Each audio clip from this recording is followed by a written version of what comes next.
settings.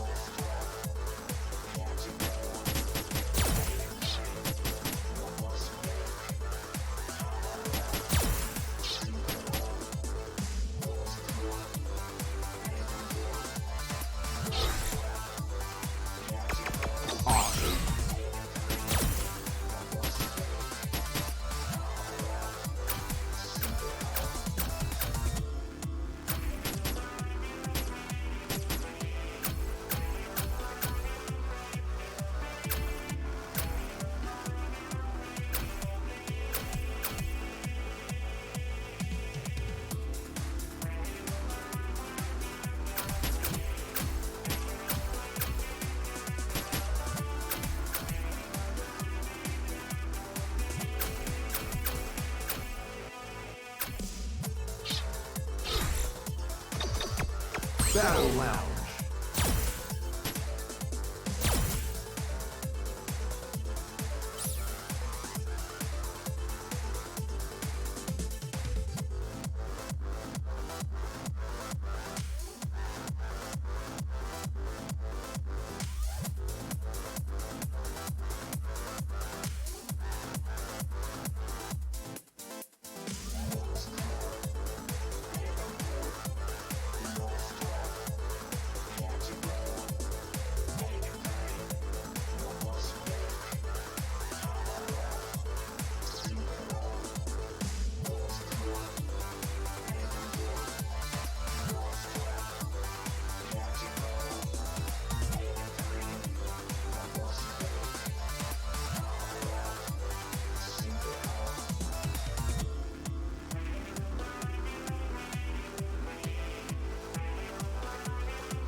Right into the critical bar.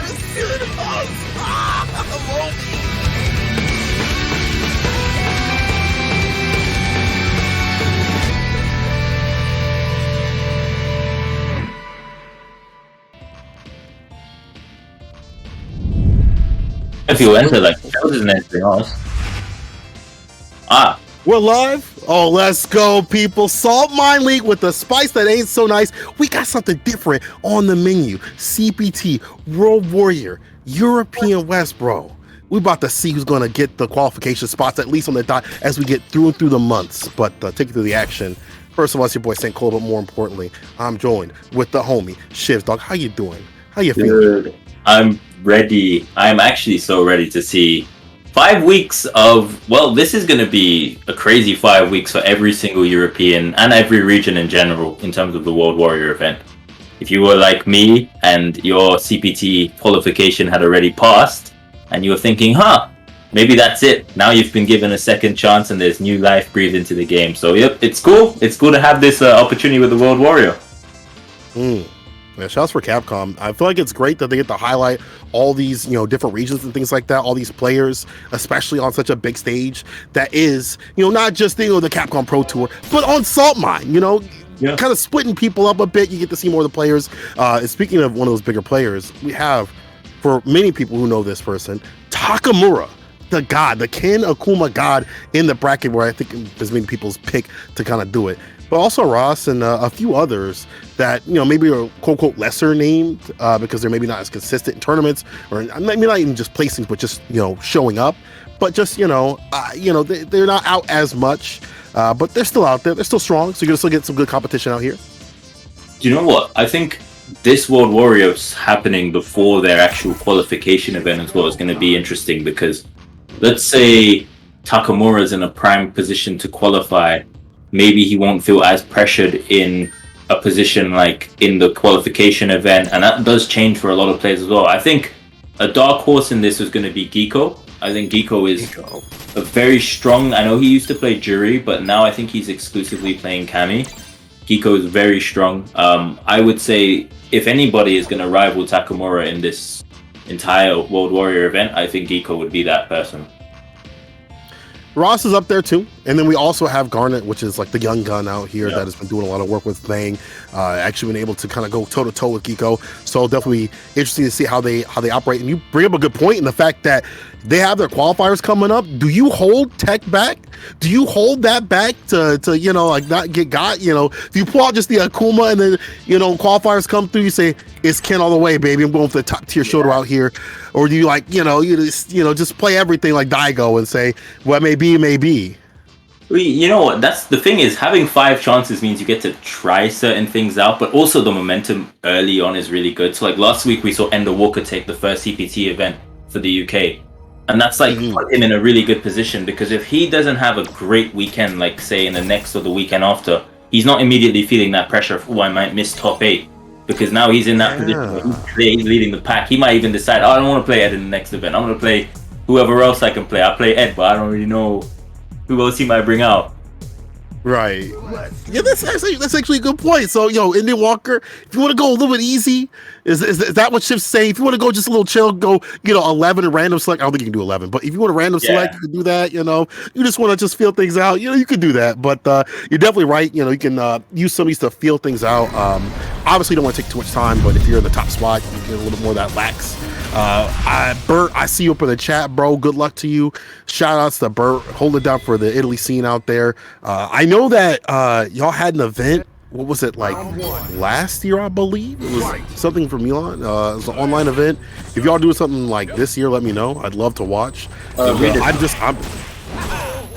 feed is paused and we can't see the set. Yeah, something's going on. Yeah, man, we need to be able to see the commentary for this. Oh, but we are starting off here with Shiachi Senpai against Mr. President Kaz, who ironically is also playing G. That's a good name, good pick. Shiachi is going with Cody. I don't remember who Shiachi played before Cody, but I guess he's decided Cody is the pick for this season. I mean, for a lot of people, it's absolutely right. This character is ridiculous, and honestly, I feel like it's the other characters being nerfed in certain ways. It helps out helps out Cody. But at the same time, you know, that medium punch being a lot more confirmable, medium kick being a bigger poke means that he's just an absolute menace. You know what? I think EX. It's good now. Yeah, it's good. I think EX I know there's been a discussion of recently on Twitter with Boat Strike, you know, always starting all the controversial Twitter discussions. Which is better, EX Zonk or EX Heart Rate? That's just going to show how crazy Cody is as a character now, where he's getting compared to Poison. That's wild.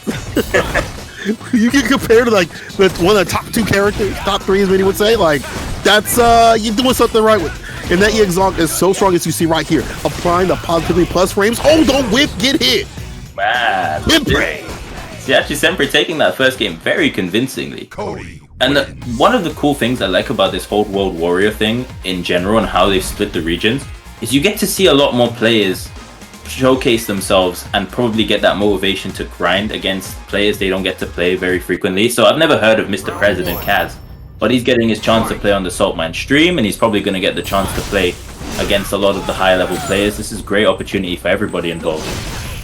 Absolutely, you definitely need this experience, and as we said before, you know, there's 5 of these, so you have a bad day, no big problem. Come back and play a little bit later and be like, okay, maybe this wasn't the pick, but Sriracha Senpai getting into Buddy, putting him in the corner. Oh, emancipation proclamation of these fists.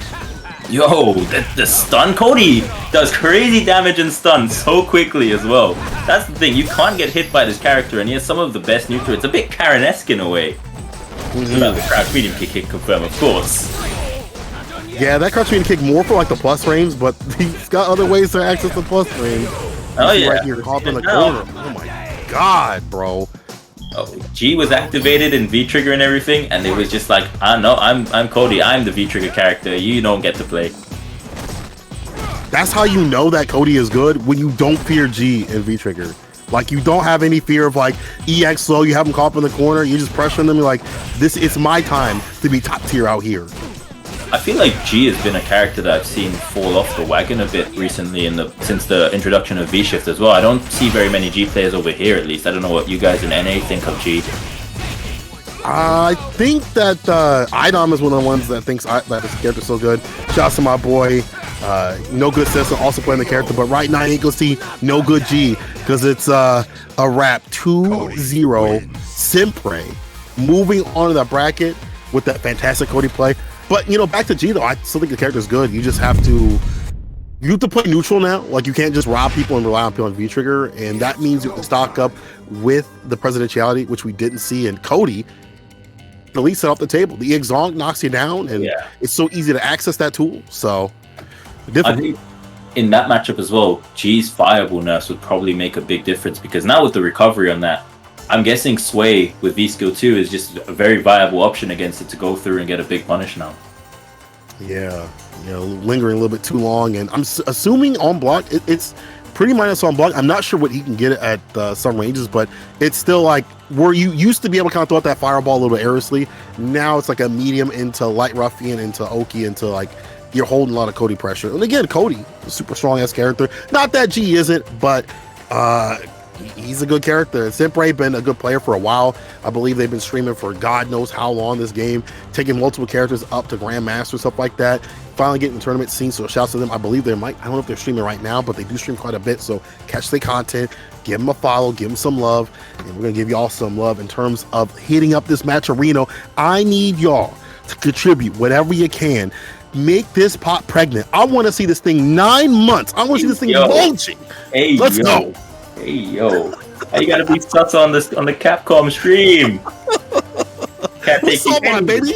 It's okay. It's Saltmine. Yeah, that's true. That's fair enough. Ritus gonna fire you, but you know what, Ritus? At least I defended the Saltmine stream. Make sure I up that pot, y'all. You up that match arena. Let's get it going. Dang it! Can we counterfire him because we didn't have the feed for part of that match? So you're walking out with me. We're all taking pink slips here. I've already drafted my email to the Capcom higher-ups about how disgruntled I was that I didn't have the feed for 5 seconds. Oh, it's over. It's over. Capcom gonna get back to you like, we're on it. The Capcom's gonna be like, we're on it. We're on it right now. So I believe up next we have Byakurasu. I know he's a Laura player. playing against Fabry92. Not too familiar with that player, but I do know Biakurasu was the Laura player from Belgium. We have Castro versus Belgium. Oh, so moving on to birds. Oh, cool. Okay. So once again, my boy Bert out here. Always showing love. So we'll move on to that match. But real quick, speaking of Laura players, why do we have a Laura player in here? Moving on to Fight 7 soon, called Laura Step on Me. Can you change your name? Can you change your name? Look a little too thirsty, my friend. I'm sorry, man. I didn't know I was going to commentate when I signed up. We have some sus Laura players up on the US. I won't say the name because it's even more ridiculous. You can say I don't name. You can say I don't name out loud. You can say it. I don't know. I was thinking OG on. Have you seen OG on CFN? I've seen it. I don't the worst one. I don't Marine, Mylin, OG. Oh yeah. Y'all definitely different. Y'all like something different, but you see something different here. Back to Bert. I believe Bert is still. Bert, you can correct me if you're wrong. Still playing Rashid. You got to. I like your pin tweet is like you hit you hit Grandmaster. You're like, now I can ask for sets, bro. People be asking for sets in platinum. That's crazy, man. Be like, I can ask for sets now that I hit Grandmaster. Like, you could have been doing that before. What do you mean? Yeah. You don't play? Bro, stop. Don't even start that OS. I know Bert was switching over to Manat. And I know, so I'm looking forward to seeing some prime action Manat over here. Low tier Menato. Why? I want to see Rashid, man. It's the same rush down. Let me see some zoning. Let's see zoning, by the way? Zoning into V-Trigger 1 into I've won the game somehow. So I've ran your pockets. I mean, that's what she's kind of predicated on these days. V-Trigger, get the robbery factor. V-Ship makes it a bit harder, so you have to find some anti-V-Ship setups. And I feel like she's one of those characters, like, if it wasn't for the 20 other characters above her that are more stable and better V-Triggers and better normals, all that stuff like that, she'd be great. But it's just she's pushed down. I don't think her V-Trigger is the pro. I think she has the second best or best V-Trigger in the game, her and Oro. I think those two characters, V-Triggers, are just at the top of the list. I guess I think V-Shift did actually hurt her because she doesn't really deal that well with V-Shift unless Orb is already out, one of the things. Right. But outside of that, like, she's okay. She does what she does. She does like no damage, but whatever.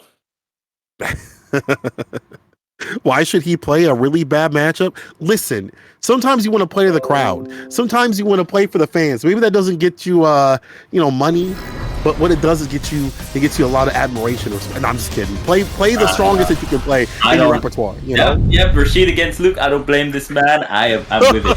I'm with it. I don't even blame Manat, Luke. I don't blame the man. Round 1. Yeah, you didn't last week. You played Ryu, right? Yeah, I think Ryu fights Luke infinitely better than Manat does. But getting in here, and I guess Rashid's gonna have the tools to sort of just close the gaps with Luke and not have to deal with the sandblast zoning. The V-skill 1 or usage already, yep, hard read. He does really well. Also in game when you have to fight Luke, he's got V-Trigger 1, your full screen. The V-reversal actually gets through some of that pressure as he can put on the approach of this corner play right here. As Bert has the cop in the corner, Castro trying to find a way out. Respectively though, I feel like Rashid hasn't been discussed much in this patch because I know a lot of players Rashid players weren't happy with his EXDP nerf. But it doesn't look like it's making a difference right now. It looks like he's just playing his game. That's still the same. Like when you get caught up in the corner against Rashid, nothing's really changed. And you still deal with the off the backboard stuff. His defense is a little bit like worse, but you still can wake up with like a 3-frame. And the EXDP does work out in some situations. It's just a little bit more situational. And even though you didn't get buffed in certain other ways like other characters did, look at this. Just look at the side switch, holds the throw, now you caught up in the corner. This is what we saw in previous seasons. Yep, this character's still broken. I don't want to hear any Rashid players downplay. Look at this. Look! Talk to him! It's true! It's true! Bro, Gachaku's still playing the character, still making results. Like, I don't want to hear nothing from Rashid players, bro. This character, look at that. Pussies. What the face? Who's the top tier character here? I just don't look like Luke to me right now. I'm looking like loop to me. I do like that Burt ain't getting looped out here. He stays outside the distance where a lot of the buttons, like the medium punch and stuff like that, would work. You know, the sandblast hasn't really been a big pain point, and even then, Burt's proven that he can feel froggy. So like one whiffed sandblast is a jumping from Burt to corner carry to call the corner. Wow, started in with a big jump, and that's a hard read call out. Kind of hit conversion. You just, this is oppression. This has been pure oppression from Burt so far. He's in his bag right now, staying solid with it. Ooh, falls to fireball, gets the mixer right there, the DP. No back throw though. Castro, make it count. You got the V trigger on the deck. Time to unload. Oh, he just gets out the corner. It's hard to just keep Rashid pinned down as well. That's the thing. You've got to alter your offense a bit. There. Sweep. Of course, it's gonna come through. He's got the V trigger. You gotta watch out for that. Shift. But now no V trigger on the side of Luke. It's looking a bit rough now, and he gets the back throw. Ah, wow. If he would have found like one good convert, he would have been smoked for it. Like that's obviously one of the better things about Luke is the damage that he can dump out. Like he just needs those good confirms. But Burt disallowing that, and Castro stay a little more solid. Burt on set point, put him up in the corner, stagger step with the crouch fierce. I almost feel like Burt has plot armor in this set. Everything he's doing just seems to be working out at the perfect time. Oh, well, okay. Oh, I'm sorry, Burt. I'm sorry, man. He still feels like he's got control of the neutral right here. He's ruling the narrative of the neutral. Look, he's willing to hold that charge up, spin no V-bar for the V-shift and the break to make that weight. He's like, I'm good to go. Sweep off the feet again. It's about to be janitorial dudes with another 2-0. Oh, no. Oh, that's what he wanted. Okay, is this the round? Oh, no, he didn't go for the... can you get heavy mixer off that? I feel like you could. Maybe I'm wrong. Chat, correct me if I'm wrong, but I could have sworn you can get the heavy mixer. I think he's just styling and wilding a bit. And now he's profiling as he gets 2-0 over Castro. Burt, don't come in here saying you don't play this game. The way that you play in the footsies, stop. That's Big Burt. Big Burt. Nice. Nice. FTC Big Burt on alert. Damn, you got bars too? Let me find out. Shit. That's why you on the comms. Find out. Get this man on more. But Burt's going to be moving on. I think Burt is moving on in the bracket to fight against Takamura or the winner of Takamura and Osiris. Which I'm not sure how Burt's going to feel about fighting Takamura, but that's going to be interesting. Yeah, that's again the pick to do it. This dude, seeing him do more stuff with Akuma, like bro, like who are you making this tech for, Takamura? Like who are you making? There's no other Akuma players. You say Akuma to Tokido, he say I don't know him. I don't know who that is at all. You know what? Actually, I went to Tokido's chat yesterday. Someone asked where Akuma was. He was like, bro, that character mid tier. I was like, oh, but that one. Takitos doesn't care about any character below like top 2. Like if any character below top 2 is mid tier to Takido, you know what I mean? Yeah. Like if you're below anything in that area, you don't exist to him. That's why he's playing Sim. That should show you. So Art, don't you ever in your life say that character is not, below anywhere top 2 or whatever. Yeah, I think Odd just accepts that Sim is like mad strong, and he's just happy to see everybody in pain now after all these years. Talking you know what? I'd be the same. Talking about happy and pay, we got a $15 donation by PhD's Nuts. Thank you for that. Oh, hey. Oh, we getting sus out here? Yo, Senkola, man, get off your alt, man. My mic is a little bit sus today. I don't know, man. I think it's just my mic is sus. Here we start. Yo, tell us about the match here real quick while I restart my mic. So, guys, if you would like to support and help out these guys who are playing, give these guys more incentive to try as hard as possible, reward them as well for their great performances, then please use the codes in the match arena. Ritas has put the codes and the link in the chat kindly for you. So far we're at $71 in the prize pool. I know we can get there. Let's try and aim and try and double that, get to 150 or something like that. Come on guys, we can do it. Let's support the boys, and they put on a show for us. This is our Sunday evening. They don't have to do this. Yeah. they're doing it out of the kindness of their heart, playing top tiers out here, having to fight loops and things like that. They're doing this out of the kindness of, so if you could, give a little, okay? You can dial 1-800-SALTMINE and give today to save the low tier players out here in the arms of an angel. Anyway. So far, we haven't seen a single low tier character on stream, by the way. I've seen Rashid and Luke. I've seen Cody and G. What's going on, man? Where the Monarch players? Where the Laura players at? Oh, they're the Laura players at. Oh, there's a Laura player. Oh, man said low tier. No. Tell me that this character is not in the bottom 15 of the game, right? Bottom 15? I don't know about bottom 15. I might give you like bottom 20, maybe. Nah, bottom 20 is mid-tier, man. At that point, you might as well just say like 20 to 25. Nah. I think this character is good, but there's too many stronger characters this season, and V-Shift just smoked her. See, Eli's up in the chat. That's another Laura player right there checking you. Look at that. Eli's an up player. That's what it is. Up player. Well, Seven's coming up on the deck. Cody. I thought Seven's played a different character. I know they're young in the game, but I thought they played something else. Maybe they changed this season. Am I wrong? Seven, Cody and Jury. Okay, Jury. I don't remember seeing the Jury. Yeah, man. Even Jury has gone up now, but above Laura. I'm telling you, it's not looking good, bruv.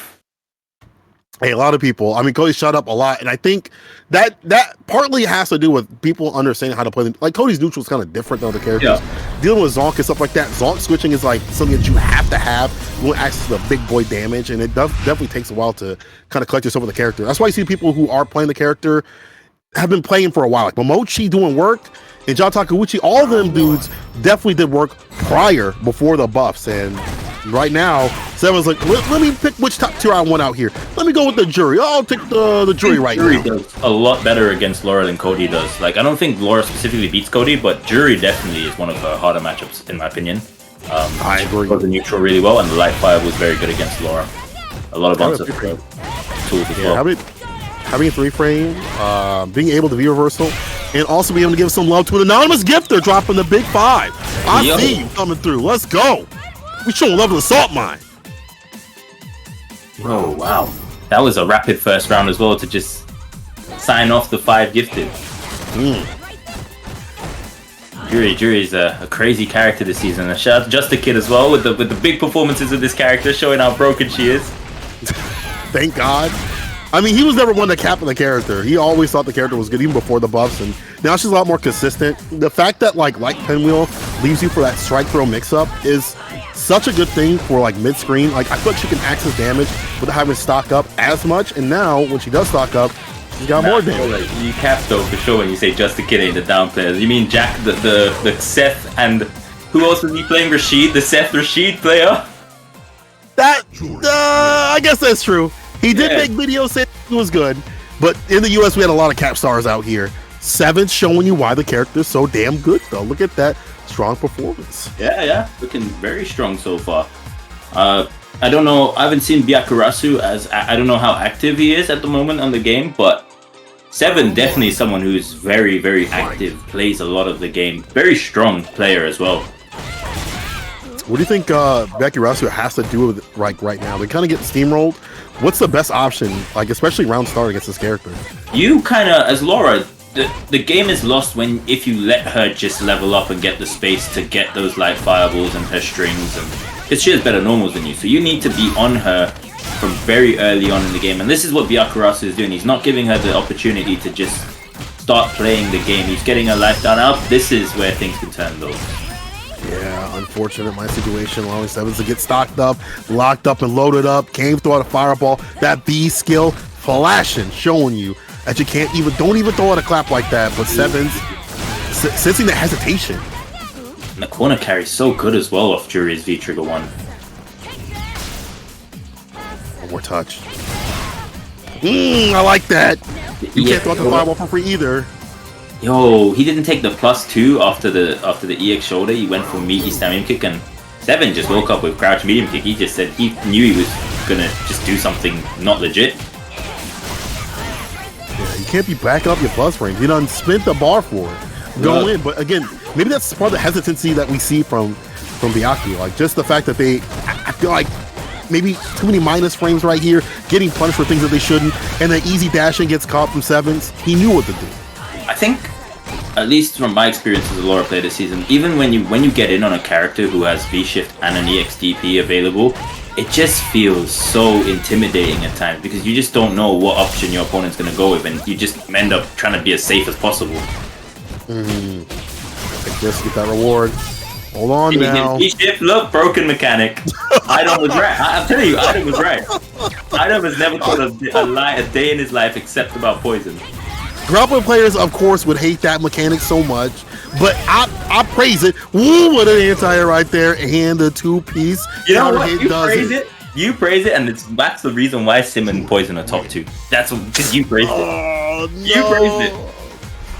It's a monkey paw. It's a monkey paw. You give such a strong defensive mechanic in the game, and then you give it to characters that didn't have. Well, they have defense, but like now they have even better defense. But sometimes did you see what he posted in chat? He did ask what is this blue?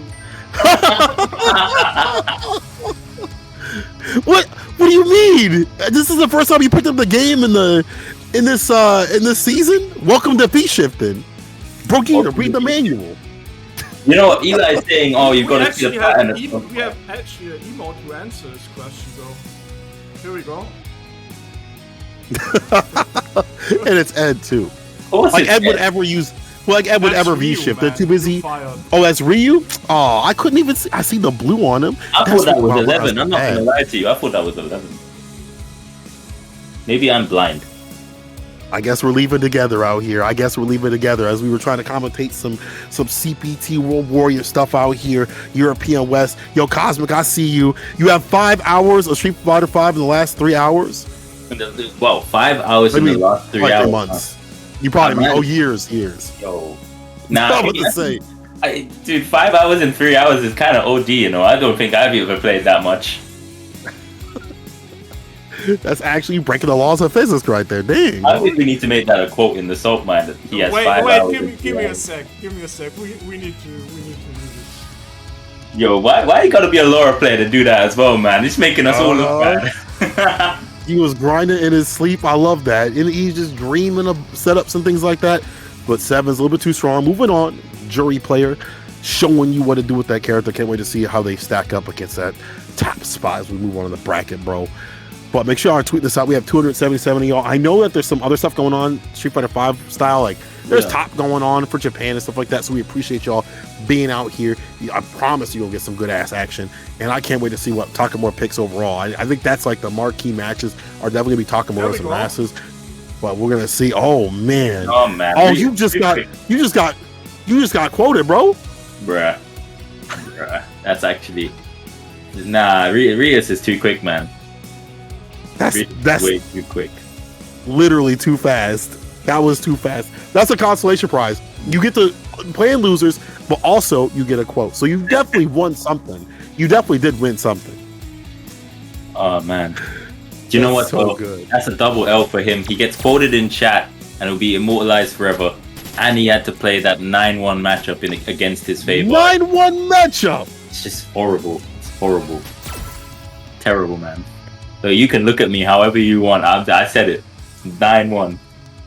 Mandem. You off the tings right now. You definitely off the tings right now. True facts, Eli. If I was by Mike, I would shoot you. I would give you a 10 for that one. I would give you a 10. Oh now, my man. God. Us Laura players have been taking L's all year. Have you?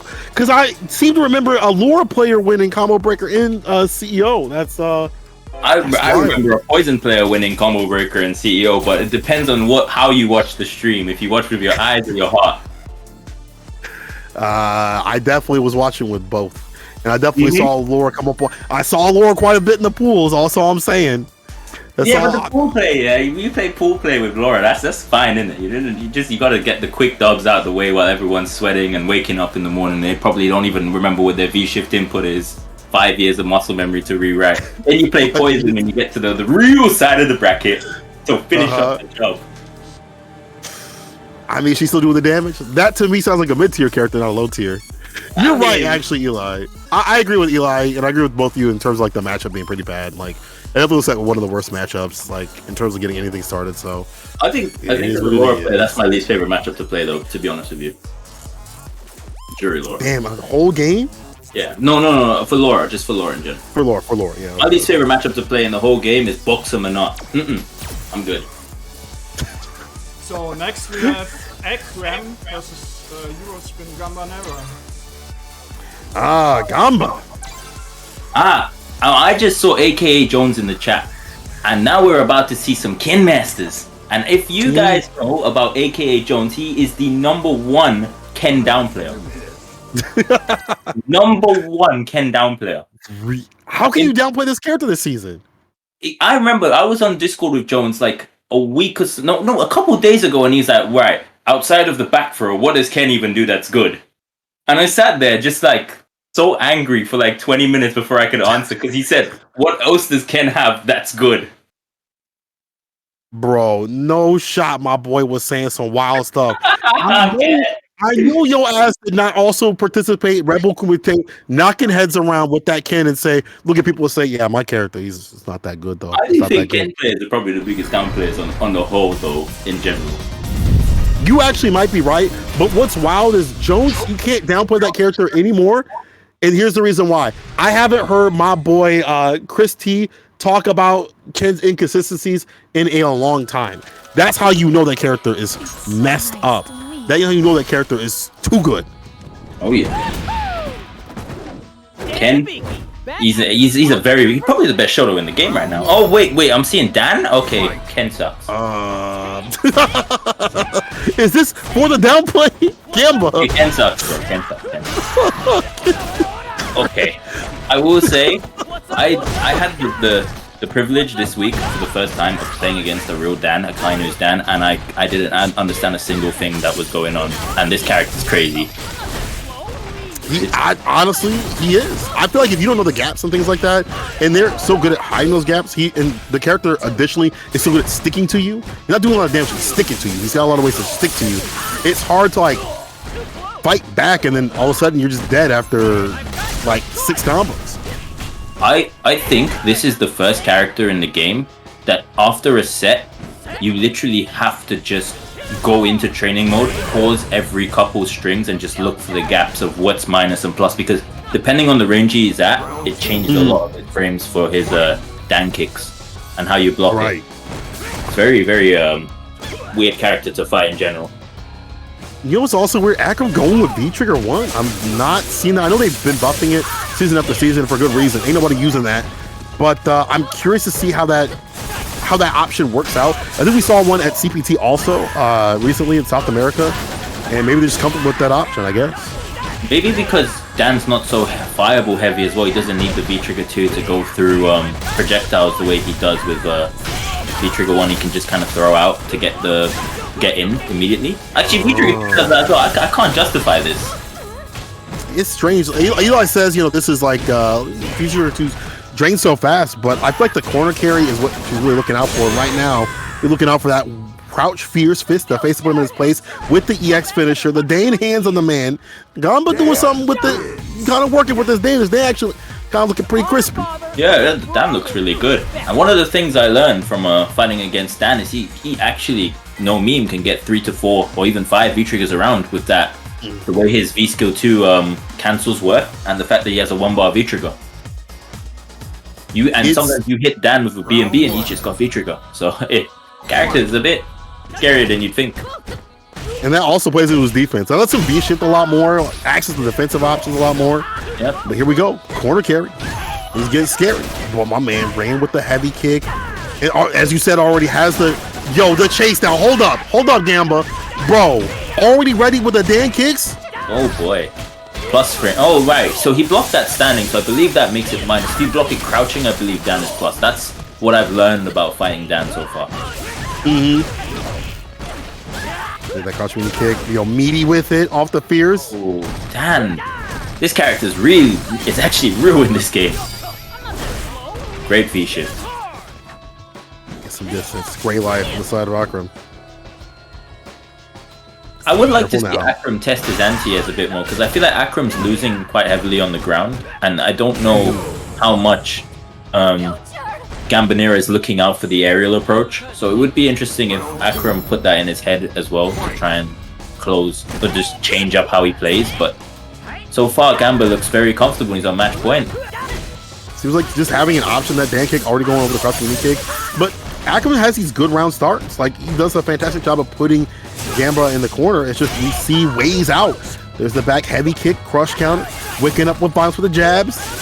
Oh, there we go, the stun. We fighting back and getting it done. Okay, the knockdown. Now what's the next option? Takes the throw.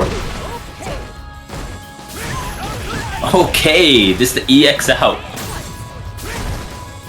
Side switch too. Yeah, that EX looking real, the EX Dan kick looking real ignorant right now, I can't lie. Yo, again, the EX Dan kick. Back dashes away from danger. Crouching lights. Yo, Gamba is still playing like he in this, and actually he might be. Sweep off the feet. Oh, with punish on the Dan kicks though. He still has V-Trigger available to him as well. Yep, there we go. Popping to keep the plus frames going and flowing. No punish on the hand. The EX hand. Oh. Ah! That's easy with punish right there. Well, Akram showing some life. Still match point for Gamba though. I'd like to see more of those jump-ins come from Akram. He does really well. He puts him in the corner. That's what Collins really looking for. It's that quarter pressure on your knees. EX parry. Down and gets the corner. Nice, using the V-reversal, which is an escape V-reversal, so it's great against little strings like that. But we stay in medium. That's the freeze. Smooth like ice.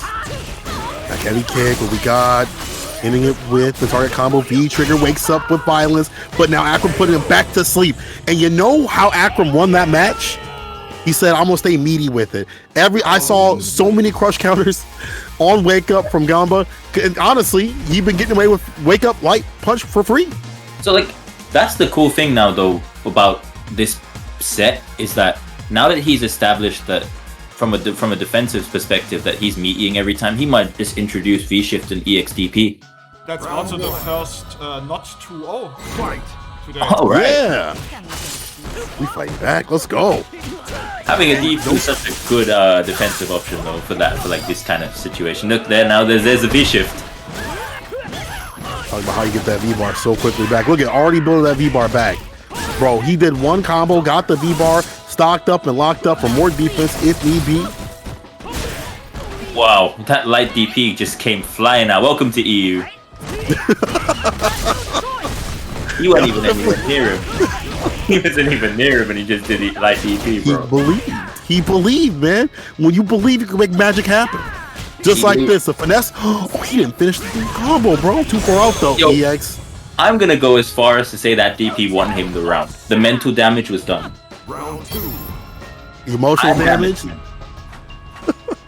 I'm damaged for him. Like, my man didn't even have no EX bar on it. He did that raw. EU, baby! Yo, they're all sweep too, but no cancel the B skill. I like that Arkham's getting ready. Like, I feel like some of these things have gone, some of the buttons have lingered a little bit, but the EXDP, get some distance. The whip punish. Yeah, the whip on the B skill too, very punishable.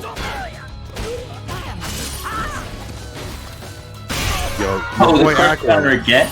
Yo, Gamba just straight up said, "I'm not blocking on defense. It's either button or DP or V shift.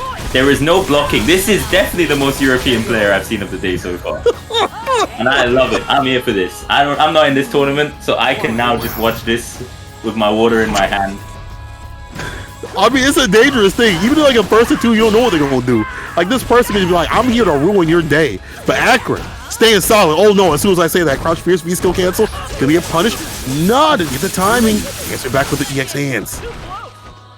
Oh, no follow up there from Akron. Missed it, but still in a very good spot. Both players here on match point.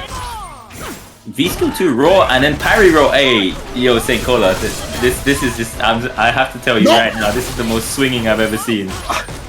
Y'all definitely different out here. Y'all just pressing buttons, and I love it. Like you outside the Waffle House, you slugging. Ooh. I feel like they should rename this from EU West to EU Wild Wild West. Desperado. Yo, Akram. Careful now. Oh, punish. Oh, that's a terrible punish. He could have won the round. Oh, this is guard break if he blocks this.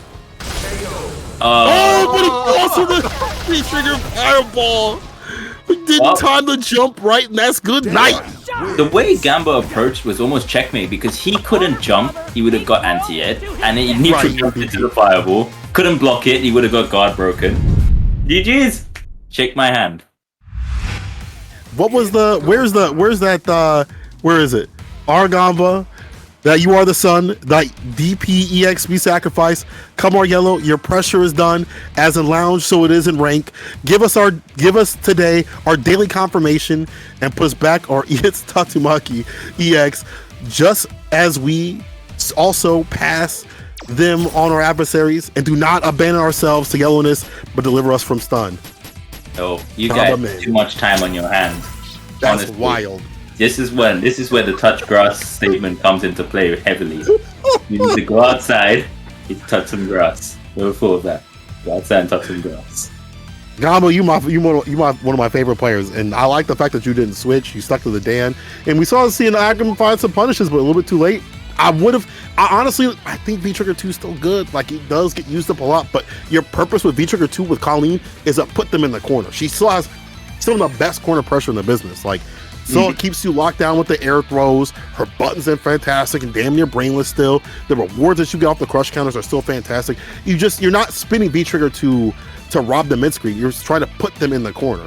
And V-Trigger 1 didn't get that much usage in this match. They have one freeze stun thing that was sick, but nothing else. So we'll see the V-Trigger 2, but you might be able to see that in the loser side of things as they move down in the dungeons with the demons. We do also have our first top 8 qualifier. I see in the bracket Xeven takes 2-0 over Shiachi Sempra, so Xeven was the first top 8 qualifier for winners. Okay. Outside of that, we're still waiting on Takamura GambaNera, which will come later on. We have Ras Garnet as well, which is coming later on. But right now, I think we're going on to Mave versus Keyman 277. I've never heard of Keyman, but I do know Mave is a Chun-Li player from Austria, I want to say. And we still have 16 codes left to claim on Macherino. How we have 16 codes? There's 314 of you, and we still have 16 codes?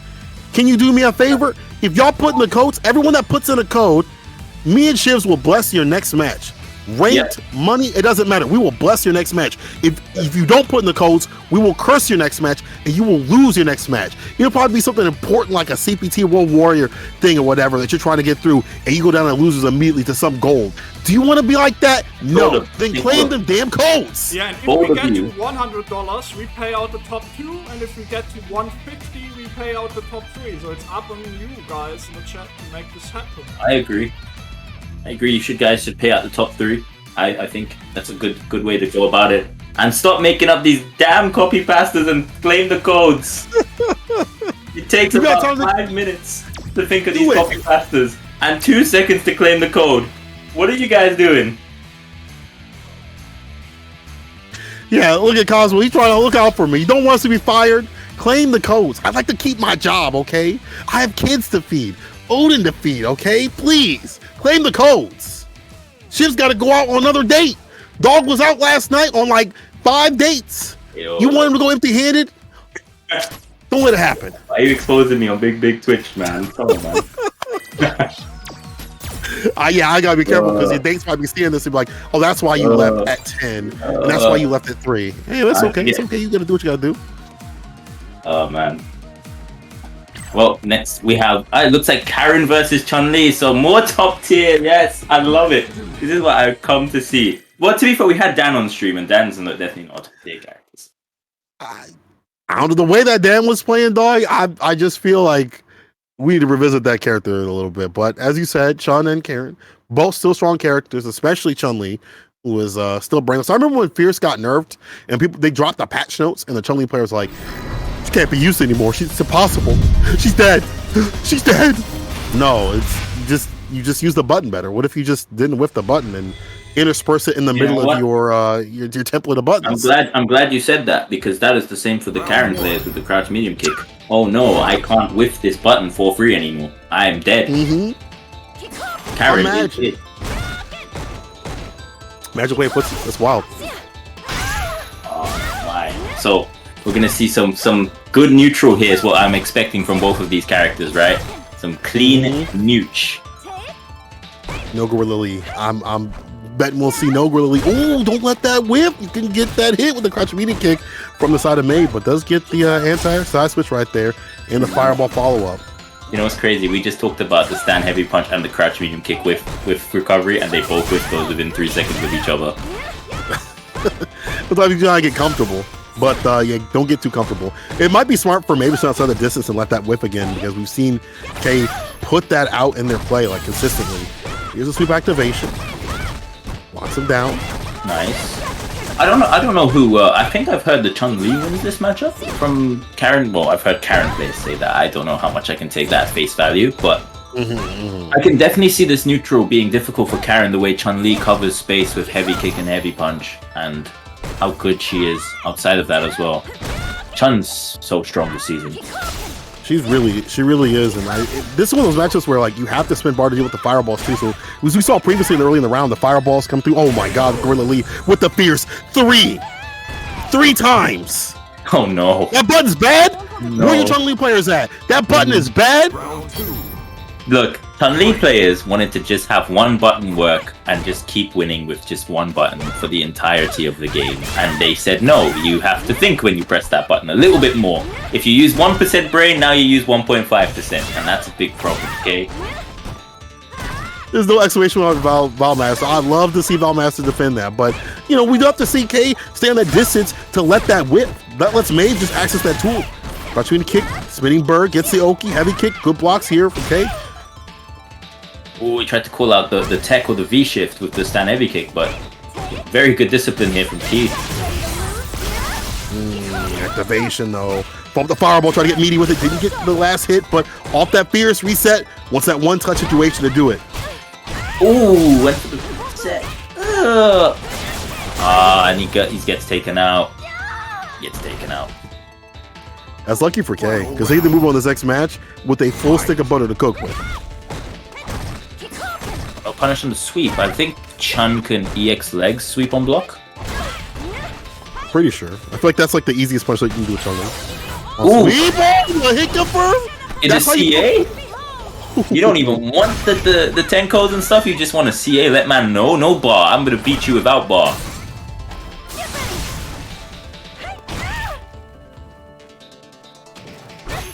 I thought that jump stand light kick was dead. You couldn't use it to anti-air anymore. What's going on here?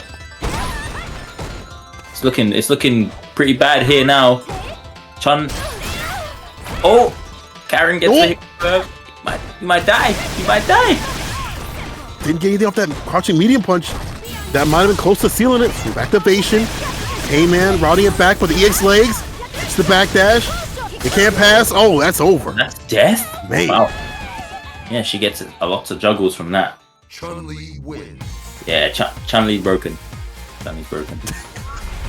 I agree. I think his character's ridiculous. I think he's really, really good. We over here in the US, we've had to deal with Kudo when Rob plays her. Fantastic on that too as well. Like Terrence and Ludd, do they still play? Not so much. I haven't seen Terrence and Ludd. I think Ludd was gonna enter like one tournament and then backed out. Just really not feeling it. But the ones that do play are still strong. Like I don't think Demon EX plays as much, but Kudo's definitely been the premier Chun-Li player out here. So Kudo's super showing why strong. the character's busted. Definitely super strong player. Well, he's getting Mave's getting oppressed now by Karin Kanzuki, who's I feel like she's been forgotten a lot about this season, but still very strong character. Yeah, you really can't nerf this down to the ground. You have to like take away a lot of her toolkit. She still hits like a truck.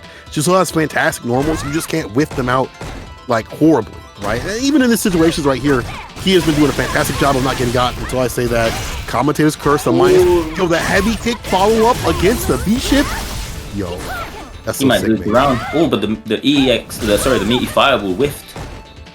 Still in guess for game territory though. Oh, he tried to challenge the sweep. Got frame trapped with the V-trigger cancel. Very unfortunate there. Mave steals that round back. Yeah, a lot of drops that I feel like he could have almost sealed it right there. Had the fierce confirmed, but nothing else. V-trigger follow up after that. But might be a wrap. Mave just staying more solid to these scramble situations. And that fireball, I'd like to see Key deal with it better. They have the bar to kind of scoot step underneath. That's just affording more room for Mave to get through. It just depends on what Key's looking for at that moment in time, right? Because he's probably thinking about trying to space for the whiff punishes and also maybe the dash or jump game.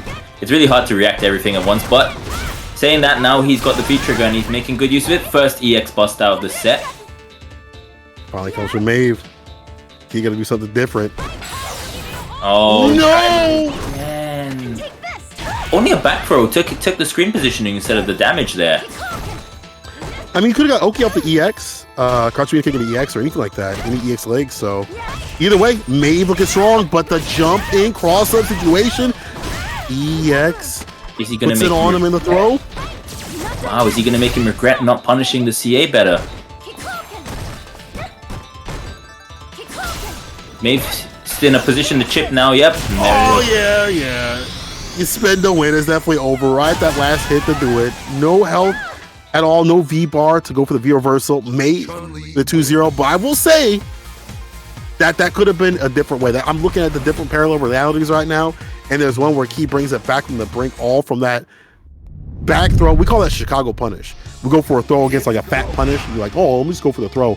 Where positioning's good, but I feel like you could have gotten a chance on Oki anyway off the EX legs. But either way, Mave, you're staying solid and moving on the bracket. Yep. I believe now Mave goes on to fight against Geeck-O for top 8, and that's gonna be very interesting. Yep, sure. Yeah, let's pull that up. Put up on I'm seeing here. I'm seeing at the top. Okay. So far, we only have 7 in top 8 winners as well, right? So,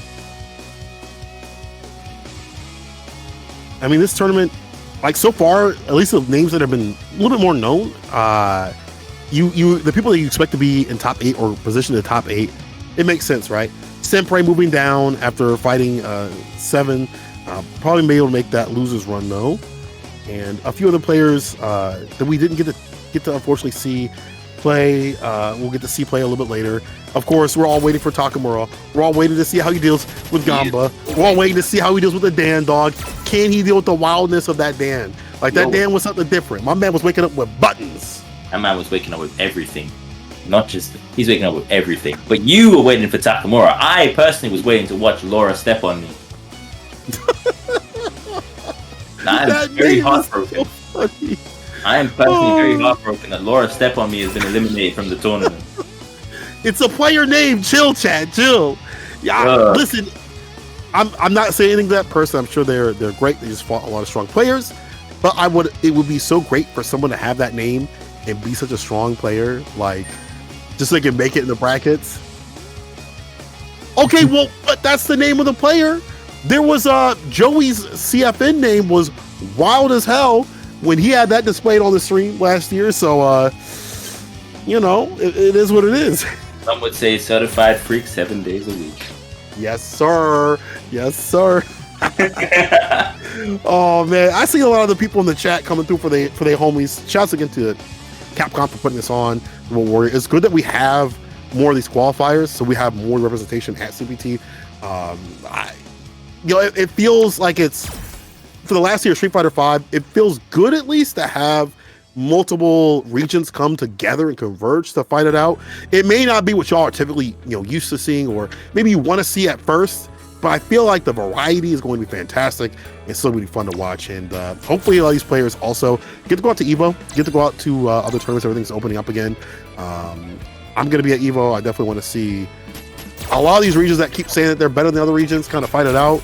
I don't know how many people are in EU coming out in mass. I know there's like 6 or 7 people that are going. We sent to EVO.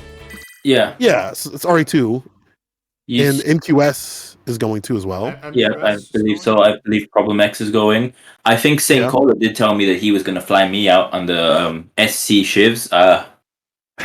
Obviously, we're waiting to announce it on Twitter, but I think it's better to bring it out in public than Saltmine League. French, Ludopack, France has his own region, so they are not part of Europe West. Yes. Yeah, they're not part of this one. You definitely have to wait for that. That's gonna be a banger right there. You got Luffy, Crimson. Yo, the French community, them dogs be grinders. Kills you. Oh boy, I'm looking forward to watching a Kainu Kills You Luffy battling it out. Right now, we got Garnet, one of the best players that y'all don't know about, the young gun. And you know what? We've got Ras, who, if people don't remember, was one of the people who qualified in regional finals when offline was still a thing for EU back a couple of years ago. I think it was 2018. Very strong player.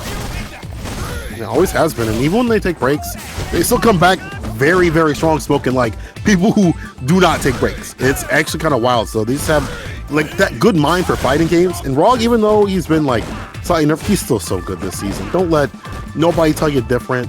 Like Rog's still very good. Yeah, very strong character. Very strong character for sure. I think this matchup is one that's historically thought of as bad for Boxer though, so I'm not really sure if... Well, I say that and he's stunned off 2 hits. Maybe it's one of those on paper kind of things. Like, if I can keep you out, that's what it's about. Projectiles on the screen, staying mean with the lean, all with that purple stuff. But if they get in, though... I think Fang can also do the coward crouch underneath dash straights as well, which is what makes this a bit weird for Rog. 6-4 for Boxer. Also, Boxer is good for Boxer. No. I think he means 4-6, so 4 being Boxer. Oh, 4 Boxer. Okay, my bad. Yeah, okay, that makes sense. My lizard brain in the morning. No, you know what? MQS just said that on purpose, like just like that, just to troll you. You just have to read MQS. Oh, I know MQS. He definitely has put some mix-ups on people. And Garnet doing a fantastic job of routing things back. Now you see the better points. I like to see Ross use more of the EX upper, maybe to get through the some of the armor or some of the projectiles on the ground, but maybe the multi-hits might stop that. I'm not 100% sure. Ras looks... I think this looks like one of those hard read matchups where you just kind of have to read when you can go through projectiles with V-skill 1 and then try to kill when you're in, because this looks so oppressive. Look at this. Oh my Look at this low tier character just mixing you for free. Plus, can't be reversal, copy the game. Yep, copy the game. That was nasty. I don't know Ross blocked like even a part of that. Only 100%. How do you even block a part of that? I want to say my favorite types of mix-ups are the ones where you block the first part, and then even if you guess right on the second part, you're still in the third part. Great. It's like you fought the final boss, but then the credits roll, the true final boss comes through, and Fang is not a character that's going to be putting on a ton of damage, but the situations that he puts you in continuously with the mix, like a bartender, continuously is problematic. So you see Garnet out here, a young gun, by the way. I forget how old they are, but they're like like a teenager or like a young adult or something like that.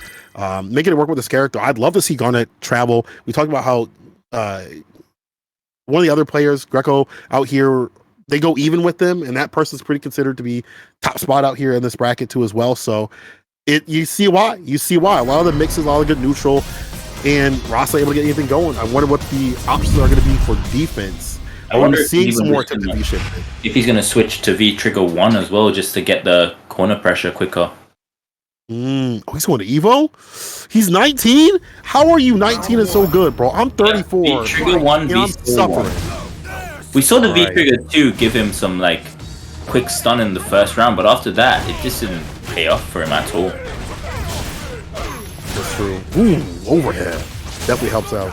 Yeah, and Fang's not going to be able to punish overhead super hard, so the risk reward is probably in more in Ross's favor to take these big reads, which is probably why this matchup is 4-6 for Boxer, 4-6 for Boxer struggles, 6 for Fang. So MQS is actually such a troll, he's got me in on it now. Definitely the overhead is definitely helping out. Man, that shimmy could have been a little bit better, could have been a finesse and bless, put that man to rest, but Ross still in the prime position to take it. EX, V-skill in. Take the poison, low tier by the way. All that damage. It's an actual projectile. You gotta worry about V trigger 1. Coward crouch, very strong move. Good V shift, V break from Ras. He just throws out the jabs. Anything to trade is good for Ras. He takes the round. Smart from him. He even took a trade previously, which was great. Like I like that they understand the points of like, okay, cool. If I take this trade, I have more help in this character. They will break down. I'm going to get EX bar 2 as well. So Ross, fighting back. The V-Trigger 1 actually might help out. We might see it in some more situations in terms of getting some damage. But right now, one thing going phone is Garnet with the mix again in front. But Ross now back against the wall. Can't move because I don't think Rock can V-skill 1 through as well. It's not enough travel distance to go through the EX cloud. So it's one that Rock just has to straight up hold. Dang, it's unfortunate. Leaving the EX. It's out the corner, but back straight back in. Another throw, one more touch. Could be an instant overhead. Try to walk back for it. B-shift in the break. Oh wow. Yeah, this is looking rough for Ras, and Garnet now is on a set point. Dang, dog. It's not even just his mixes. It's just also his normal, his neutral, like how he reads Ras, how he puts the the throw baits and things like that on him. Like just everything working out perfectly. Ross, I like that EX upper. We talked about that maybe being an option to get some of the fireball play and some of the cloud play too as well. But then we just see the EX. Oh, hold on now, Ross, getting into him. Hold on now. Cue the Rocky theme. Oh, he's still in a bad position here with Fang activating V-Trigger. Look, the mixes are coming and the poison damage is accumulating, but Ras fights out. That very close to the round. Garnet reads the reset attempt. Go for the low. EX setup shop. Just back Garnet, off, if you make this back, you a god. You a god. Garnet, if you make this back, bro. Off, Bro. Ras, don't get caught here. Time's winding down. The health's winding down too. But he does have Oh my god. He's The overhead from downtown. He's on fire. I didn't even get time to blink by the time that guy hit that overhead from full screen, by the way. Into a cancel that would have made it plus. Died. Give that to Laura. No! Wait, what? Hold on, just leave it on the screen. Shifts, you fire. I reported him to HR for that one. I was immediately like, yo, HR. Wait. Get out of here. That mix. What side was he on? What side was he on? Yeah, that's a little dirty. This character, like, especially after he got like light confirms now, so like anything like reversal lights are really good. What? Like, oh my god, the side switch. No. This character didn't make it out of the lab properly. They need to test him again. Look at this damage, dog. In the perfect KO. Oh, wow. Oh, yo, Fang pressure is crazy. It's still match point now for Garnet. That's wild. The neutrals, he's getting a lot more aggressive. Those lights are coming into play. Ross not even able to press a damn button to float. Maybe air to air would have been better right there, but maybe too far out. The crazy thing is you can see Ross is getting annoyed fighting against this style as well, because like he's swinging a lot more than he was at the start of the set. So Garnet's game plan here is really, really effective in general. Oh wow, good use of the V-shift. EX, there we go. Using that EX bar to get through the cloud, the sweep off the feet, and that's a good trade. You want to stay close to this character. Ross backing up a bit. Yeah, because there's an activation. I'd be afraid. Oh no. Here it comes. He's about to take the poison. Uh-oh. Can this be the round, St. Cola? Oh no. Oh, he jumps out the corner. There's no fear. Europe. Me too. I'm telling you. He's out of there. Yeah. No fear at all. Y'all just don't care. It's the overhead. So the chase down. Oh my god, that's gonna be the set. Wow, good bait. He did raw upper. Owie. Raw upper. I'm not sure what that was going to beat, but it was a hard read, and Garnet takes the set 2-1. I'm gonna stop talking about that interaction right now. Actually, I'm not gonna try and wrap my brain around that one. Outplayed. It might just be the frustration though. Like you might be onto something. The frustration might be the biggest factor. Where it's like, I just want to press a button. You got to play this whole time. I got perfect. You just sitting here mixing me back and forth and this and that and all that, bro. Let me play. And you doing whatever it takes to get a hit. You just want to get something on him. You just want to land one on the chin to make it the end. But in the end though, Garnet moving on the young gun, and I would say Ross being maybe the. You think of Takamura being like the one that's gonna sweep everything, and Ross being right under Garnet for a lot of people like that didn't know them. Yeah, this would be a little bit of an upset. Yeah, I think the Italian scene knows how strong Garnet is, but the rest of like Europe and outside of that might not be too familiar with Garnet because he's, as they said, a very young player, just up and coming. You know why? Because the Italians stuck in Saltmine League all the time. They're ducking at Saltmine? Let me find out y'all ain't playing at Saltmine. That's crazy. Yo, y'all just trying to hide your tech? I can't say anything. I haven't played a Saltmine in like a year or two. Uh-oh. Don't lie. You played it last Sunday. That's right. true. You did play That's last true. Sunday, but You're right. You're right. Thank you. Exposed. Liar shivs. Man got exposed in 4K. He said, "Who's this on the leaderboard? That's crazy. Who's this on the leaderboard? Is that Shaq?" You know, I'm a little bit sad right now. We still have 4 codes left to climb, and we are not even near the $100 gallows. So we're not paying even out the top 2 currently. It's because they want to make copy pastas in the chat. I see you. Why y'all could be spending that time instead of making these copy pastas. Just take a break from your copy pasta. Stop writing it out in your little notepads and stuff. Go on over here. Do the contribution codes. Hell, do the sponsor codes too. Donate a little bit of money. Yo, if we can get everyone paid out, if we do all the contribution codes, maybe Italy will come through and play and stop ducking. All right, maybe it'll be like that. How about that? You know what? I'll go ask Italy myself about the Maturino. That might help. That's a good idea, actually. But I've been about it. I'm telling you. Come on, guys. Let me see some of the Maturino codes claimed. Let's see the prize pot go up. Let's get all of these guys paid. Look at the Kayas. Look. Oh. Bro, my guy. Oh, Saint I'm telling you, there's something about your presence that makes everyone sus. Even though people would probably say the inverse and say it's me, I believe it's you. Yeah, you're right. I feel like these streams get a lot more sus because of me. It's 100% with it. Yeah. You know, Glaze Crew, you know what to do. Anyway, let's see who's gonna come up to play. I love you some Glaze Donuts. Also, I love seeing Takamura come up because I feel like he is one of the only Akuma players when he does play Akuma to kind of make it through brackets during these top spots. We saw him recently at the Capcom Finals. Did not do as well as we typically see him do in tournaments against Momi. Had lost to Momi, but I feel like outside reasons might have accumulated to that. So yeah. I don't count that as real Takamura. I think right now the Takamura I'm seeing online with the sick tech and stuff like that, that's my Takamura. That's my Takamura. Can he fight the biggest Dan in the business, bro? This Dan definitely unusual. We might not see Dan. We might see Ken Masters. Actually, we might see Ken Mira. Takamura might bring out the Ken himself.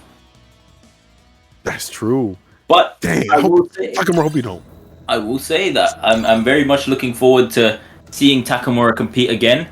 I know Brussels Challenge is coming up, Sinkhole. I don't know if you have plans to go. I can't make it personally. But if you ever go to Brussels and you Takamura on stream playing, you will just hear the entire room of people from Belgium yelling, "Ale Takamura!" And it's like the most. I think in terms of home talent power up, I don't think anybody can beat Takamura in Brussels in general when he's like that kind of power up that man gets. It's anime-esque. It's like plot armor. You start hearing dun dun dun dun. He gets his ultra instinct mode. Like I feel like, and that's funny because I feel like Takamura like used to be in the history. Like he was such a good player, but he was so wild that he would just have moments where he kind of hung himself, where he just kind of messed up himself. But now he's gonna turn it down. And my boy going the Akuma. Look, I'm a little biased, but I've not seen Akuma in a long time. I still think the character is good, but it takes someone to play a little bit more risky, and it's hard because obviously you're online and some things might happen. But he's still a good character. He still has all the toolkits to all things to win in most matchups. So let's see what it do against Ken. Now, Saint Kola, I need to ask you, it's the year 2022. Who is the best Shoto on the screen right now? Oh, it's Ken. But not too far off though, Akuma. AKA Jones is probably seething right now in the chat. Boiling, eyes watering, anger on the face. How dare you say this? Look, Trinity, look! Come for a fight, up in the game. Great uses of the V-skill parry, by the way, from Takamura. He looks so composed in neutral. I love this from Takamura. That's why I love watching Takamura play, because at watching him over the years, just watching him be more composed, especially the character that definitely needs it, has been fantastic. His neutral is so good. He's a big lab monster too. Like, he just knows all these small situations, and unfortunately, look at the DP from Gamba. Very, very good play here from both. But you know what? Takamura is such an intimidating player to play against. The way he moves and just how he doesn't stick anything out. He just waits for you to interact, and then he just punishes you for playing. Such a strong player. Good EXDP out. I'm not taking any of that. Into Oki. Ken Masters. Master of this damn Oki, dog. Everything to do the corner of the whip DP, but no punish. Not in time to stay fine. And Takamura's still go for that chip, no dip to do it. Good decision to chip out there, because it's Ken Masters, and you know what this character does in terms of damage and Oki. You ain't lying. You ain't lying. Bro, but I do think that, you're going to get that bar back in round 2 or 3 if need be. So it's okay to spin, especially for Akuma, who still, I think, is strong even when rounds start without bar. He's still there.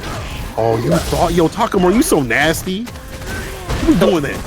I think that the stat medium kick's -4, right? So Ken can probably heavy DP, but I love what Takamura is doing as a mind game to deter him from that. He's doing either the teleport back or the demon flips, or just the cancel for fireballs. So you're always guessing after that button comes out. Oh, the V shift in the break. Nah, Takamura's styling. You ain't need to do that. You ain't need to do that.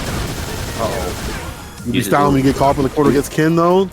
So I switch up the top, you put himself in the corner, and the jab. Just a dab will do ya. And you can't really mix the man who plays Ken as well. He's gonna seen all of these before. He's probably invented some of these before as well. Takamura definitely knows how to fight his own characters. Jones, can you? No, don't even start. Because if I saw you on the sticks, it'd be something different with the Gamba.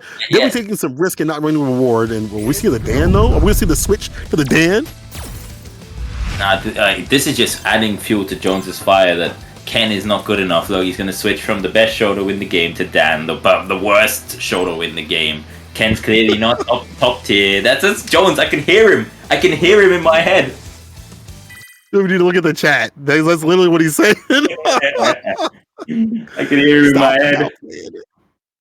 Oh, man. But, like, that maybe, even though it might be a worse matchup, maybe Gamba would feel just a little bit stronger playing the Dan, because it looked like the Dan felt really comfortable. He felt like in his element enough to wake up raw DP, wake up with lights and things like that, just felt like they could just on the top of the world.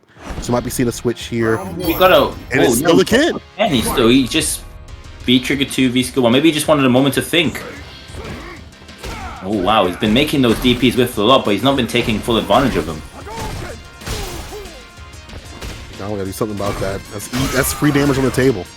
Yeah, you have to take every single bit of damage you can against Takamura. He's not going to give you many opportunities. Ah, yes, the copy pasta's back, but the Maturino codes have not been filled. Good job, chat. Chat, fill out those Maturino codes. If you want to drop that, I'll let you do it for like a minute more. But you gotta fill out the claim codes. All right. I'll let you do that for a little bit more, but you better fill out those claim codes. If I look down, I'm banning everybody that didn't fill out those damn claim codes. I swear to God, bro. I swear to my mom. I'll put on Zuma only crush. I have a sword. I'll put on only chat. Oh yeah, you can, can't you? We got $100 yet if people dare to post copy pasta in the chat, man. Disrespecting Rias, but the lives are very even now. But Akuma has full V trigger, well, not half V trigger and CA available to him. So this is very close to being one chance. Oh, the jump in the corner. Takamura did not crosscut DP, but he did get counter hit, so he might have attempted to and just gotten the wrong input. Yeah, it's unfortunate. Usually typically see Takamura at the ready, but now Gamba waking up. EX Tatsu puts him in the corner. That is such a good move to just keep him in the corner. And again, spinning for that situation, but you can't be minus on a man like Takamura. Side switch off the EX roll. He's demon flip, I should say. Takamura just looks still so comfortable in neutral, which is just, it just says how much about him as a player that you can lose a round like that where it's a mistake and still just be so ready and composed. Yes, it's still being Takamura's bag, but right now Gamba with the big lead, can't throw out a fireball. If you're Takamura, And now you see him wait just a little bit to sweep off the feet to crush. Doesn't go for the forward heavy punch. Oh! What? It just defeat Europe, baby. You could have died, but you don't care because you picked Ken Masters. Can win. You don't care. Hey, yo, my guy, he said, I'm waking up with all the violence. Eyes weren't even open, already swinging. And Gamba putting Takamura off his game. Big mistakes on Takamura's side as well, but Gamba, I like the fact that as you know that patient play is kind of getting dwindled down by Gamba. It's like, if you're gonna wait that long, I'll walk in and get my hits to do it and take advantage. Now Takamura forced to activate to get 1-1 here as well, but now Takamura is just taking full control of the set. What does it say that? The fish with the stand medium kick. Oh, Ken Masters spends more active, I should say. Spends half the trigger as well, so he still can't throw fireballs. Oh, that's off the table. If you would have went for the, actually, if you went for a more shallow option, that would have hit. Was able to do a dash up throw. Is Gamba going to be the one to take down Takamura, put him in losers? Oh, is he going to be the one to get it done? EX dude! That's how you feel, Gamba! Yo, Jones! Where's Jones? Look at his character! Yo, the Italians in chat going crazy for their boy! Oh, Maturino, that you are the son! Oh no. There you go. Promote that claim call, baby. Get that Maturino going the phone, oh, baby. Wait. Where did that just hit? No. Capcom. That's another it. EXDP. Yo, this is getting close. Say, Cola, is this gonna happen? Is Takamura going to losers bracket? It might. Do you see the whip punish? Yo, Gamba? Not only he's got that wild style, no mild, the fact that he's so ready and steady to get these whip punishes, it might be over for Takamura. He can't get hit. Attack on the dash in, counter situation, activation off the fireball, make him fall with the DP. Oh. Wow, that was a cool interaction there. And V-Trigger's gone now, but Takamura's still in a great spot. These are all not true strings. He could have jumped out, he could have DP'd through them, but again, and he loses the round. Takamura still, both players on match point now. See, you can't have that fear. You cannot have that fear when you're fighting someone like Takamura. When he was playing like he didn't have no fear, like ain't nothing in front of him, that's when he was winning. The minute that he started thinking, there we go. Punish! Yeah, we just throw that sucker out, baby. That was a punish, you're right. But the fact that he's so ready with that is so smart. Heavy DP from Ken punishes a lot of things now, especially with the added range. Oh, no confirm on the medium kick, and he's gonna get big damage off of that. Into the corner. His toes. He's Tatsu back to mid screen, staying mean. So we got that fierce and the heavy kicks, wanting to crush anything to get Takamura back in the corner. He confirmed with the fireball. Oh, that's gonna be. No! Is this the game? Is he gonna get? Yeah. Yo, no way! No shot! No shot! This man is real! Bro, Takamura is not real. There's no way Takamura is real.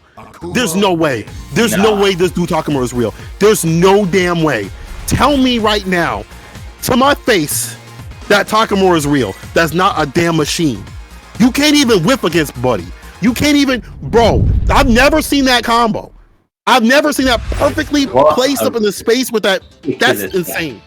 Nah. Did you see the way he calculated the meter build? No, you cannot be that ready for that unless you put in the work. So guys, if you want to see more of Takamura, you need to reward a guy like Takamura for that kind of play. And you need to click on the Maturino and you need to donate or claim the codes. Come on guys. You gotta reward Takamura for that. The codes are claimed up, but we are still far away from the 100 and 150 goal, right?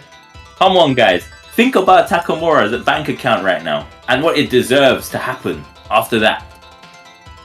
That was insane. Y'all definitely gotta put out for that. Like, come on, put your wallets out. I'm tired of seeing you spend money on stupid stuff. Stop spending it on Fortnite bucks, Diablo gems or whatever.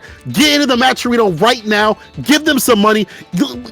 All you Gamba fans, he's still in the tournament, so start donating. Because if Buddy wants to get paid out, you gonna have to pay out. All right, let's go. Was so crazy, man. I love watching Takamura, man. What a so player. godlike. What a player. We have one more match before we start in top 8. Cool. We're going into top 16 losers with Raz versus Snowboy. All right. That's coming back up to the deck after. So that's loser side right there. That's Ross sitting on the losers by Garnet. Let's see if he can stay solid. Chun-Li cost you took all your fight money this month?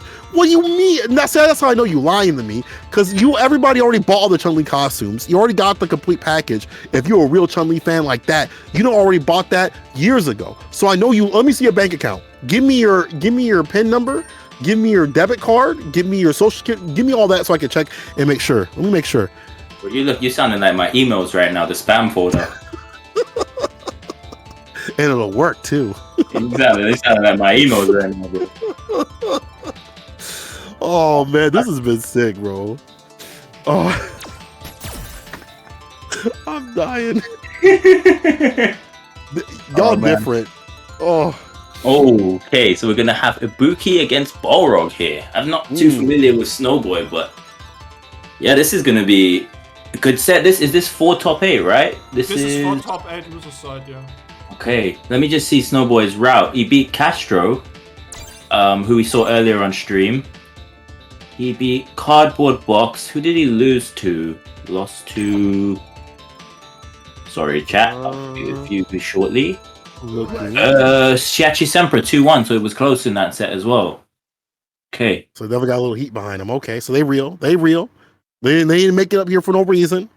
Let's see if they got the season in the fight. Someone like Ross, who got put down again by Garnet in a it was close at first, and then Fang did Fang things, but Ross wants to get back, need that run back and things like that.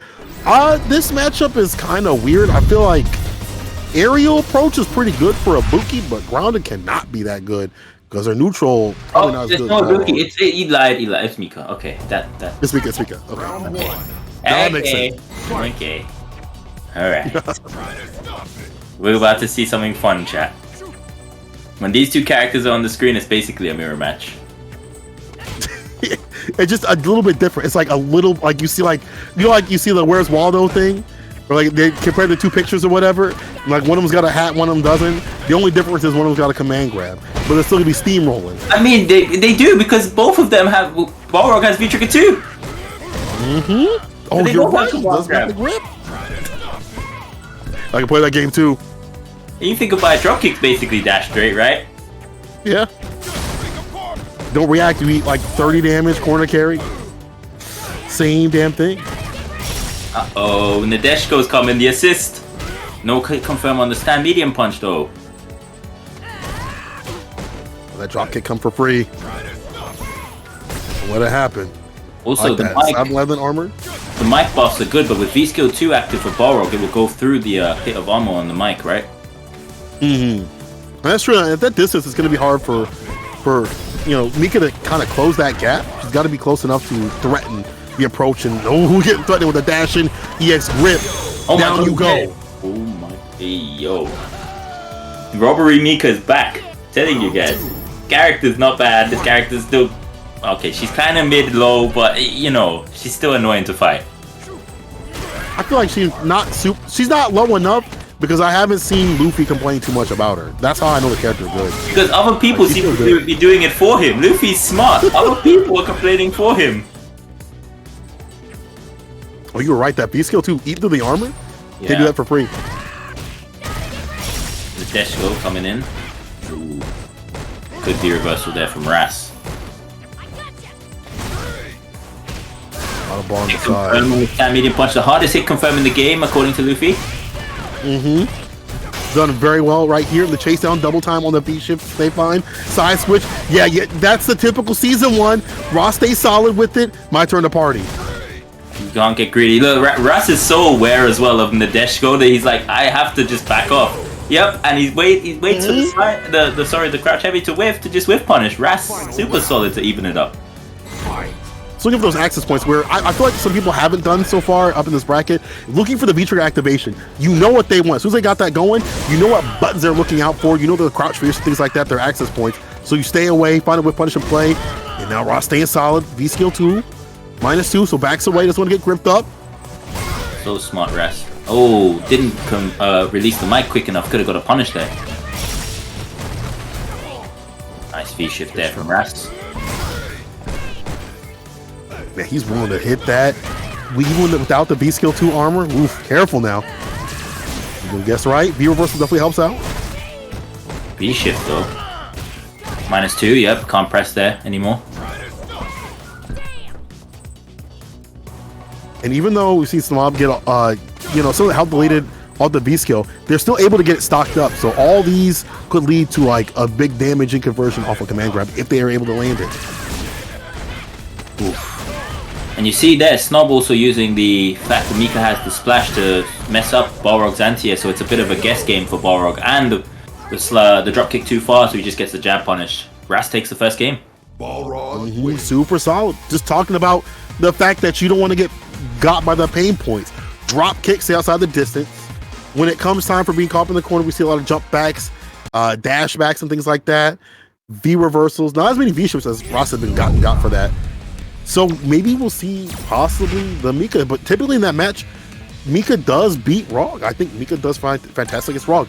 It's just the guess game has been really good for Ras, and honestly, Mika has not. We've not seen a lot of mixes that you have to really worry about. Just really, I'll just jump back or V reverse like that. You gotta switch it up. You gotta mix it up a lot. You gotta have different flavors on the menu.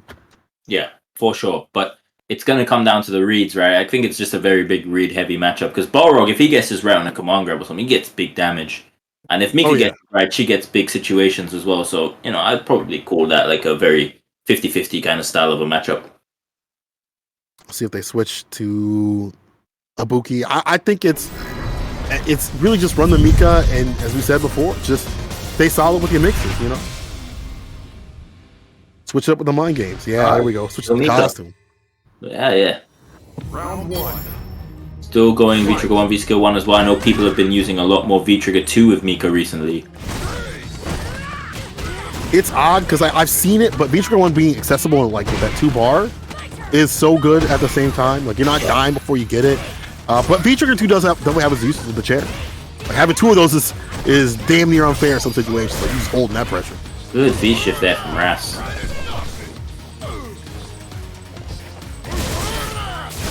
This is where Ras is going to get tired on his pressure now. Ooh, okay. The pushback saved him from getting a further punish there from the Nadeshko. -2. Oh, wow. Cheeky. Getting greedy with the EX command grab. Too far out for the Peach. I think EX might have reached. Nice. Avoiding the EX straight. Triple dash EU, baby. Usually see that from Mika players. Ross in his element, but we're in. Run for the Oki EX command grab instead of the giant swing. The kill might cost him here. Guess for the game. V reversal, very nice from Snowboy. Have to do it. Oh, the splash. Wow. You know what? It's one of those situations you can't blame Ras for trying to get the anti-air off, but good read there from Snowboy, using the splash to win him the round.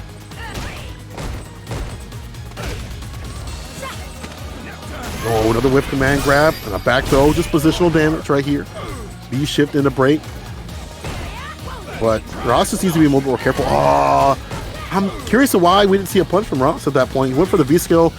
Maybe thought didn't have enough time or didn't have enough charge, I guess. But could have been an EX dash punch in to start the steamroller situation. But here we go to the corner. The readiness there. Ras, great whiff punish again, just controlling the space. But now Nadeshko's coming. Ooh, good V-break, avoided the Nadeshko clean from Ras. Found an option. That -4 got punished, dash in, command grab. You definitely take that, but you can't take too much. Don't let this be one of those things where you just watch it happen. That was crazy. He did whiff forward heavy punch into dash command grab. In his face. I love Europe. Like you're not reacting, cool. That's just the tail of the tapes, but right now we're telling you that Ross is on set point. This is to make top 8 once again. So, if Snowboy wants to make top 8, he's got to try and bring this back somehow. Ras is looking very convincing here, though. But, it is Mika, so it only takes one good sequence to just turn the tide in your favor. That's right. Everybody blends in the corner, but Ross be staying out of there. Be aware. EX stocks up with a B skill, but you can't do that for free. Put the peach on him. Wait. What happened there? He went for the air, the anti-air. I don't even know the name of it. Wow. Wingless. Yeah. Slash.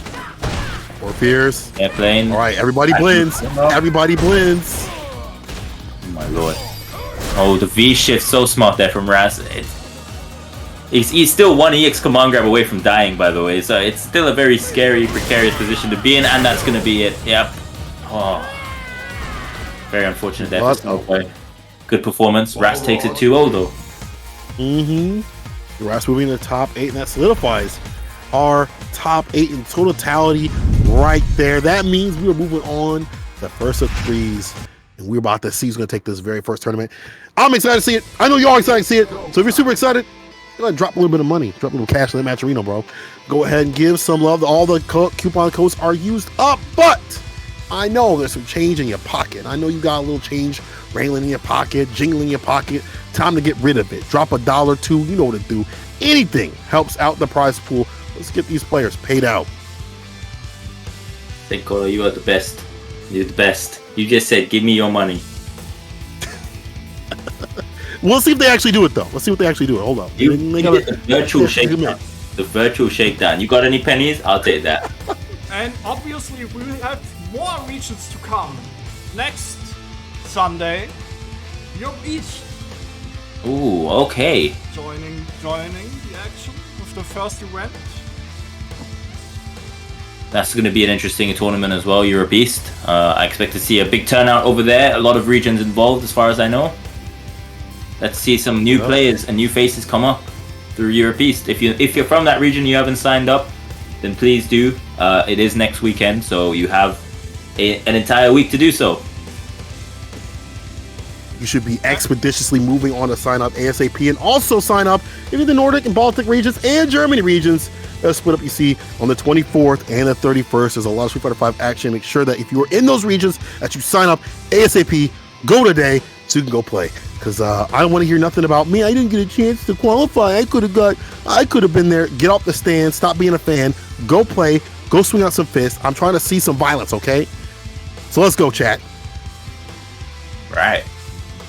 I think now we're moving on to top 8, right? So this is the big boys part of the set. Now let's keep you guys updated. So unfortunately, and loses Shachi Senpai drops out of the tournament. He loses to SYG Jhin 2-0. I believe that's a boxer player. Mave defeats Akram VVV 2-1. GambaNera and Keyman are still playing off stream their final match to qualify for top 8, and obviously we just saw Ras take it over Snowboy. So our top 8's pretty much rounded up. In winners, we're gonna have Takamura going up against Garnet, and Xeven going up against Geeck-O, who we still haven't seen on stream today. And in losers, we have Jhin versus Mave, and the winner of Garnet's game against Ras. All right. That's a pretty damn good top 8 right there. A lot of variety y'all see. You also saw that there is going to be an NA bracket for Sundays. That means Street Fighter V moves on to Saturday. So make sure that y'all check it out when we're not running things on the WorldWarrior scene. So you'll see right there 5 p.m. and 7 p.m. ET right there. So, yo, I cannot believe that I'm seeing Saltmine NA East. That's going to be sick because I don't think there's any tournaments on Sundays for Street Fighter V. So shout out to Ritas for putting that on, and can't wait to see y'all come out and play. I'm definitely going to be excited to watch that. You guys over in the East Coast, I'm expecting to see that. I want to commentate some of those and watch Idom, Punk, all of them just show up and just cause chaos. You guys are hungry over there as well, man. You guys have hella tournaments over there. We do. I mean, even though NLBC kind of closed down, we still have like a million tournaments. So there's like Full Bar Fridays. There is Wednesday Night Fights. There's Low Kick. We have our weeklies and stuff like that on Fridays in Chicago for the Midwest. There's like Close of Distance. There's like probably 6. Oh yeah, OG On tournament. And then Costa's coming back. There's like 7 or 8 tournaments per week. So, you know, if you're in those areas, sign up and come play. But today, we're in Europe. Oh, I heard 7 or 8 tournaments and I just felt tired. Street Fighter V is cross-play, so you can play on both. Absolutely. QS, you thought you could. I just want to remind everybody in chat that I know in Europe it's very hot outside today. A lot of people posting how hot it is over in their respective areas and countries. Please keep yourself hydrated, drink water. Make sure you take good care of your health, especially if you're playing in this tournament, because it's very easy with the tournament nerves and the heat to get very ill from just competing. So make sure you take care of yourself and drink water. 100%. Bro, I just saw somebody, I think it was Strange Hail, who posted they were at Disney World and like one of the workers like passed out on the ship and they're like trying to wake them up, like the princess in the front just like waving, and then right behind her is a guy just like slumped. So don't do that. Please keep hydrated, keep cool, and keep safe, you know. Just a kid in the chat talking about drinking juice. This is why he's a jury player. This is why he's a jury player. The only water that man be drinking is let me just stop there and just before I get cancelled on stream. Well, you see from the bath, is that where I get it? No. But anyway, top 8 out here. Europe West, let's go. It's the first one. We're in top 8. We're gonna start things off with Takamura versus Garnet. That's Akuma versus a little bit of Fang. But then again, we might see the Ken, because I feel like Ken also goes well in this matchup. We have seen the Akuma come through in NA when Samurai had fought one of the Fang players. So maybe it's like might be a comfortability thing. Maybe he'll stick with the Akuma, or maybe he'll just go with the Ken, because I think Ken can get in pretty well. Yeah. V-Trigger 2 is a nasty tool. I do think Ken is one of the better picks for Fang as well, with the anti-projectile tools he has. Heavy DP, V-Trigger 2, like you said, and also just Ken having that Oki and being able to get in. But respectively, Akuma has a free frame for defense, which might be helpful. So we'll see. We'll see what Takamura feels more comfortable going with. Yeah, I'm excited. I'm just excited to see some Akuma, bro. It's definitely been a minute since I've seen Akuma. All the Akuma down players have definitely been doing their work, but he's still a good character. And we're going to see him right here. Takamura versus Garnet. Top 8. Let's get it. Let the people know what's going on. ASAP, baby. Round 1. Let's see this first of 3. And I know a lot of the Italians are really hyped for their boys, so I want to see you guys supporting in the chat your boys from Italy. Show Garnet the love. Give him the power up he needs, because Takamura is a very, very imposing figure in the FGC. He's a very strong player. Already with the huge conversions, Takamura! Wrong bet on the shimmy right there. Garnet get the back throw. Bishop's in the corner. Might be dying tired. Oh, no. But you'll definitely take that sweep. Just get out outside that corner, but you know, you're taking some damage, maybe too much. And that's the problem with Akuma in this matchup. The fact that the poison is going to be a bigger detriment because you have a low health pool means that it's a wrap real soon. No EXDP, Takamura. Oh, try that. Oh, got the trade on the anti. I was about to say he's about to die for that. Another V-trigger on the side of Fang. Take the poison and the EX Cloud there to protect him. Oh no. Oh no. Why he snatch his wig off like that? Why he snatch his wig off like that? This ain't real. What? Takamura is going crazy in this event, you know, he's so clutch.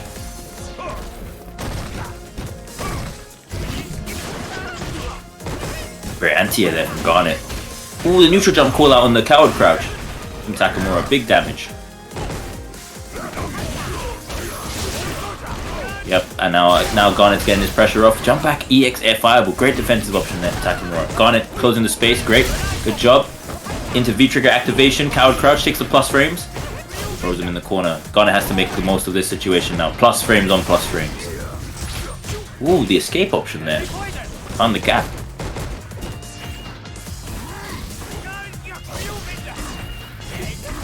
Oh, Fang pressure is so scary, but Takamura now has V-trigger available to him, and this is where Akuma gets really scary. Misconfirm, could be big damage, takes a side switch. Takamura now, 2 throws, 1 throw away from taking the whole first game, and he takes it with the Demon Flip Slide. Takamura goes up 1. Akuma wins.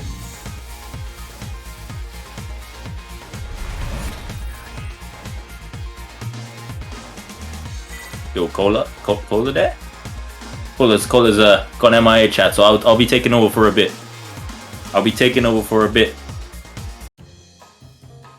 Round 1. Fight. No problem. Alright, going into the second game, and Takamura gonna feel a little bit more comfortable here after kicking the first game. Now it's up to Garnet to either increase his offense or try to win in other ways here. We'll see. Takamura looks very comfortable so far though. Big damage and screen positioning there. Ooh, went for the forward heavy punch to call out the tech. Good defense there from Garnet. Ooh, the view reversal punish. Can't do that, but still alive. Punish the sweep. Good play here. Garnet has to make the most of this opportunity now. Takamura smart and takes the round. Garnet looks a bit flustered almost in some of the defensive decisions Takamura is making. Very smart decisions in general. Ah, there's the boy Saint Caller. Bro, I'm so glad that this is the first of 3 because I did not want to miss Takamura and Garnet playing dog. I'm so upset that I already missed a part of this, but it looks like Takamura in the corner. Saint Caller, did you become a robot in the time you were gone? I think I became a robot for. Am I back? Saint Caller, you good, bro? Am I good now? Robo-Cola. Wait, keep talking, keep going.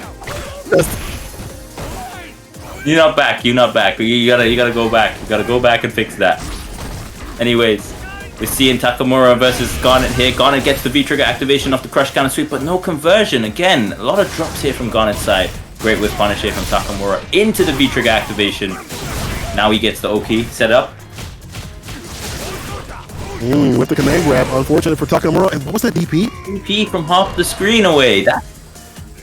Final round. Yeah, He's still a good. Reload. Let me reload. Wait, no, you sound good now. Oh, we good? Yeah, you sound good now. I can't stand Discord. All right, Takamura. In the corner, unfortunate, did not get that hit. Committed to like the V-skill right there. Ooh, the mix from Garnet. The damage, lovely, and Oki. Set up. Ooh, Takamura just backdashes out of there. So willing to play at low life like this. I mean, that health just being eaten away. Crouch fierce. Don't you see the spacing? Nah, son is different, dog. Call him stranger. Ooh, conversions. Nah. This is a highlight rule. Takamura came to style today. Activate. Oh, he missed the. Oh, missed the punish. Yo, what just happened there? Yo, for fierce though. Staying solid. Listen, he knows. They know what's going on. I don't know what's going on. It's a little bit different. The Tatsu, maybe to get through the crouching medium kick. I'm guessing that was the option, but in a Scrabble situation, Takamura stays solid. And I'll tell you one thing: you don't typically see this from a lot of Akuma players. A lot of Akuma players are not good in scrambles, and it makes sense. The characters have no health, right? But Takamura willing to play at low health with the poison and things like that, and just able to stay solid when everything's going wild. Like this is a cat that's pulling the best out of the character. Garnet's gonna have a big hill to climb now to bring this back. 2-0 to Takamura.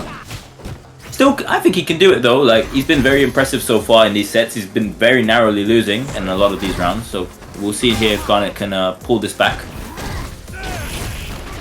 Sweep out the feet. Yeah, I'd like to see Garnet definitely fight. Maybe it might be tournament nerves. You're at this high spot. You're fighting someone like Takamura. You got to pull it back. Put the mixes, that confidence that you had before when you're fighting someone like in the pools, like you're fighting Ross. We got to see that. We got to see that confidence in the normals and the neutral. Great option there from Takamura to use the projectile invincibility on the EX demon flip. Get out the corner. Reset. Demon flip. Season 2, baby. Garnet just... Yeah, I like that jump back. Avoid the activation. Just checking these fake dashes in. Takamura playing very safe now. Not committing to anything too heavy, just being very patient.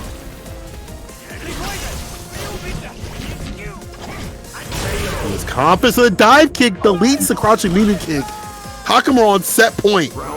Very convincing here. Now Takamura looks so in control. This is the most comfortable I've seen Takamura in a very long time in this game.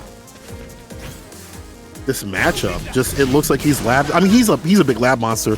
Many people probably don't know that, but like he's a huge lab monster. I'm guessing MQS taught him a thing or two on how to fight Fang. Yeah, we've got MQS, Garnet, and Vega Patch over here in EU for Fang representation. So a lot of the time you will actually be able to fight Fang if needs be and to learn the matchup that way. Still a very annoying character to fight. One touch hit. That's right. Off the fireball. Oh, try to catch him in the skies, but surprise, fireballs.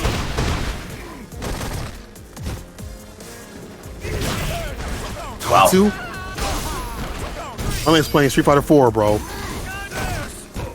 We've got one more air tatsu available. Yep, uses it. Oh no! The latest super! Are you kidding me? Oh my god! Takamura! Yo. Hey, yo, this dude is, yeah. Wow. How is he ready? Wow. How is he? Nah, he's on another level, bro. I'm speechless. I'm speechless. This dude is crazy. He's so sick. Takamura! Takamura! Bro. The Matcherino. Else we should get on another level after this match, the Matcherino, because we still not at the $100 mark. Chat, come on. Come on! Come on, chat. You guys cannot just keep seeing Takamura pull off all of these impressive new things that you don't see very often and not reward this man and the other players in this bracket as well. Come on, chat. Let's get this to 150. This action is getting nasty. It is getting ridiculous. Tell me you don't want to donate to these players, bro. They're giving you the best of these characters. Let's bring a little bit of spice in the UK. Last week made it to 165, I think. So you wanna say the UKs are better than Europe West? Wow. I mean, I feel like I personally would say so, but that's because I'm biased and fired, right? Yo. Talking about good UK players, thanks to Cam the Cypher for the raid. What up, Cam? Young Cam up in the building on that oral, bro. I see you up at that top spot, top 8, doing the CPT things out here. Hope that your runs go great when they do happen. But again, Switzerland, Netherlands, Belgium, Slovenia, Austria, Luxembourg, Italy. Are y'all telling me that y'all can't get your boys up, get your money up, no funny up? Is that what's going on? Y'all can't donate enough? You can't beat the EU? Is that what's going on? Beat the UK, but to be fair, they did beat us in the Euros, and if you guys know about football, so I think you should let us have this one. You know what I mean? No. Let's have this one. You guys take the football. We'll take the L. We hold the L. But we'll keep this. The L? You know what I mean? We'll keep this one. Come on, chat. Oh man, this has been ridiculous. Thank you for the raid again, Cam. Appreciate you, bro. I this is just an aside, but I love that Cam has come up from that blow up on Twitter to like a top player. Like that's the most wholesome story. He's the best. You know what? You know when they say that like blow ups like can shape you and help you to grow. That's exactly what happened with Cam. Yo, you go to Cam. Man. That's good. Cam's still a very young player as well coming through. So we have a lot of young players coming through. We have Ender Walker and Cam, who are leading the line for the UK in terms of young representation. Then even out here in this tournament, Garnet's really young. I believe, is it Jhin? How you say the name? I think they're pretty young too as well. I'm not too sure about Jhin. Not too familiar with them as player. I'm not too familiar, but from what the Italian scene has said, I think SYG represents the younger community from Italy, so nice. Probably. Oh, he's Garnet's training partner. Okay, he might be younger than Garnet. Oh, that's sick. So like all the people that are saying it's too late to get into fighting games or whatever, like it's never too late. You just need to train proper. Sometimes if you're a young gun, you probably have like the power up of being able to like, you know, not to worry about taxes and bills and all that stuff like that. The 9 to 5 plus the stress of existential crisis. You don't have to hit that just yet. So you have that power up of being able to grind a lot. But even if you are like in the older side of things, if you train right, you can still be all right in these fighting games. You can still play. You can still, even though it's late in Street Fighter V's era, like you can still, you know, make the magic happen. As we see a lot of young guns up in this scene. Even Takamura themselves, I'm pretty sure Takamura is like below 30. He's got to be like 23, 24. I think Takamura is very early 20s. I know he's like early 20s. Yeah. Yeah. I remember meeting him before he was 20, I think. Some of these kids I see playing Street Fighter now, and I remember when I was 15, 16, I didn't get no time to play video games. I had exams, I had coursework. It's like, you gotta be in school a lot of these times. When these guys are online at like 2 p.m. and I'm looking at it like, hey, this school hours. You got GCSEs coming up. Ender, what are you doing? They just don't sleep. That's the thing. They study and they just don't sleep at all. And they live on energy drinks and they live on D-trigger adrenaline. That's what I'm D-trigger adrenaline. D-trigger adrenaline. That's what they're living off of. when Cam decides gets crouch medium punch into watch what I do next and rolls man at 50%, that keeps him up for another 6 hours. Oh my god. Yo, shout out to you young cats out here. Let's see if Sevens can take it in this match. The Cody. And one of the good things about playing these fighting games, they'll pick the top tiers out here, the strong characters, so you get a little bit of an edge and be a competitor. And that's what you should do. And Cody, as we've seen, is pretty strong. Also, has a jury just in case. Betted on 7 in the prediction. I can't believe that. Really? What? Wow. I mean, Geeck-O is an extremely strong player, and it's a mainly Italian chat, so I can actually believe that. Okay. Belgians, represent. Come on. 7's your boy. I know Senkaichu's in the chat somewhere. Yo, as an aside real quick though, Cap, I see you. The one that you own that group. Even though you can't pay for everything, I appreciate you paying for something, because many teams don't do nothing for their players. So I appreciate you holding it down for your players as much as you can. Now let's get to the action. I feel like either character does good. Cody does good, but Jury probably does fantastic having a reversal and a 3-frame, and has gone call for the corner. But this is probably like Geeck-O made his name on Jury. So in terms of knowing how to fight this character, I don't think many people know how to fight Jury the way Geeck-O does. Geeck-O was known as the Jury of Europe for many years. So now he's picked over the Cammy. He's still gonna know how to fight Jury, I'm pretty sure. I'm pretty sure this is just Geeck-O's way of showing why he stopped playing Jury. Just boring winning, huh? It was just too boring to win, huh? Is that what's going on? Wow. Nah. He went from, yeah man, Jury, fun character, to now I definitely want to win. I'm playing Cammy.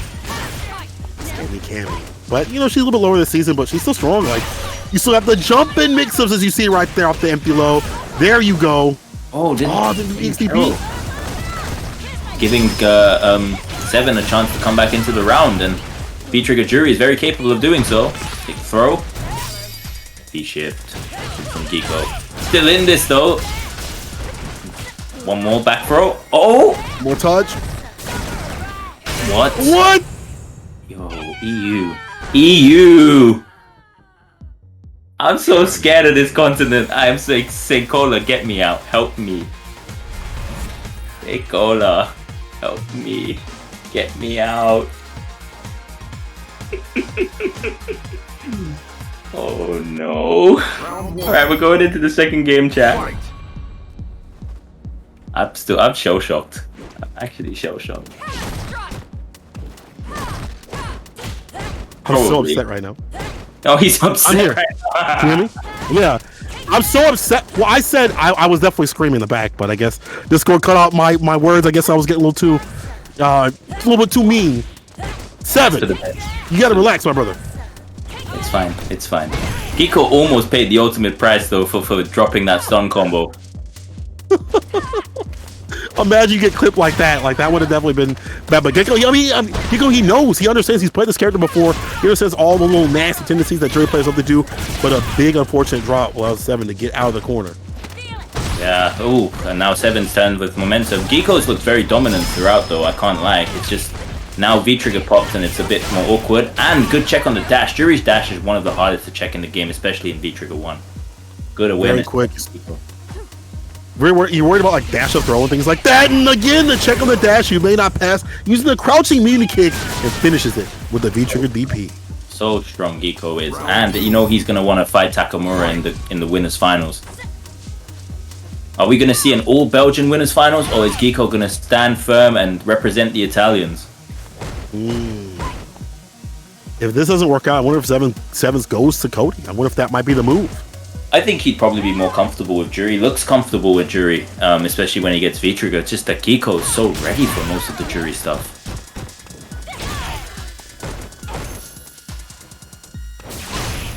Good dive kick there from Geeck-O into the broken walk under. I'm not calling it anything else. It is the broken walk under. It confirms. Nice. Didn't finish it off, but still in a great position here, Geeck-O. Bro. Oh, the dash in low. You can't react. Got counter hit. Take the throw again. Has to be aware of your reversal. Here we go. I was gonna say don't like bash up EFPP, but still, it's a wrap. And now do we see the switch? Shivs, do we see the switch finally? I think he should stick it out with the jury. I think he should stick it out with the jury. I'll be honest.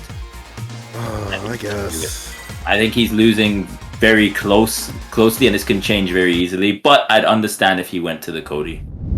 And he's going to the Cody. Let's go. Going to the Cody. All right. Switch it a little bit over to the Cody.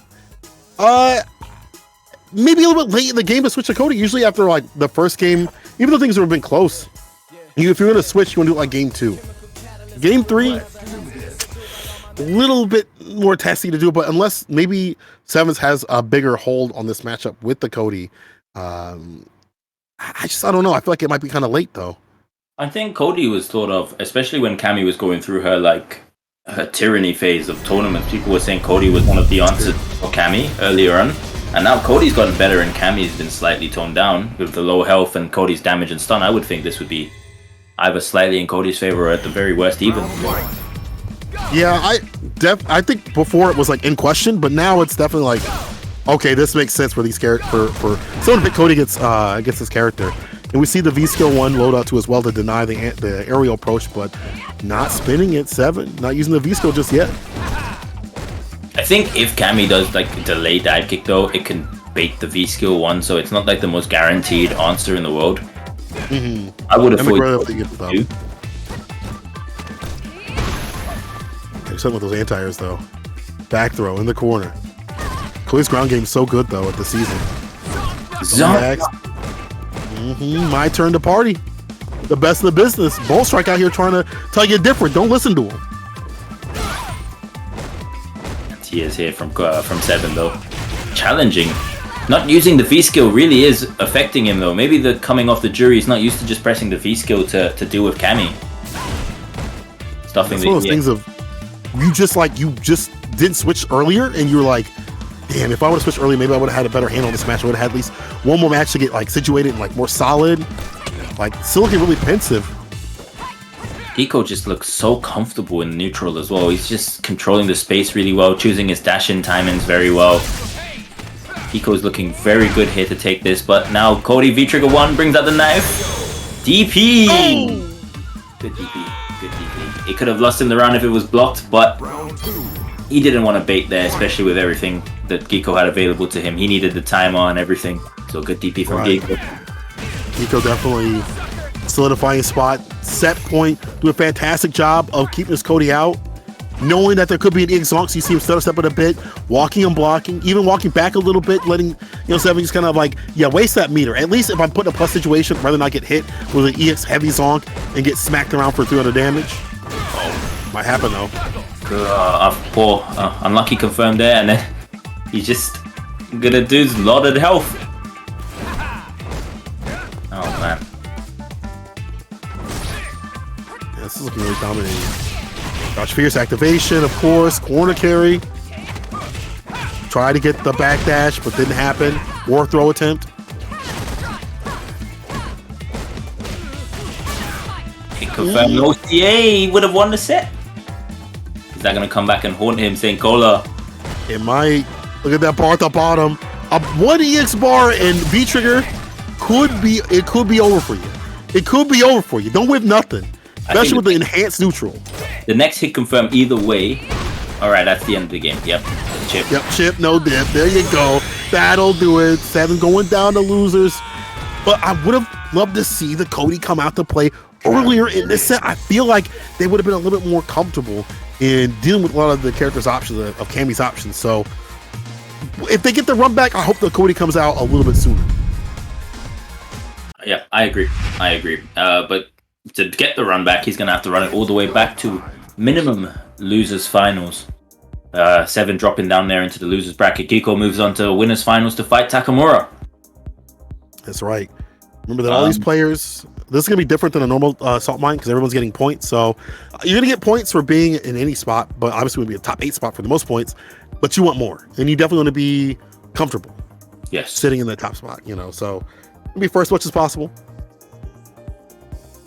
I think we're moving on now to see GambaNera against Ras, and Gamba's definitely been a big fan favorite in the chat today, so I know the Italian crew is going to be out there in full force.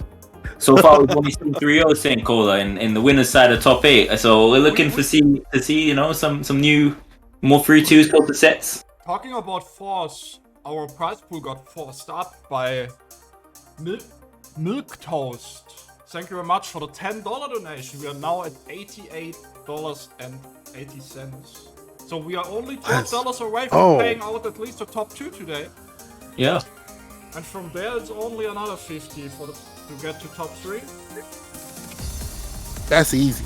That's easy work, chat. Y'all can definitely do that. We're out of claim codes, but I know y'all got a little change in your pocket, so run some money, no funny, out here in the match arena with the Saltmine variety. Support these players, get them paid out. Come on, I'm trying to see people walk away with some, Uber money. You know what I'm saying? Like some Uber Eats money. Like, them bills, we order something on Uber Eats, that delivery fee be like $30 in and of itself. So let's help them out a bit, okay? Dang, I'm hungry. No, I say that I'm very hungry. I'm hungry for this next match. Loser side. Someone's going home. Look, now you've got me hungry as well. I'm just going to drink water. I said drink water. That's the FGC way of feeding yourself right there, apparently. Can we not be like that? Let's support these Matcherino pots so that we're not just drinking water to satiate our hunger, okay? Like, some would say that drinking water is healthier for you than what you're going to order off Uber Eats, but that's not my business. You order what you want to order. Yeah, you order whatever what did I have yesterday? Actually, this wasn't Uber Eats, but I had a hamburger and greasy ass fries. I am not in a position to judge you, St. Cola, because I had Subway at 3 a.m. when I was drunk. Can I say that on stream? Yeah, you were drunk with happiness. You were having a good time, drunk with happiness, hanging out with your boys. Yeah. But I feel like Subway, that's still good for you though. There's still some good elements of Subway in there. I don't know about what I ate was good for me or not, but I just remember I just ate that whole thing down. Were you like you go up to the dude and they're like, all right, what do you want in your sandwich? All of it. All of it. Sir, I don't all of it. I want all of it. That. So this isn't Chipotle. You can only have. I want all of it. He's the boss. Give him what he wants. They say have it your way out there, I guess. So yeah, what sauces do you want? Everything. Put it all in there. All. Doesn't matter. As long as it feeds my stomach, it doesn't matter. As much as possible. That's a tech actually at Subway. You order like a sandwich, but you put all the vegetables in there, all that stuff, so that fills you up. I see people ordering like a meat and like 2 vegetables. I'm like, that's such a waste. Like, get your money's worth. They're letting you put all these toppings and stuff on. Dump that sucker on. I know you be telling these people as well, extra meat in the sandwich. That's the smart stuff people don't think about, and they'll do that. Like, extra meat. Y'all just wasting your money not doing that. You make the eye contact with the boss man. Extra meat in my sandwich. What do you say? Eye contact. You just staring at them while you eating like. Bro, you're both fired though. What? Let me get extra meat. Yo, pause. Pause. Hey, yo. Pause.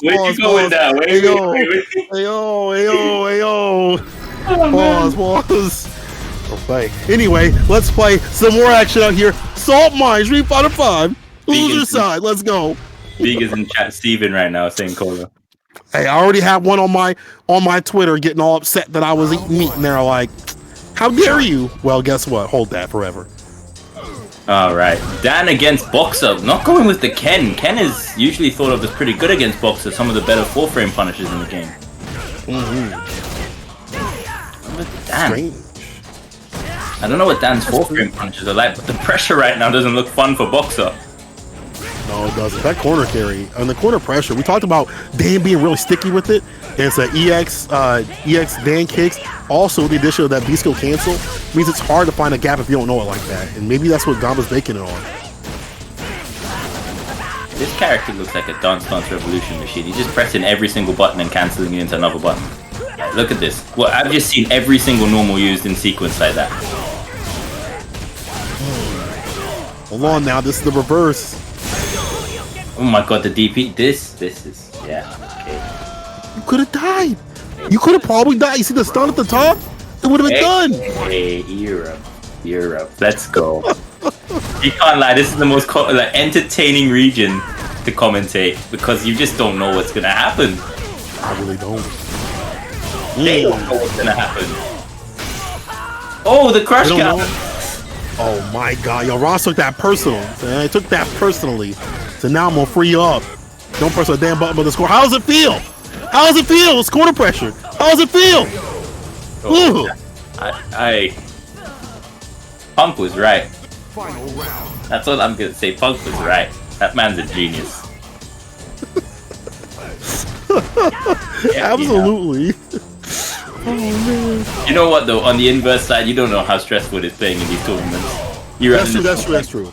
You run into someone like GambaNera, and you don't know what's gonna happen. Pain. Max range with the V skill. We definitely have some crazy cats up in the US, but Gamba, the craziness is not working out. Ross keeping it nice and tight, solid. Look at that punish. And some of these punishes don't look like they're good. Like we've seen already medium into EX Dan hands, not reaching at the right range, and Ross with an immediate punish. V reversal puts him in the corner. Nah, Ross is like, no funny business, bro. V skill right to the fireball. One more touch and you're done. Wow, Ross not letting him fireball at all. Is he gonna switch to the Ken or is he gonna stick with the Rogue here? Gamba. The first round looked really convincing, but then Ross he just said no more gimmicks, none of this. I'm just gonna play solid and just keep you out. No pressure, anything. I do like that he's staying outside of where like the Dan kicks would hit, the EX Dan kicks would hit. Well, we've seen those be like a pain point for a lot of players where it starts the pressure in the approach and putting, the players in the corner and stuff like that. Or those V-skill cancels, look at that. Preventative measures. An apple a day keeps a Dan away. Wow, just pressed medium kick there on defense there. No fear from Gamba, but Ras still looking so solid here. Sweet. Combo V-trigger, spins it. V-reversal immediately. You gotta watch out for the bar at the bottom from Ras. Definitely we're going for the V-reversals. Maybe it's time to bait out that resource and then go for the activation.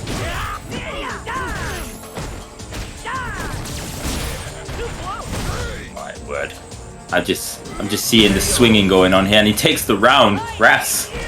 That looked very, very scary at one point there for Ras, and I'm sure he was thinking, oh, what's gonna happen now? Yo, Ras is like, please God, do not let me get caught up in the corner against this character again. Where he's doing V-skill cancel, and I don't know what's happening. EX. We out of there, mid-screen, crouch medium kick into EX.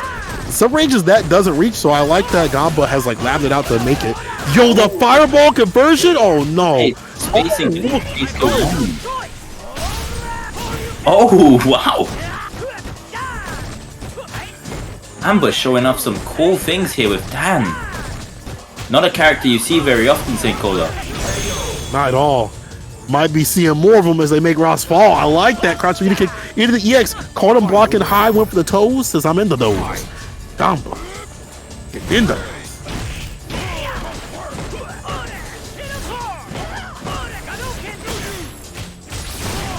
The fireballs are not working out though. Definitely not working out at all as Ross is V-skilled damn near every single time. Wow. Overhead blocked from Gamba into damage. Nice. Gonna get some Oki here for himself and pressure. Takes the back throw. Has V-Trigger 1 available. Ooh, with the V-skill 2. It's gonna get punched for that. Yeah, over to the corner carry. Nah, we saying wear it, dog. I knew what you were gonna do. Everyone gets one of those. Yo, Hey. I don't blame him for the second one. I don't blame him for the first one. You gotta guess. You know what? Go out, man. Don't have any regrets. Imagine you didn't bait and you went, why did I doubt myself? Go for it, man. Do your thing. This is your moment. Do it all. Round one. Go forth, my son. EXDP as much as you want. But then again, Ross has told him time and time again, I ain't gonna let you do it. It's like you take too many of the snacks off, like the free snacks at Costco or something like that. Like, no, only one per customer. Everyone gets one EXDP on me. And Ross now on game point. Personally, I'm really happy that he's sticking with the Dan because I feel like this is a character that we don't get to see very much, and it's nice to see the character represented in some form. It is. We've only seen it happen a few times in the CPTs and rarely in the other tournaments and things like that. So it's cool to see the character come out to play. But then again, like you see the where he lacks the neutral. Oh my God, stop pressing, my friend. Crush counter after crush. Yeah, I remember seeing Moruto represent this character in the Japanese SFL, but oh, the reset unnecessary. Ras is styling now. Ras is sending a message. Round 2. So stop goofing when you should have brought the Ken. You should have played Ken, son. Oh my God, Ras is just he's going in. He's going in. This is a wrap. This is looking terrible. All an ambulance. EX. Hold on now, but for who? V-shift in the break. If that V-bar is so problematic, we start seeing more people V-shift and V-reversal. I almost gotta be looking out for that. We talked about how like dog V's are definitely baited out, but the only thing is getting baited out is his damn health. Ooh, baits out the dash straight though, which is good. Is he gonna be able to switch sides here? No, just takes the Oki and back to the screen. Looking back, caught in the corner though. Gamba, where's all that heat that you had? Where's all that flame, that fire? Where's that passion? Wake up, EXTP! Punish! His hands. The overhead there. That's yeah. Ras is trying to send a message here now. Plus frames. Takes the throw. All around here. Oh, the V. Of course. Plus frames. And that's going to be the set. Ras takes it 3-0. Another 3-0 Senkola. We've seen 3 in a row. Balrog win. People kind of getting cleaned up a little bit, but Gamba, I feel like the way they're playing in the second match is the way I want to see them play all the way through. But, you know, when you get things stopped, like we talk about like Dan being like sticky with it, right? He puts the Dan kicks to you, sticks to you like Gorilla Glue, and he can't get away from this character. And then he puts you in the corner and loops that pressure over and over again. Ross prevented that from happening. Let the Portis to take the wheel. I would have liked to see Gamba, and this sounds so silly to say, maybe not be whipping so many normals in the neutral, because we just saw Ross smash Fierce over and over again. Oh, stand Fierce, cool. You gonna be whipping that button? Easy crush counter, corner carry, and then you're dead. Yeah, do you know what though? I will say this is being the first of their 5 WorldWarrior events. Maybe it's not bad to get this information now if you're Gamba, because it's not the end of the world now. You made top 8, you're going to get points on the board. You might do these bets early while there's still room to breathe, and as the tournaments progress, if you run into Ras again, maybe you think next time either I go with the Dan with a different strategy or I go with a Ken. I'm not sure. But I think Gamba walks off here with 20 points for 7th place. I believe that's how the point distribution went. Look at the points, but you might be right. Remember, you do get points all the way through. 7th gets 20. Yeah. 9th gets 15 points. So you're walking away with 20 points. It's a sizable amount, and they can work on getting more, especially if they want to pull out that Ken later on. So this is good. They can look back at this and be like, okay, maybe I should have EXTP'd a little bit more. Maybe I actually should have been smashing on that reversal even more, made him really afraid of me. But we'll have to see, you know. Again, this is 1 of 5, so there's a lot more these players to play through. Maybe people should enter Saltmine League, as the new season starts next Saturday. Wait. Octo arenas. Oh, next Saturday. EU Open Bracket Saltmine League. Make sure you guys sign up. And if you're not part of the Discord to be able to sign up, then use this code, this link in the chat. It will take you directly to their Discord. Get there, get aware, start playing, people. I'm tired of seeing people say, we don't have anywhere to practice. Well, guess what? Weeklies. We just have these every single week. Y'all can come through and also play for some money, as do have match reels going and flowing out there. Make sure y'all sign up, and make sure you also sign up for all the WorldWarrior tournaments that we have. We've already had UK and Ireland. We've already had European West right now. Yeah, we have East coming up, and later on we're gonna have the other ones come up on the screen too as well. And then we're gonna have, as you see, 2nd, 3rd, 4th, and 5th in the finals, all down the line. Oof. And then we still have the Nordic and Baltic, and also the German WorldWarrior events to come up. So if you're part of any of those regions, you didn't know these were going on, make sure you guys sign up. If you were part of the UK scene and you haven't signed up for the first one, you didn't know about it, there's still 4 more. So make sure you do sign up. And the same for this. Respectively, if there's any of the other 3 coming up and you didn't know about, now you know. Make sure you sign up, play in these. It's literally free. Gives you CPT points.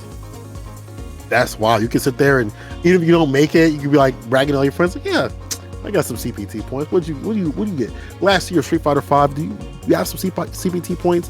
That's crazy because I amassed like 20 or something like that. That's something you can brag about, even if you're not like winning. So it's just good to participate and practice and play and stuff like that. Whether or not we have CPT next year for Street Fighter V, I'm not sure. Depends on what 6 drops, I guess. But if this is the last year, do not be one of those dogs that's like, damn, I could have made it big at Street Fighter V. I could have been that guy last year. That could have been my year.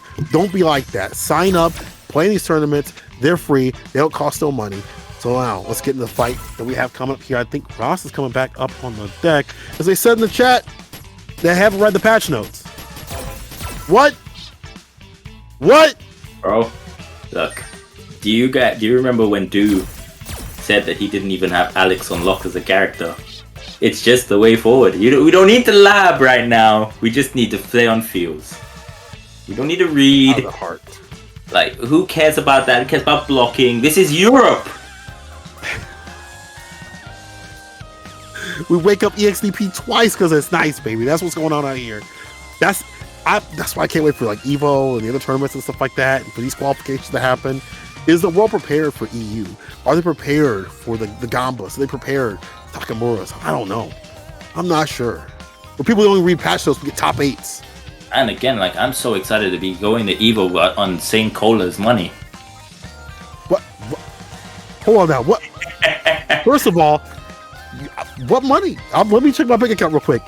I got negative. You might need to pay me, brother. I'm losing money right now. I'm in the negative. I'm overdraft. You signed me up for Evo, the bailiffs start knocking, so you got our fridge. You got that fridge ready for us.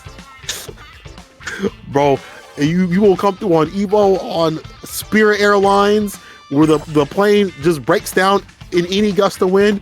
We have a nice Motel 8 for you if you want to stay there. We didn't sign you up for any games or even spectator, but what you can do is at least watch out in the windows and participate by pretending that you're there. They're gonna make me sit with the luggage. You don't even get a seat. You're gonna sit with the luggage. With the luggage? They're gonna put you in the compartment up the top? Bro, I don't think Spirit has that, actually. I don't think Spirit has. I think you actually have to like put on a different plane or something like that. Spirit don't got no room. Spirit is disgusting. But guess what's disgusting on the screen? 2 top tier characters out here. Balrog and Chun-Li. And Chun-Li, oh boy. Alright, so going into the game now, I'm gonna be interested to see what the approach is here from both of these players. We're seeing V-Skill 1, V-Trigger 2 on the side of Jhin, and we're seeing V-Trigger 2, V-Skill 1 on the side of Mave. Okay, misconfirm. I don't really know much about this matchup, to be perfectly honest with you. It's just never been one I've seen very frequently. I've seen it somewhat. I mean, not too many ROG players are in the US anymore. I mean, Smug's out here, but I don't get to see him travel as much. And Brian was an oral player for whatever reason. So it's hard to see this matchup. I would imagine that Balrog can fight this character, leads the fireball off the table with the V-Skill, can contest the normals, has fantastic reward when they're whiff punishing, so can't be too terrible for Balrog. I think I could just, I think I agree with that. I think I can agree with that. This matchup is probably going to be one of those like nearly even, maybe slightly favoring one or the other. Looks like a very slow-paced matchup though. So someone explodes. Oh yeah. Balrog can do that damage. He has that command grab available to him now, so any touch could be death. Want to get close. Feature 2 for Mave. Oh.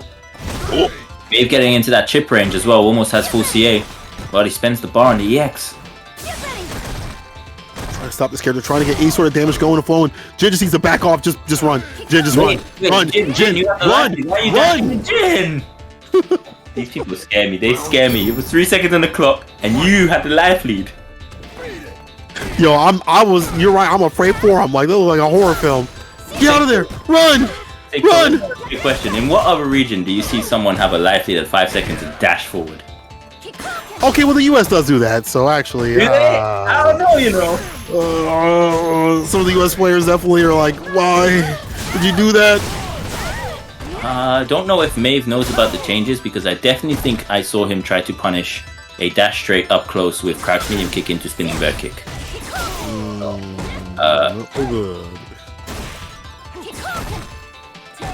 Okay, I gotta read the patch notes. I don't know what y'all are doing out here. I'm reading the patch notes and playing by feel. Activation. This should be the round though. This definitely should. Okay, he drops it. Unfortunate. And the walk up throw to seal it. Yeah, Mave definitely had that in the bag. Few drops though. You need to go look at the patch notes real quick. Oh, you know, it says a lot when you don't need to read the patch notes and you can still play very solidly. Like, I think Mave is still playing pretty good, even though he doesn't really know the changes. Maybe he does, maybe he doesn't. But just assume. Right, counter hit. Big bird kick. It's the Oki. Looking version with the crouching union kick. It's an Oki. Jhin, like to see some uppers. It's an anti-air.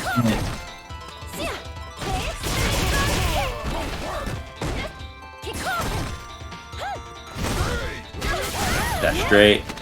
Wow, that auto spacing for the crash medium punch. Nice. Both players have V-Trigger available to them now. Oh, they get robbed. It's a fireball.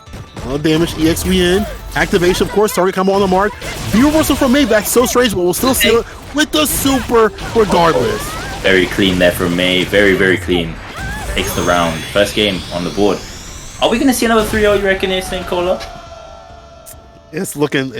It's looking a little long. I think it might be 3-0. But I don't, you know, what do you think? I think this is going to be the closest set we have so far in this top 8 because these two players look pretty even. I think this is going to go down to 3-2 or 3-1.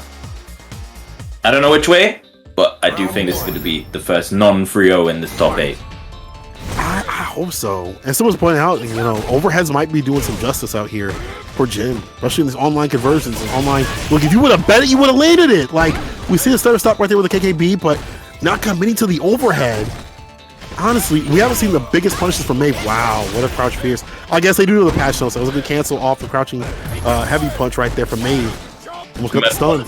Like one of them ones where you know you read your character's notes. I do it all the time. I read my character's notes, and if I'm angry, I'm stopping it right there. They didn't do what? I'm done. They didn't give Laura anything. Nah, I'm done. To close the note. This is like 35 pages to beat it. No, it doesn't matter. Yep. Uh-oh. This ain't looking so good. Mave on. Wasn't it set point? I thought Mave won 2. Or was it just 1? No, it's just 1. The first game. Sorry, second game is second game. It feels like it's been going on for longer because they're very slow players in terms of how long the time has been going. But this is still second game. One of the more patient sets we've seen in this tournament. Nice. You use the EX legs. Forward advance hit. So quick with it. Easy punish. Whiffing buttons. V-skill in. Yo, Jhin got to commit to some of these throws. Just to set like the strike throw game. Follow with this character. Who wakes up with a target combo. Corner carry. A little bit. And it's with no EX bar. Definitely right though, St. Cola. He's not really trying to throw him very often. You need to establish that in this game. Oh, raw EX leg! Whoa. Oh, he just did it. That's not even the reverse. No! He just walked in. He walked in and the door got closed right in his face. I'm gonna give him credit and say he reacted to that walk forward. Okay. He reacted to that walk forward. You know who I give credit? To Ricky 122 donating €5 via PayPal and his copy pasta tax. Copy pasta. Thank you very much. Nice. Thank you for the €5 donation. It's very greatly appreciated for the prize pool and from the players. Yeah, thank you so much. Drop off these players. Appreciate anybody giving a little love to these players out here. We might be seeing a clean sweep off the feet. Hopefully it doesn't happen like that, but it might be a wrap. But here we go. They're waking up a little bit. Oh, just for the dash. Mave is looking so comfortable. I've seen him anti-air with like 4 different buttons today. Okay. I don't know what just happened there. I saw whiff the spinning bird kick happen on block into a button. I'm pretty sure that's punishable minus. I'm so confused. It's match point to Mave. This might be just Jhin being such a young cat, right? Like they're so young that it's a loser side tournament situation where staying solid is going to be hard. And Mave has been playing for a long time. Like, I've seen Mave in a few of these brackets. So even with these mistakes, they're not being challenged or pressured or, you know, not having the best conversions. It doesn't matter because they're being more stable than Jhin. Yeah, 100%. It's just probably just the tournament nerves getting to him as well. And being 2-0 down, it's not an easy position to be in. Feel flustered. Using tap, yes. I haven't seen that used at all today from any of the Rogue players. Activation. Back throw. There we go. Establish that throw game. Grip him up a bit. Let's go, Jhin. Get back in this set. We want to see more games. Mave getting close to being able to chip out and take the set though. First one hit to do it. Denial of the super dog. Good stuff. Final round. I'm gonna take it. Still match point. Set point for Mave. Signs of life from Jhin.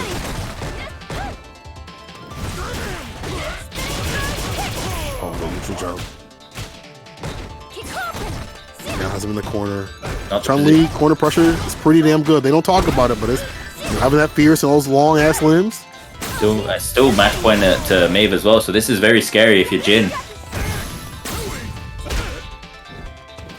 Okay. Oh, I think he read a fireball there or something, but didn't work out. Wake up buttons, no fear. Let's go. Punish. Good punish. Into the super. And he gets the Oki here with the command grab. Oh, he didn't take it. Maybe he was scared of the DP. Might have been. Can still get this win. Can still seal it. Dash up with the fadeaway play into the V trigger. Mave taking over Jhin. Dang. They just woke up a little bit too late. Yeah, do you know what? I was very impressed with what I saw from Jhin in that last game. Yeah, as you said, too late. Man, Mave. Again, like, this is the first of 5 tournaments, and this experience is going to probably help Jhin a lot in the longer term for the next couple. You made that top 8, you broke that first barrier. Whatever nerves or whatever you feel right now, use it to help you in the next one. Let's Absolutely. take a look at the bracket real quick, shall we? Yeah, pull that sucker up. Let's take a look at what's going on. Remember, we just had some people get knocked out. That's loser side, so going home, or I guess walk around their apartments or whatever. Takamura versus Geeck-O coming up in the winners finals, and then Xeven versus Ross, and then Garnet versus Mave to solidify our quarterfinal loser side of things. So Xeven versus Ross. Xeven versus Ross. Yep. Okay. Are we gonna see Xeven bring out the jury or the Cody and Brown Rass's side boxer? What are we gonna get here? I'm actually very interested to know what the matchup's gonna be. And thanks to the $5 by Ricky, we are now at 39. 93.90. 93.90. That means we are $6.10 away from paying out the top 2 today. You know, chat, that's an ugly ass number. 93, that's an ugly ass number. I like to see 100. Don't y'all like to see 100? Doesn't 100 look better? Can we drop a good 7 in there right there to make that just a smooth 100 plus a little extra change? Come on. 7, we have 7 coming up next. I feel like that's time to drop 7, right? I mean, you almost have to. I'm just saying, it just seems faded at this point. Can we get 7 for 7? Come on, drop a 7 in that pot, bro. Come on, drop a 7 in there. 7 for 7. Y'all get to see some sick Cody or jury play coming through today. And as we get through this top spot, again, thank you everybody joining. But we got 500 people up in here. We can't get $7. Come on now. Talk to your grandma, get a few dollars from her. I know she got some change every time you visit her. Go get a few bucks from her. Come back, put it in the pot in the matcherino, and let's go. Drop the 7 in there. Let's get it even. Someone said on it. Let's go. That's you, Shinya. Oh, let's go, baby. I love that I saw Soundboy say, I gave you permission to use. I give you permission. By the way, big thank you to Shin Yaiba that rocked the bracket in the background, like he always does. Great man. Make All sure love to you, enter this Yaiba. tournament as well, corner to corner. Great weekly events. See, y'all got tournaments out there. What are you talking about? You got plenty of tournaments. Yo, yeah, Yaiba. I teach Wes. Shin Yaiba how to TO, and now he does his own stuff. That's how it goes, right? Yeah. That's good, man. Did we get the 7? He said we got the 7. Shin Yaiba just dropped the $7? We got to the 100. Let's go. Oh, That means we are now at 50 away from paying out the top 3. Reese. You know, chat, 100 is an ugly ass number. Can we get to 150? Oh. That's a beautiful number. Just Mr. Shakedown. You play Yakuza? Yeah, Mr. Shakedown over here. Yeah, Mr. Shakedown with all the money. Yeah. I You lose. Oh yeah, 100's an ugly ass number. Yeah, you just keep going. I mean, that's at 100. I mean, I guess okay. Like it's average. Would I take it on the date? Probably, but I wouldn't call it back. Now 150, I'd call that sucker back in a minute. I'll probably put a ring on it. No prenup. So let's get that to 150 because I know y'all want to see some beautiful ass numbers with beautiful ass Street Fighter 5 action. We're about to get it going. 7 again. Wondering if they're going to be using anything different with their character. We're going to see the Cody a little bit early in these matches. 7 made his game crash. Like, you got made his game crash with that 7 for 7. I don't know if there's any coincidence in that. It just seems a bit too coincidental for my liking. Give them the hand, they want the whole arm? Yes, sir. You know, give me everything. I want your arm, I want both the arms. Let's use the time to talk about the upcoming stuff, right? Go ahead, guys. St. Cooler, you got this? Oh, of course, because I love watching me some Saltmine on Saturdays. We're going to have that going on for the EU Open Bracket. And then on Sundays, you have the East Coast edition new to the Saltmine League. So make sure y'all sign up if you're in the EU on Saturdays and in the East Coast on Sundays. Make sure y'all come and give some love to Saltmine. Donate. And also, if you're in these regions, make sure you sign up. UK and Ireland, European West are already done. Obviously West is going on right now, but you can sign up for the next ones 2, 3, 4, and 5 to make it to the finals. The European East is going to be in a week, so make sure y'all sign up for these tournaments, and also Nordic and Baltic right there in Germany too as well. You see the dates right on the screen. Sign up. Let's get some players in there, get some points. You can brag to your friends, say, I got some CPT tournament points, bro. What do you got? Nothing. Hold that. Go and use these as bragging points. You can sit there and say that you're a top level player, put that in your profile. I don't know. What I do know is you need to sign up, play, and you'll come through today because I can't wait to see all the great action. Shouts to Capcom for showing us, provide this opportunity for these WorldWarrior events. I feel like it's just like we're all just hanging out, at a local, across the seas and stuff like that, like a typical Saltmine, with a little bit more of that viewership and a little bit more on the line, obviously, the qualification. I really hope that Soundboy gave 7 permission to use his color, and then he goes, I don't need your permission, and picks jury. I feel like that's the thing right now. Like, who are you to give me your permission? Picking jury. I want to see it. Please. No, he's gone Cody, hasn't he? Oh, he's gone Cody. Yeah, he's gone Cody. He didn't need your permission though, Soundboy. I'm just going to say that. Fight. Shout out to Soundboy though, man. Yeah. Soundboy, the newly minted Cody player. That is Bolt Strike. Damn, this character's so good. That sway. Comes with the rush punch. You get a full conversion in Oki. Look, Boxer was Cody before Cody was Cody in this game. But now Cody's doing Boxer things better than Boxer. You actually are on point. Actually, that's true. Damn. Yeah. Wow, look at this pressure from Ras. This is so oppressive. This is so oppressive. He takes the first round as well, as long as he doesn't drop this. Yep. Solid there from Ras. Stole that, some would say. I wouldn't. I would. But then again, why is it block high? Simmons had all that bar too for like V-reversal, anything. He was winning until he wasn't. Let's see if he can keep solid up in this next match. Ross finds his way out of the corner with the EX low. Swinging. Looking for a crush counter. Hey. This way though. Looks like he's doing that on reaction as well. It doesn't, not just a read. Good job there, Xeven. Look at the plus frames. You can hear it without even having sound. That's true. We ain't got no sound like it. That's what Cody players say when they hit you for 300 damage after a sway. Like you try to do a move and they just sway it. So yeah, you gotta bait those out, Ross. You gotta kind of stutter step, maybe feint a couple of normals or like a grab to make him whip and then go for the EX low. Or just do it raw. Not like that. Boy, yeah, hot zonk knuckle. Wow, we left the wake up sand. Another option Cody has on defense. Not the most used thing in the world though. Brings up the knife. I think you can rotate those options over and over again, right? Like on defense, like makes him such a threat. Oh, that's stun. Oh, he just walked up to him like he was Iron Man, and then just shimmied him. Wow. Yeah! Yeah, bro. This character's Yeah, bro. This character's a little bit good, you know. This Cody character's a pretty good character. Damn, I might go back to Cody. That's wild. Isn't you? Isn't you? Yeah, cool. It felt good to just like as soon as you have EX bar, they're afraid of you. And on offense, they're still afraid of you because any gap is a B skill too, and they have to look out for that more than any other character. Like that's a real option that you have to watch out for, and that's giving them V bar and earlier access to V trigger. The Cody down players were playing the long game and they've won. They've won. Look at Cody now.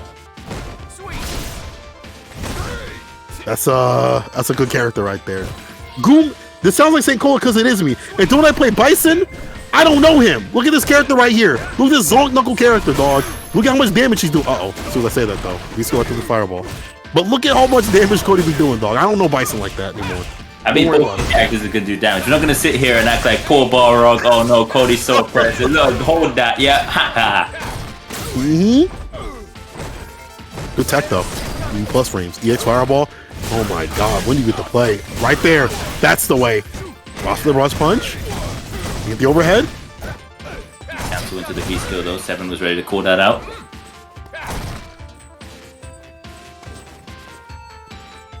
Little jump. Looking for a dash punch. And both players pretty much one confirm away. Oh, a little bit of freeze there, but back in.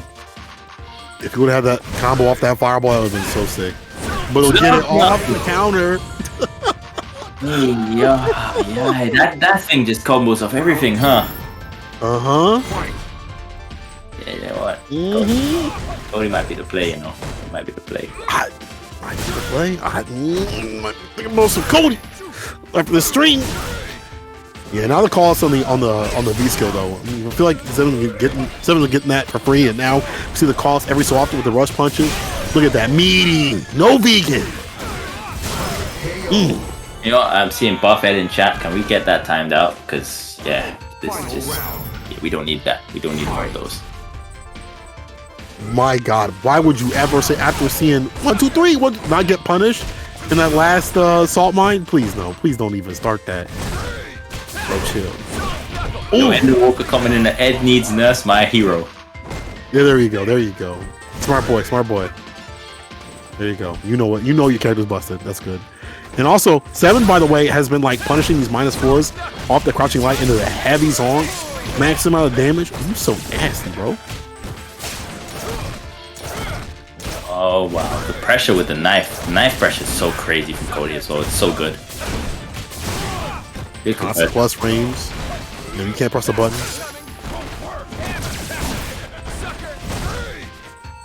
You know what's crazy? Neither of these. Oh no, because Xeven has a bar now. I was gonna say neither of these characters that love just having throw out EX moves have bar right now. I think that's pretty ironic. And that's the first non-3-0. Wow. Let's go. More games. No sweeps here. So we like to see some people fighting back like that. No, none of these janitorial duties done by these characters and players. I want to see people slugging it out. I want to see people actually swinging, and I like seeing the adjustments back from Ross. He's been not letting that V skill whiff so many times, or not letting himself get hit by the V skill with the dash punches, being a little bit less predictable, and sometimes with the normals just to fake it out and let Xeven get hit. You see right through the fireball, can't do that for free. He's going back to the V skill 2 here for the dash straights as well. Xeven looking very comfortable.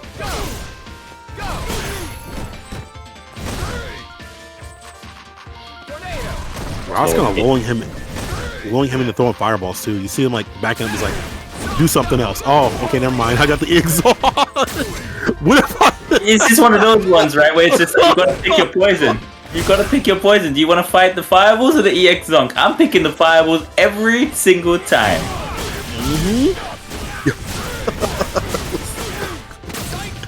Oh man, Ross puts him in the corner though. You guys challenge on the gap. They get the EX Zonk, but we'll get the activation. And plus frames off the knife. Yep. Oh my God! Don't press that damn button. Yep. Broken character. You went to the corner on block. Is this DNF duel? That was looking like some striker pressure without any guard cancel meter as well. Oh my god. Wrong game. Oh my god.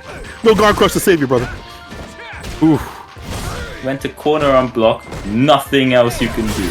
Hold that. That was a good sequence that they had. But now Ross has them in the corner with that EX dash punch. All it took was one to get it done, but here's the back throw. I can play neutral like you too. Oh wow. I'm seeing Boldstrike downplaying in chat. I love Boldstrike picking up characters to show how broken they are and then downplaying them. It's just the best timeline. Very peer pressure. Did he win a tournament? Didn't he win a tournament recently? What the hell, Boldstrike? Boldstrike, man. Boldstrike. He's like, yeah, I'm gonna show you how broken Cody is. Wait, Cody kind of fair, Yeah, let's go, Cody. Oh, this character's got some weaknesses. Do they? Because I'm not seeing him right here with the punish. Maybe they could have been a little bit more. Actually, they didn't have any bars, so I don't think he could have got more. Maybe he could have. You need to be careful for any travel as well. If Ross is charging tap, he will literally lose all his health. Cody. That might be the play up in this upcoming game. Like you start running taps of the V skill because of the C7s constantly backing up a bit to let him whiff and to not be in the same place and space, so making it hard to read the fireballs, even if they are slow and the fat hitbox and things like that. Like it's hard for Ross to V skill them consistently. So maybe tap might be the play too.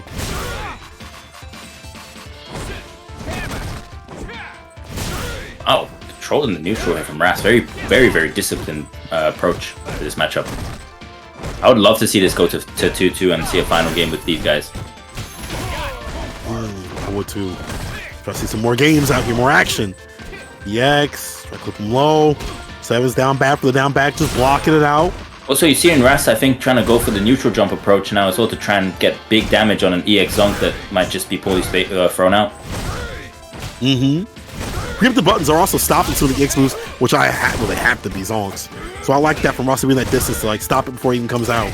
A little bit risky as well though at the same time, even though you're throwing out a jab, you might just get your jab whip punished by Zonk Knuckle for 600 damage. Yes, it's true. That could be a heavy one too off the backboard. Wow. Wow. Went for overhead, no V trigger available, no V bar, no bar, just I'm in. Yeah, okay. Went for the big read. I'm gonna get my win. Look at Christy in the cranium, blessing the dome. It is Sunday. Denial of the sand in my eyes. Punish.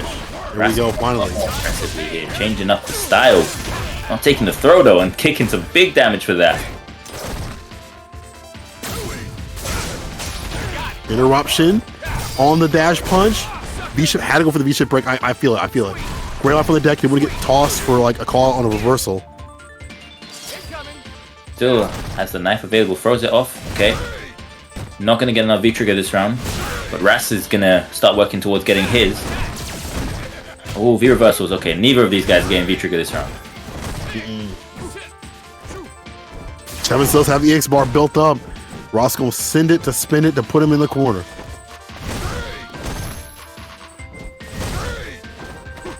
Oh man, this is Ross's game to win right here. Oh, Raw Ruffian? Bro. Oh, big reads. Maybe it was just a failed buffer or something, Yeah, possibly. I'll call it that. I don't want to be too mean. It worked. This is the villain commentary partnership. We have to be mean. We have to. Oh, V trigger available. Oh, V reversal. Okay, and V shift. I like that. Break again. The thing is, the V break are a very risky thing to do against Cody because you can just V skill that and then get a punish. That's true. Especially if he's OSing that, he can definitely deal with it easier if he's reading those. And I feel like if you're relying upon that and showing it too much, it's like, okay, cool. I can just smash my V skill and get a full ass punish and finish it. The Sevens needs to maybe be more reliant on that in the corner. Oh, we definitely have a match read this. We have a match. It's gonna go down to 3-2, the first one of the day.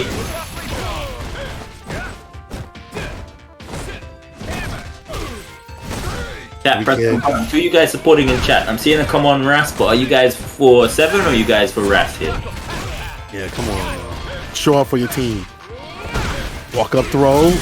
Ross for the challenge. I like that. Don't take too much more damage, dog. You're about to get stunned and done. Back to get the activation. B shift into break, so you get a better way. Again, the gray life built up on the side of Ross. You can still make the return over. Still that bar at the bottom.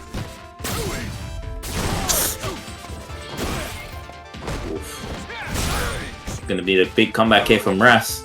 Xeven just needs like a light to kill. Just a little bit will do it. EX trying to catch him lacking. Even Xeven's blocks on the lows are so good. Plus frames. Oh, striker pressure. DNF duel. Oh, sticks. Yep. No V meter to V reverse or anything there. Yep. You just gotta hold everything.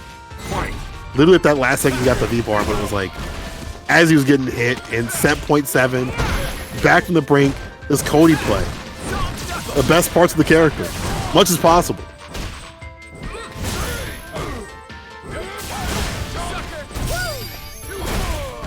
Out of V break. Nice. She'll jump, try to call it a dash punch. Nothing from Ross, not just yet. Nothing off that light. Usually we see like a light in the EX Zaunt from Sevens to deal with that dash punch. Oh, clean. The meaty was clean. Did you see the part before that though, where the two EX moves collided? The shared brain cell? Yep. They're taking us to final game, final round. Yo, let's go. This is what we want to see. We ain't seeing no blowouts here. We trying to see people fight. The unstoppable force met the immovable object. This is great. Yo, EX low, sweep off the feet, B shift into break. Yeah, I like that from Xeven. You'll do something different with the V bar. You're gonna get it back up anyway. See him hit with the sways quite a bit, so you'll definitely get that bar back real soon. And there it is. With that activation. Yep, plus frames. Yep, can't play the game. Oh wow, can play the game. Let's go. Guess for the. Oh, is that dead? Overhead? Wait, didn't. Still alive. He's dead. Oh, he's dead. Yeah. Ras! We spent so much time talking about Cody, and here's Balrog just like, did you forget about me? Yo, that last bit of bar to do with that last hit. Ras. Save the overhead for when he needed it. He did it like all throughout the entire set. What do you mean? It was the whole time. But, yo, so you can't block them all. You can't block them all. You know what? You take those, innit? We take. Ras is just smiling like, yes, get him. Oh, Alright, man. Xeven drops out of 5th place. Good performance from him today. He's still in this WorldWarrior series. There's 4 more events to go. I'm sure he has some information for the next one. Good Jury and Cody play today. Ras is going to be moving on to the loser semi-final, so that's a top 4 guaranteed placement for Ras. That's pretty damn good. That's pretty damn good. Love to get that top spot. We'll get a lot more, obviously, get situated so you feel real comfortable. You know, and we talked about this a little bit where like maybe there's some weeks where you just have an off week, right? So that might cover your bases. So as many good runs as you could get is the way to play. But if I'm a top player, I'd just be an asshole. I'd just be taking people's points like crazy. I'd just be getting top spots all the damn time just to ruin somebody's day. Like, man, they'd be thinking, man, if you weren't here, I would have got more. Well, too bad. I was going to stay behind that commentary desk. That's that bad vibes energy that we just don't need around here. That's why I'm here. Don't let me be a good player. But this is the villain squad. I don't agree with St. Cola even as a villain. I think that's going too far. Cancel this man now. Cancel this man. What? End him. What? Get the Twitlongers ready. My experience with St. Cola. Reed. He said he would go through a damn bracket, bro. I cannot believe. First, he lied about his bank account being minus and not sending me to Evo. And then he said he would gatekeep me in the tournaments too. Can't believe the audacity. Just thinking about Cody makes me feel different, how ridiculous that character is. So maybe that's why. Cody got me feeling different. Just watching all these top tier characters just smiling underneath. You're just thinking, yes, I'm going to learn that character next. You ain't ever seen mid or low tier day in your life. Bro, I haven't. I remember when Sagat dropped, and I was like, this character sucks. After a couple months, I was like, I can't do this. That's why I played Bison for the longest, because he's never dropped below top like 10 or whatever, except for like the first season. I'm a man of top tier out here. I'm a man of there's no loyalty with me. Everyone's like, oh, you like this character? Yeah, I love Akuma, but he's top tier like Luke and Cody. You know what I'm saying? So we'll see what to do with the Cody pick. But later on, that's going to be like my new argument for Laura. Oh, St. Cola. My new argument for Laura. Does St. Cola ever interested in playing Laura? I'm good now. That's right. I would never play that character. I'd never play that character. Of course you wouldn't, because she sucks. We got Fang against Chun-Li on the screen. Let's go. You keep saying Burst already up. Burst on the screen. It's gonna be Garnet versus Mave, and this character having that fireball to cover the approach might be kind of painful. You try to counter crouch, you wait and bait you, and see if it even happens. I am wondering if if Fang puts out the cloud, if Chun can stand heavy kick over the cloud and interrupt any pressure he might have, and not like in that position obviously, but in general to the zoning game. Hey, it may not even happen. I don't see the heavy kick coming through. All I see is right now Garnet getting in the Mave with the quickness, expeditiously. They are on that Grizzly, mauling. And usually you see it from the reverse. Usually it's Chun-Li swinging on all these buttons and being able to press, but Garnet is just oppressive in and of themselves. And it looks like Garnet has a big read on Mave, because 2 out of 2 fireballs thrown and 2 out of 2 jumped. He shifted the minus frames, probably thought V-Trigger was available. Chase down. Luckily didn't get punished for that V reversal, but I like that Mave is at least looking out for this. Yo! The scoot step? Excuse me, pardon me. Let me get by you. That kind of mix available without V-Trigger. I need to be playing characters like this, clearly. Fun win. This matchup sucks?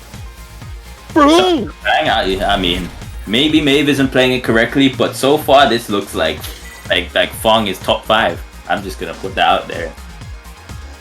Fong might be. Wow. Okay. I definitely can see the issue of not using those buttons, but I also see Garnet making it so that doesn't even happen in the first place. Fireball follow up, close range kind of thing right here. Crouching medium kick, maybe the low profile even before it comes out. Jesus. Well, realistically as well, he's just getting fireballs jumped in on and then he's getting in it, so he's not really using his normals at all for pressure. I'm sure if he uses less fireballs, he'd probably see better results in the same respect. Yeah, the fireballs have not been working out. Tom goes off the table, but does get the side switch, able to get the Oki, and is able to get the counter hit. Good tag, interruption off from EX hands, not gonna let him land, but here's the sweep activation. Whenever there's Chun downplay, there is Valmaster in chat. Whenever there's Chun downplay. Said, hold up. He said, hold up. What'd you say about Chun-Li? I saw Valmaster where he put Manat above Chun-Li, and I just stopped reading the tier list. Wow. I think I muted. I think I muted. Yo, I know that ain't true, Val. Don't let it be you, dog. All right, Mave. The fireballs gotta stop coming out, because even if it's not like a full jump, it just starts Garnet from it.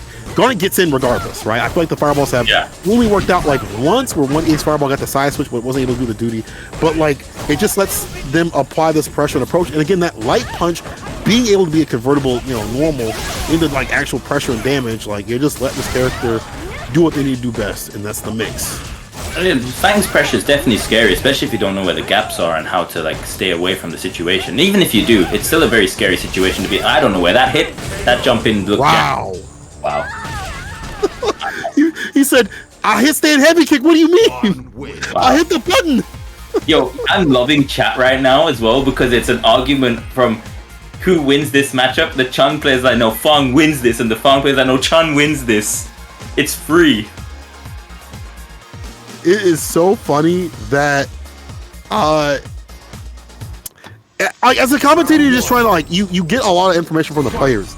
I can't trust none of y'all. Yeah, I can't trust a single one of y'all. Like, the only person who's honest is me, because I be telling you Laura sucks.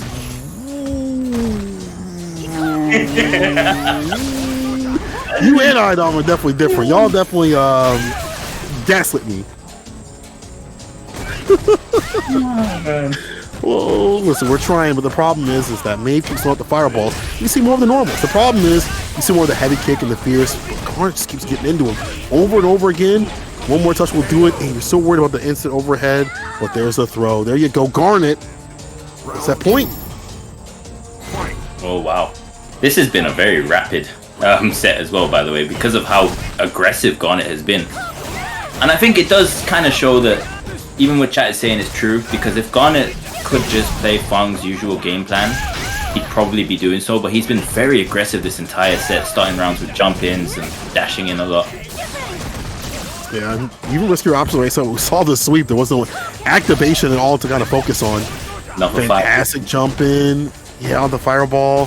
Why at that close range? This is gonna have to be a big V-trigger comeback here for Mave to get some momentum. Otherwise, this is not looking good, bro. Yeah, this is and I feel like she's not really a big comeback character in terms of like damage, and the punish right there, instant overhead means you're dead. Garnet gonna take it over Mave. Absolutely grisly, gory match right here. But I feel like the biggest problem was pointing out the fireballs. We saw Mave even do like close range fireball. I feel like that might be their comfort zone. You know, you have comfort food, there's comfort zones with your character, like certain moves that you really like to do that puts you like back on pace, like, okay, now I can play. With the fireball, that's not the way. No, you gotta take it off the table. You fight this character. You fight this dude, I should say. I think as well, you know what I find interesting about this tournament? I would say the top 4 players you'd expect would be Takamura, Geeck-O, Ras, and between Garnet and Xeven, maybe for the 4th spot. And Xeven lost to Ras, but you've got Ras and Garnet like in top 4. You've got Takamura and Geeck-O in top 4, so it's been pretty upset free, I'd say, this entire tournament. Very interesting event. Now in our top 4. Yeah. Top 4 with the quickness. Dang. Winners finals coming up. Takamura versus Greco.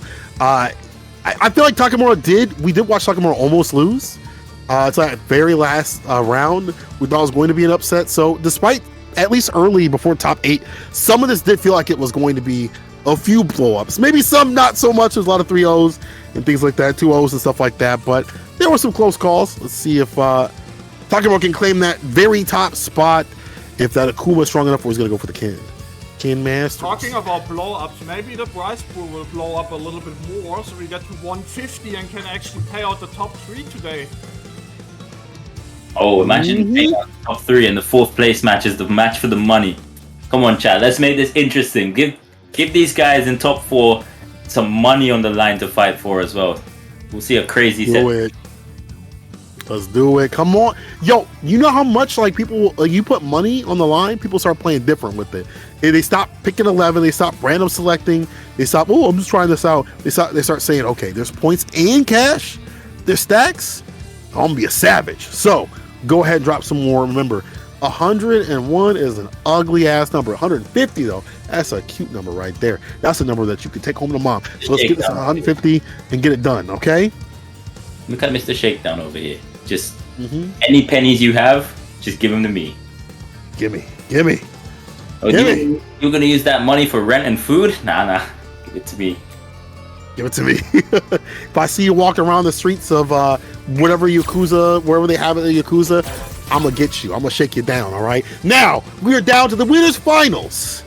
C's gonna take that winner's side of things. Takamura, I feel like he's back in his element. You know, he looked shaky in the CPT finals against Momi, but now I feel like he's back that lab rat, that monster Takuma. A few drops here and there, but when he's staying solid, he's godlike. But his opponent is the Kami Master, one that stuck by the character. Despite what Twitter clips they may post, Kami's still good. They still know Kami's good. Kami Queen Geeck-O. That's what you gotta call him. That's what he says. Kami Queen. Geeck-O. Kami Queen Geeck-O. You gotta put the Kami Queen on the front like that. That's what you get. Kami Queen Geeck-O versus Takamura, your winners finals. Make sure you tweet out, let the people know that we're in the top 4, that top spot on the dot. Remember, there's a lot of points to play for. This is the first one of 5. So you gotta survive out here. If you haven't signed up for the other ones, make sure you do so.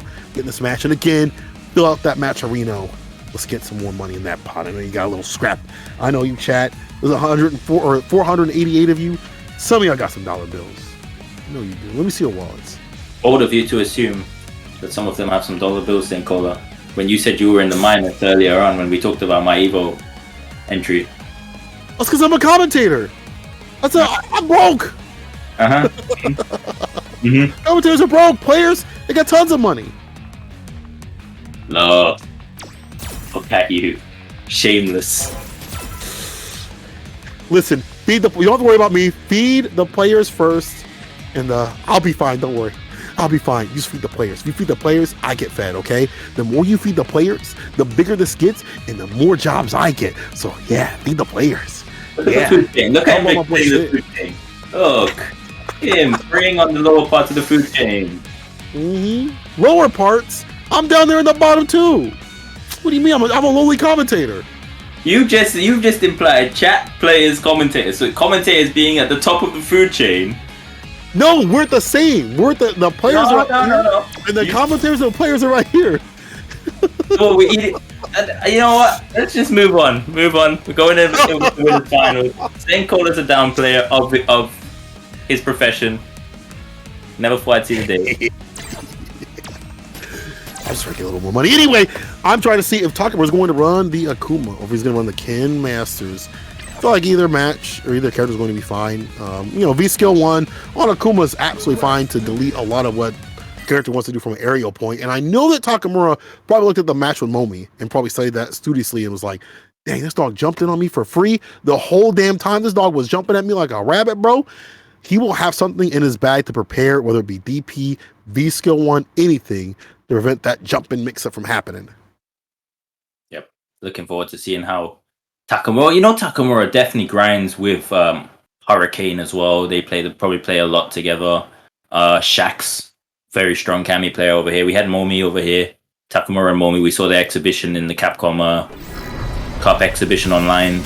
So we're going to see how Geeck-O approaches this matchup. Takamura's going to know the Kami matchup, but does Geeck-O have the same level of Akuma experience against Takamura? I wonder. Because I feel like it's hard to get Akuma practice these days. Like in general, you have a lot of people who've just kind of made an exodus from the character. Shout out to Dial, not many rocking it like him these days. So to get that Akuma practice, it's looking peak. Thank you, please. That's my boy. That's my inspirational. I love how everybody who doesn't live here can say that with their chest. That's my goat. Oh, there's a B skill. Actually, he's with the side switch. Using that EX bar, I feel like a lot of cool players want to sit on EX bar. I like that Takamura is willing to get the side switch, but back in the corner with the V reversal. Debates now with the forward head, the stand heavy punch, tog combo. Plus frames. Oh, doesn't know where's the V shift. It's not like Takamura. Oh, wow. The mix up, no mix up. You know when you mess up your dive kick and win the round? Yeah. Yeah. He knew that he was gonna parry anti-air, and he showed him the answers. I'm going with that. Geeck-O, let's go. Of course. Yes. Sure. Side switch with it. Takamura not ready. Not blocking low. Like that's kind of been a big pain point for Takamura. We saw some of the matches where he wasn't just blocking his toes. Throwing the corner, keeps it meaty. The air to air right there, just a jump back. He gets a 4-piece on the ground. Coming down here to very close here. Takamura's life, he's one combo away from losing, but I think with Akuma's resources, he might also be one hit away from losing Geeck-O. Walk forward throw, Kami, let's go. Needs to find that one good hard knockdown off the DP activation. Can he find it? Gets the dash up back throw. Takamura just whittling down any extra life before he activates to help him make this comeback. Ooh! EX spiral arrows under, not even challenging Geeck-O. Taking that first game convincingly, Cola. Yeesh. Yo, Geeck-O, hold on now. He does know what to do. That's looking a little strong right here. Geeck-O definitely knows how to fight this character. Willing to take the trade right there against the air fireballs and putting Takamura on the back, but wasn't able to let him get activated. If I'm talking more at that point, maybe anything like a sweep activation, anything would have helped. But then again, Geeck-O was outside the distance for it to happen, and now another strong start from Geeck-O. Geeck-O's been looking so solid this entire tournament, and you could just see the level and the grinding he's been putting in. He wants to qualify. And he kick red fireball crush on the crouch fierce right there. Drops it down to the ground. The throw. Raw activation. Oh, but he just gets jabbed down to death. That's probably going to be the round. Does he spend the cash? No. Yes, he does. Wow, he had to spend 2 bars there. I would have thought he could have killed with 1. Takamura optimal. We want to spend that bar to go far. We want to spend that bar as much as possible. Obviously, you know, like to save it as Akuma have that round start EX Demon Flip option, but good that he finished the job and looking a lot more stable. Unfortunately, Geeck-O is not, as he missed the dive kick DP immediately from Takamura. Wow, gonna get the dive kick punish there on the crouch face. Out the corner. Wow. He's been doing that a lot, using the dive kick as the anti-cross-up tool. It's not getting pushed. Maybe it recovers in time to stay fine. Maybe he doesn't want to go for the EX Demon Flip like for the low because it just doesn't reach, or it might get caught. I'm not sure. That cancel helps out for him to leave out the corner, but this is still looking very good here if you're Geeck-O. Even though he's a round down, he's looking very comfortable. Takamura is making a couple rash decisions. You don't usually see that from him. Yeah, usually a little bit more calculated. Activation. Oh, that's gonna be the brainless. Wow. Geeck-O looking so on point here. Final round. I think he's getting the power up. Chat. Where are the Belgians to represent and give Takamura the power up? Geeck-O is playing no punish on the spiral arrow though as well. Wow. Yo, Takamura. Again, this is a little shaky right now, my bro. Also, he's letting that medium kick go for free. Obviously, it's hard with punch, but there we go. The DP against the EX dive kick. Is Takamura waking up? Without no activation? Didn't even have V trigger to make that save. Just did it. Misconfirm maybe?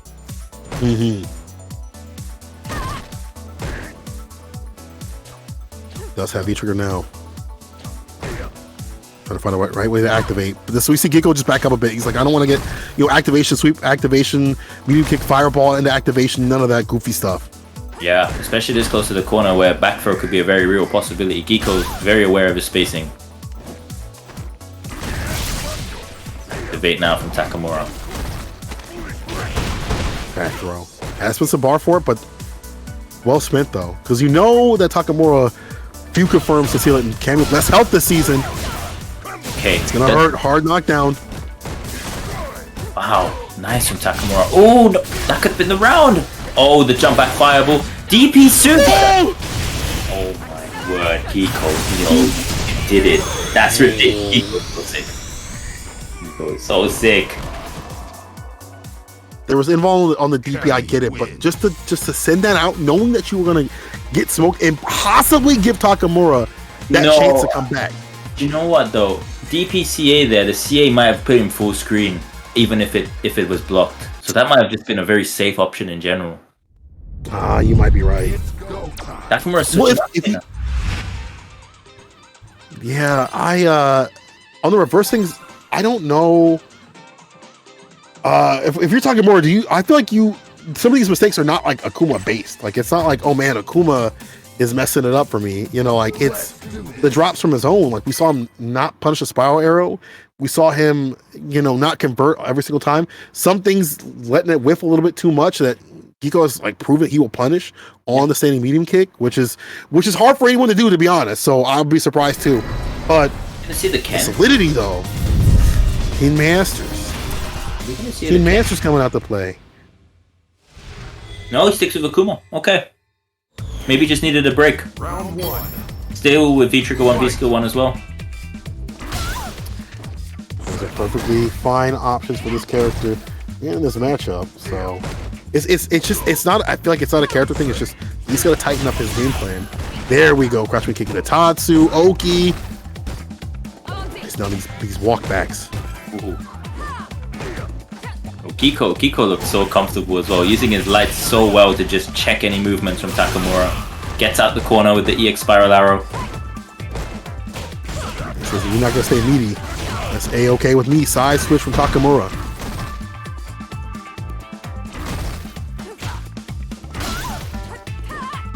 Two fireballs. Geeck-O now breaking down, trying to find an activation. Man, I wonder if that was supposed to be EX activation right there to keep solid.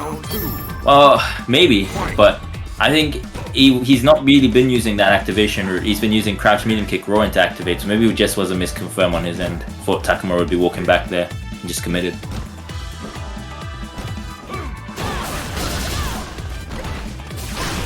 Wow, wake up dive kick! Oh. Hey, yo, that's how we feeling today? I've seen wake up everything in this tournament. I love it. Oh, the air throw! Ooh, the air throw!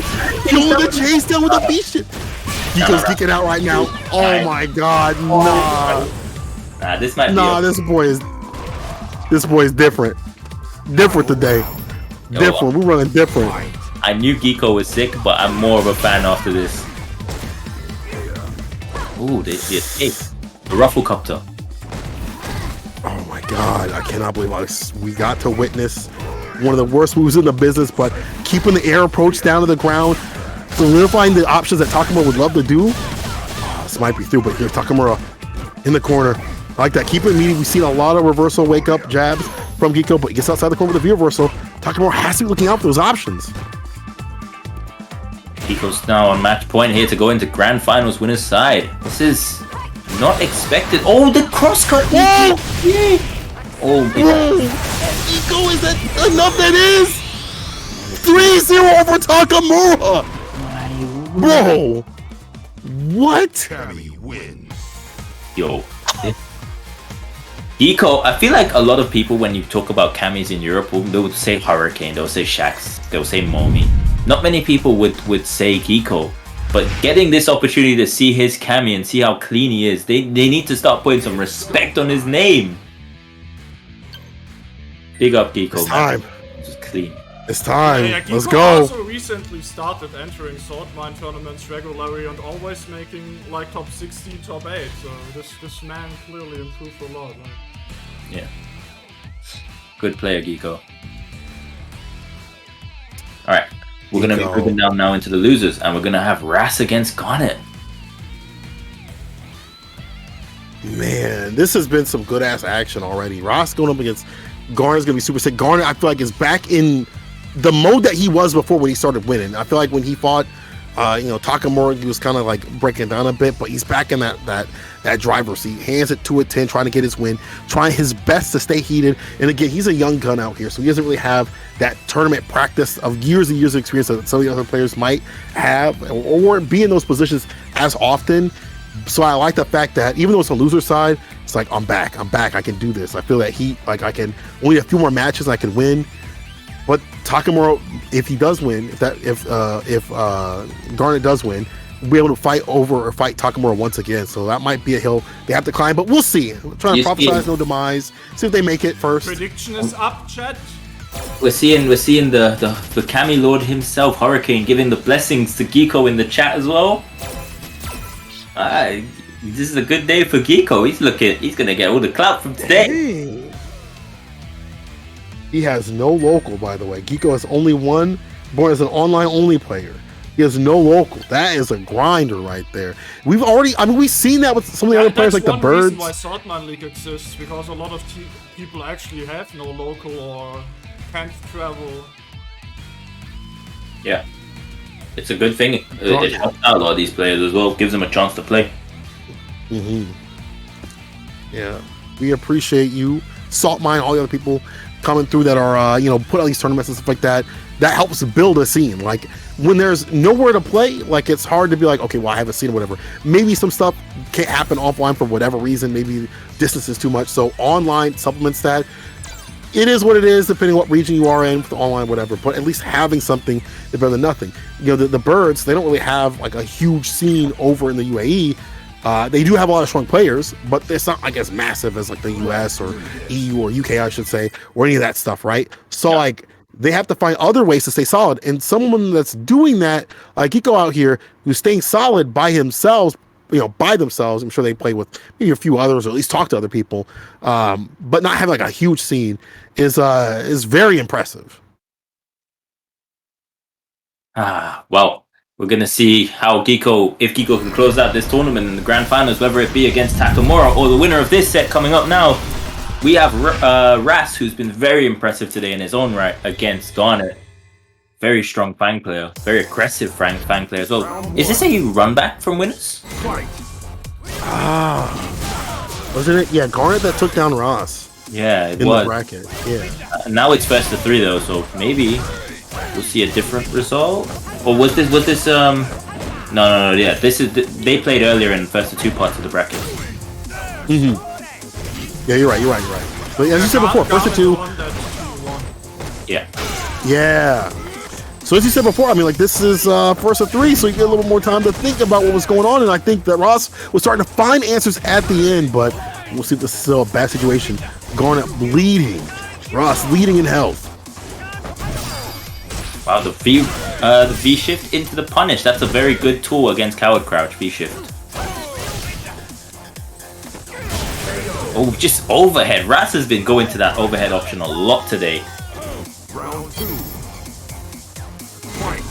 Yeah, he is very I feel like if you've been watching any of these games, like, you definitely should be blocking high just a little bit more when you fight someone like Ross. But I guess you're worried about the EX low and all that, but especially as a closer, hold your hands up. A lot of the times at the spaces they're standing at, you just don't expect overhead to just come out from there, right? Like, I saw full screen overhead today. You blinked and you just died. How did you get smoked from downtown? Okay, EX hands. Garnet again. There we go. That aggression. Consistently. Trying to find options, you know, off the light, cancels every so often. Maybe the streams have some openings, but Ross is not taking taking advantage of that. Wow, the juggle. This is a dangerous place. Wow, block the first person to block the instant overhead today. Garnet has had a 100% success rate with that all tournament. Almost made out the crouching weaving kick right there. Didn't get a punish, but I like that they're aware. It's still one touch on Garnet's side. Might be looking for another one to get it done. Oh, we might lose.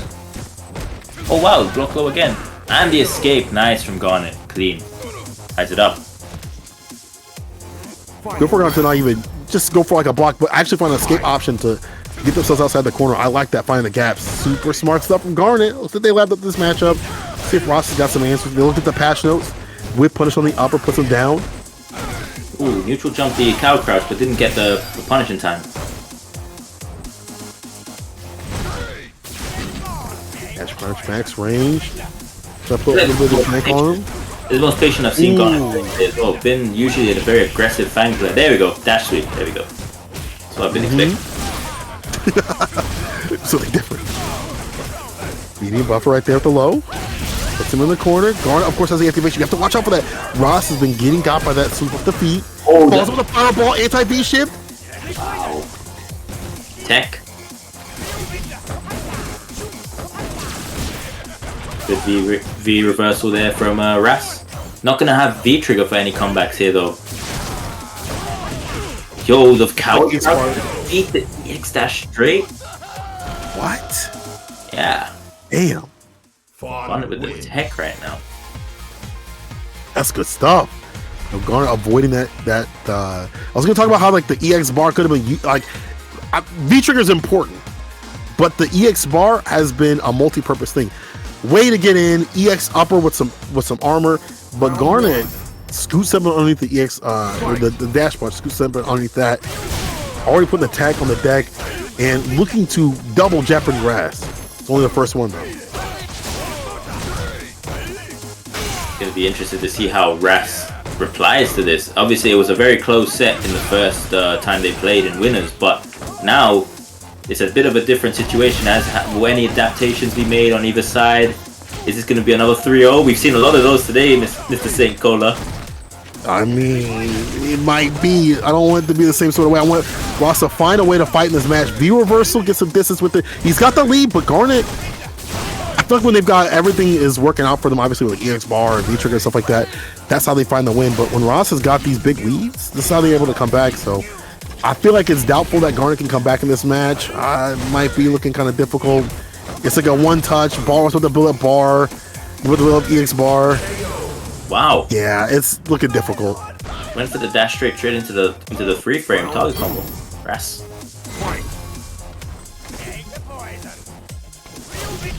Ras being a little more patient too as well. He's looking for these opportunities and moments. Punish. Great combo on the mark. Overhead B shift doesn't really have to guess. No block, low, high or low. I don't have to do any of that. I can just V shift away.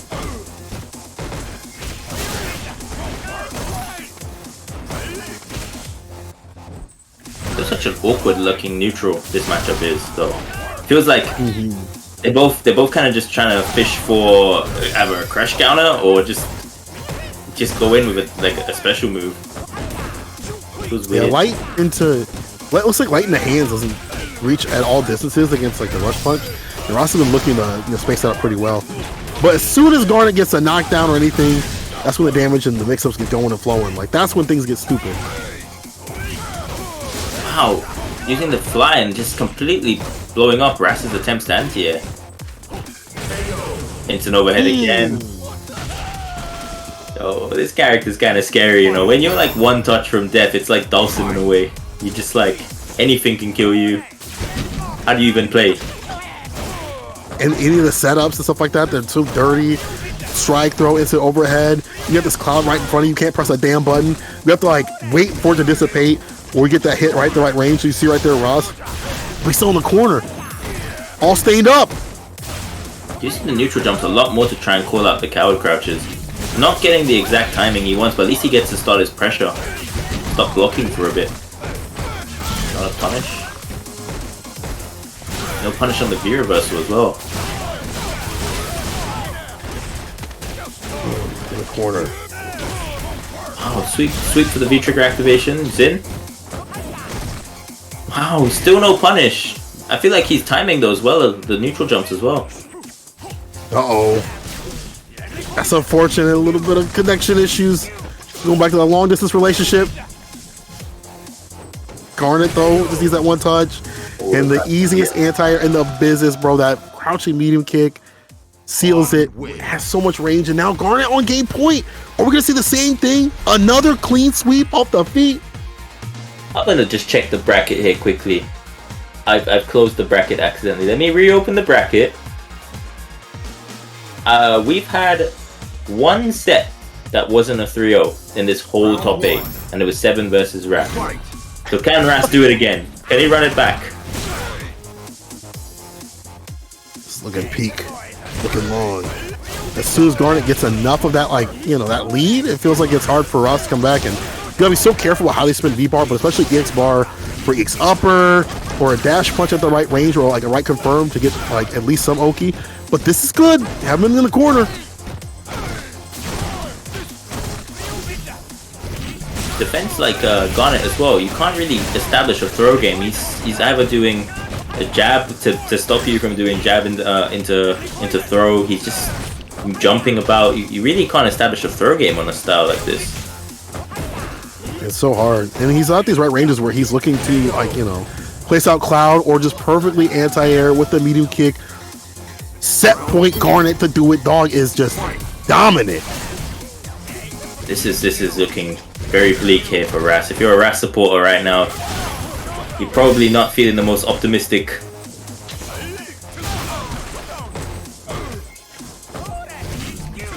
I am currently a Ras supporter because I want to see more games. Yeah, I do too, but this is looking peak at the side switch. Hold on now, I feel like when he gets that lead, it's looking a lot better, but even more so now, Garnet just turned up like volume. Based on the V reversal, stays away from the EX in play. Yo, lucky boy, look at that health just winding down. Ooh, beats the anti-air crouch fierce there with the jump. Maybe that might be the option. Maybe that's just specifically for the anti-air though. Maybe crouch medium kick would beat that. I don't know. That would have been a cure-all right here. Oh, that's the Garnet set. just needs this conversion. Oh my god, the double jeopardy. Almost same way we saw before, but Garnet on that 3-0 thing out here. Another 3-0 in this top 8 spot. Moving on. Lose on the bracket is Garnet. And now it means we have 2 Italians in top 3, and potentially, if Garnet beats Takamura, 2 Italians in grand finals. This could be a clean sweep from the Italians. Dang. Italian sweep? Is that what's going on? The Italian sweep is happening? Can he stop him? Can Takamura stop this from happening? Can he get the run back? But first he's got to fight Garnet, who has been enhanced and powered up by these recent wins. Oh, Takamura did 3-0 Garnet in winners side of this tournament, so is Garnet now ready for Takamura? Maybe Takamura's on a bit on tilt after what happened with Geeck-O. Never know, we've got to see. Yeah, we'll have to see. I'm glad we see some great Street Fighter 5 action. Thank you all for joining us. It's like 500 plus of y'all. If we can get that pot up to 150, that'd be super fantastic. As we see, instead of 101, yo, let's get it done. Let's get it to more to support these players, because you know stacks make savages, and you know people will be playing even harder and you know, trying their best to put these other dogs to rest out here if you put more money in the pot. Yep, get this bracket up. I'm sorry, get this prize pool up. Get these players paid out. St. Cola. These two, if the bracket, if the prize pot doesn't hit 150, these two are playing for the money now. Yeah, that's true. That's true. But I'd like to see more. And we can see more Street Fighter 5 if you want to. EU Open brackets on Saturdays, and then on Sundays you can see the NA East bracket. That's a new addition. Just to read us for putting that on. All the people that donated to make it happen. I'll definitely be watching and with my popcorn, seeing how the EU gets to watch us go wild, no mild. You know, we definitely get stupid out here in our tournaments too, so definitely get to see what y'all say about us. Ooh. And remember, we still have more WorldWarrior events. So we had the UK and Ireland event last week. Today we have the Europe West. Next week we have EU East coming up.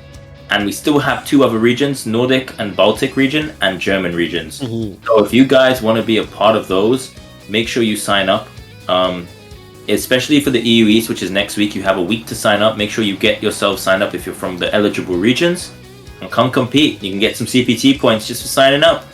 Why not?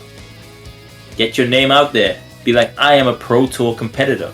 They have a CPT for me. It reminds me of like the Twitch affiliate. Like on Twitch affiliate, they put that in their profile. Like, you could do that, but even have more relevance, because you could participate in a tournament that had stronger players, and you could say, oh, I've got 50 points in this region, whatever, in your little Twitter profile, brag, you know, like, pull that out when you're trying to catch a significant other at the bar or something like that. I put that in your Tinder bio, WorldWarrior competitor. They don't even need to know what that. But you have proof, though, you know? We try to help you out with the game. That sounds WorldWarrior competitor. WorldWarrior competitor. WorldWarrior placer. Oh my god, really? That's so cute. Wow, you must be really good at what you do. Yeah, I'm really good. I'm a WorldWarrior placer out here. And then if she wants to look at the points, she can look at the points. Yeah, I got like 50 points. That's a lot. Oh my god. Like, we just trying to help you out here, okay? So help us out. Fill out that Matcherino. Buff out the pot, bro. We'll get this action. Takamura versus Garnet. The best. What the hell was that, man? Oh, man. And the Walker, should I try that pickup line? I won the CPT WorldWarrior #1 for UK Ireland. You're 15. You should be trying that pick up your books and study pickup line. Talk to them. These young guns, they don't know. Yeah. Talk to them. Pickup lines, bro. You ain't trying to pick up nothing but books and SF5. Stop it right now. Keep your mind on the right grind, okay? Listen, we're losers finals. Takamura versus Garnet for the run back like that to move on to grand people. Let's get it. Tweet it out. Fill out that Matcherino, and let's go. Oh boy. I'm actually really interested to see if Garnet's gonna adapt at all to what happened in winner's side of this event. Is he gonna be a little bit more aggressive? Is he gonna be a bit more zoning heavy? What's he gonna do? So far it looks like he's just running in though. Yeah, not really working out. Someone like Takamura's damn near ready, but does get the crush. This is good for Garnet. Outside the corner and slide it up in that purple stuff. Make this character die a little bit faster. Wow, baits out the crouch face.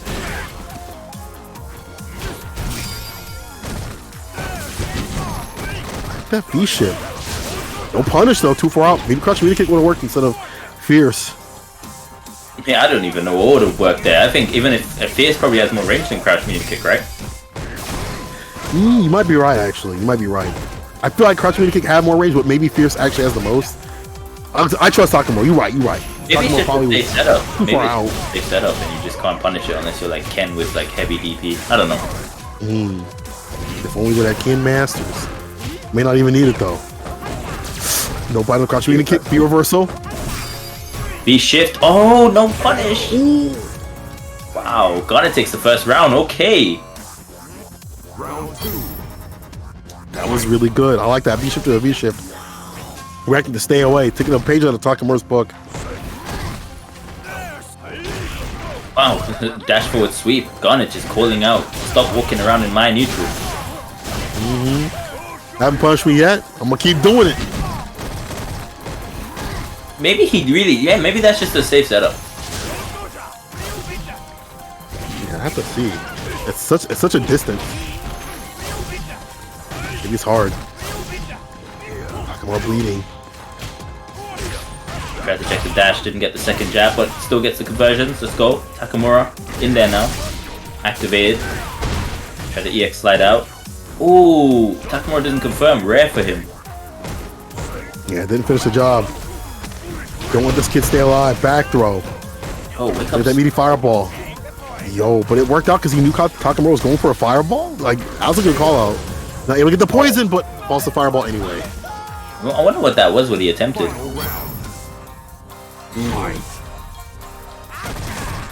Any Walker, I know you ain't complaining about no character out here. Even if that meaty kick is fantastic, I know you ain't complaining when you got 1, 2, 3, 1, 2, 3. And then Walker fuses 1, 2, 3 like it's a normal man. That's a Ship, the other chase down. A stun. Won't be able to kill here, but will put himself in a guess the game situation. Poison damage. Mad meaty too. Yeah, you gotta find a way to stop it. Yo, play this perfectly. In the super, this will kill. Does he get the DP follow up? He's in the corner? No. The shimmy setup. Takamura is so smart. Akuma win. Yeah, low tier Akuma, huh? That's wild. Imagine having all the tools to finish the job and you have them in a guess for game situation up in the corner, and he still has decent corner pressure. It's not like as good as it used to be. His walk speed's still really good. You know, he still has fear, scratch meaty kick, fireball, all that stuff like that. So it's still good corner pressure when you want to try to find the finish right for the super. What do you mean, bro? You need that full screen with fireball activate to be viable in this game. Oh, that was a tragedy of a thing to make this character like strong. That was bottom tier Akuma. I can't believe we survived like 3 or 4 years of that being in the game, by the way. Capcom was like, this is all right. This is okay. This is a-okay. Toss you out of there. Garner's been going for medium punch to check that, but I feel like he's a little bit more aware of that. Takamura will go for that option quite a bit. Garnet now setting up. Oh, the DP, but that's a safe. It was a safe V-skill setup. That's gonna take the round, Garnet. He's been fighting back for sure in this set. The first set they played, it was very convincing from Takamura. This set, Garnet is definitely showing fight. Yeah, he's switching up instead of just being too aggressive and maybe a little bit too risky. He's definitely switching up what he does. We see him check Takamura, not every single time, but when he does leave out the corner sometimes, like not letting some of these opportunities go for free. And I feel like when Garnet gets that lead, I mean, just as most probably Fang players feel, they feel a lot more comfortable. Like, oh cool, I got this lead against this character. He's gonna come to me to get the win. He's gonna overextend. Look at that anti-air. Let's get Garnet getting into him with the shimmy. He's just pressuring with that coward crouch. Looking like Takamura owes him some money. Dang. The way the Machirino's going, he actually does. So let me get that money, dog. Pay up. Run the pockets. Garnet. God damn, Garnet. Going in. That's some aggressive farm. And then Walker sending at $9.56 if Garnet wins. Why 50 cents? I don't know. Man. It's ending Walker. Ending Walker and MQS comment. You read it and you leave it there. You don't ask. You leave it on red. There's just 2 people. They comment. You read it. You don't even try to process it. You just let it go. Rickman's Barnet is another one of those. Barnet be definitely wild. I love you, Barnet, but I've seen you up in the chat before. It's some Monot players. It's just how it is. Yeah, man. Them Monot players, disgraces. I like the fireball pressure from Takamura. That's a lot better. I feel like we haven't really seen that much of the fireball pressure from Takamura. This is like a poke, but now he's using it as an actual zoning tool. And that coupled with the parry makes it real hard for Garnet to get through. The DP, down you go. The defensive decisions from Garnet as well have been really good. Like, Takamura stood there in his face and he just delay button instead of like flinching and teching and losing a lot of health. Very disciplined. Big lead here. So activation doesn't have the V skill. You know, didn't have the V bar, I should say, built up enough. That block will do it. Garnet has to be very careful here because Takamura can just freeze time and demon him if anything, if he wants to react. Oh, but he takes a round. Wow, dash forward crouch medium kick. Takamura wasn't ready at all. I feel like these bursts that Garnet has every so often, like Takamura's not always ready for them. We've seen him, he would actually get checked, but Garnet has put in enough difference in his template of his game plan. Like, I'll hang back a bit, I'll be patient with it, so when those bursts do come, Takamura's caught a little bit off guard.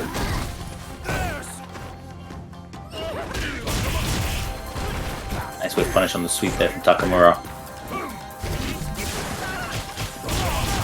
And he just stopped. You see, I like that, like slight walk back and then goes for the light. Easy option right there.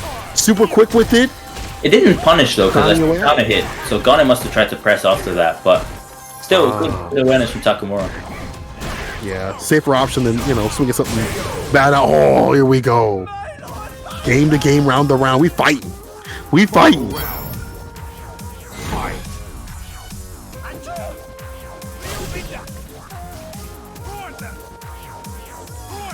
This round is so important for the momentum of the set. This round here could decide a lot of things for this set. The crouch heavy. You're definitely right. This is where that momentum takes you. Like the second round, they have to build theirs back up from two games, I should say. You don't want to be that person. And just how they both want to be comfortable in their styles. Like, you definitely want to be leading so you can take a few more risks. Especially Garnet, who's been going for these sweeps and stuff like that, these dash-ins.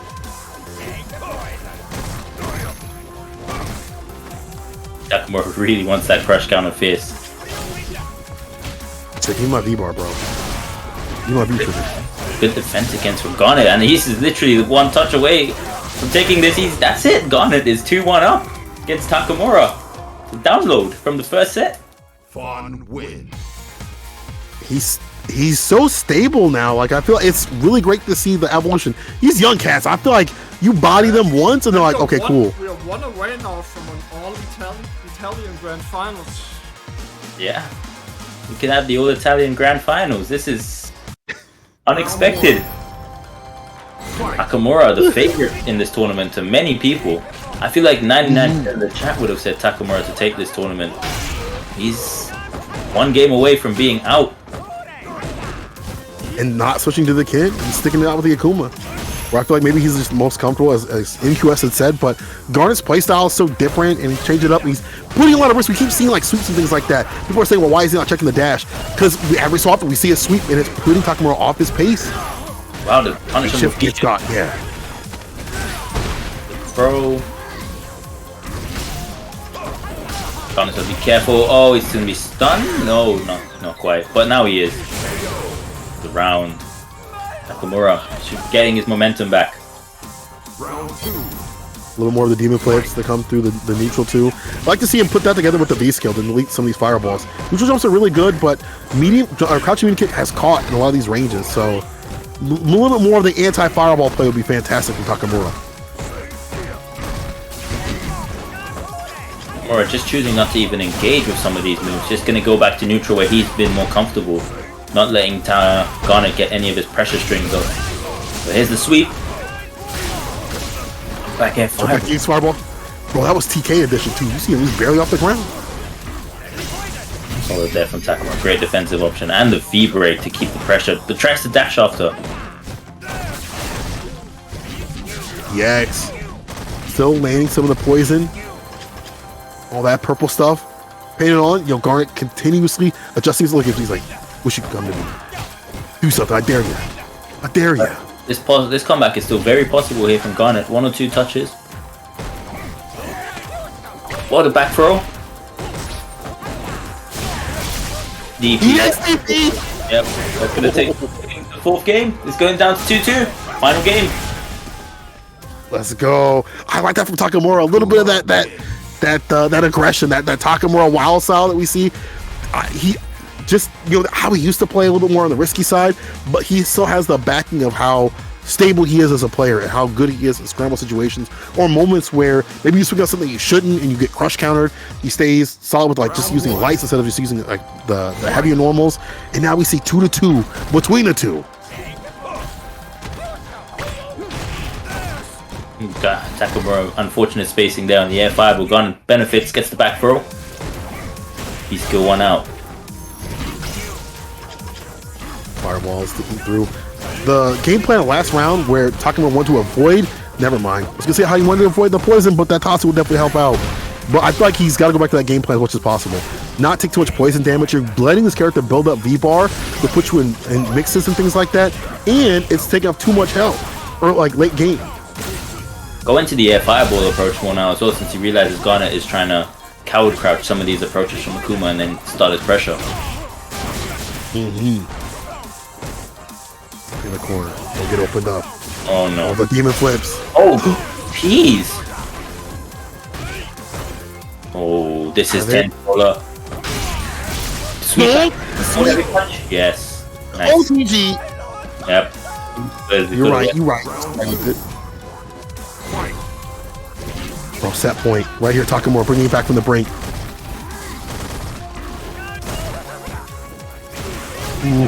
Anti-air. Oh, that stayed in front. Wow, this character is so tricky to tell. Yeah, I know. I would have got.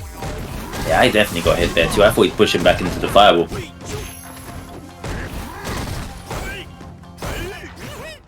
Take back and turn. Anti-air DP. Perfect range to do so. Gets meaty with it. No vegan. Bar at the bottom for Takamura. Where you going? Takes the trade on the anti-air. Takamura will take that with his life lead. That should be the game, yeah. Takamura takes it 3-2. Great run from Garnet. Fantastic run from Garnet. I think he should be very proud of that. Takamura, though, going on to the grand finals to get that run back with Geeck-O.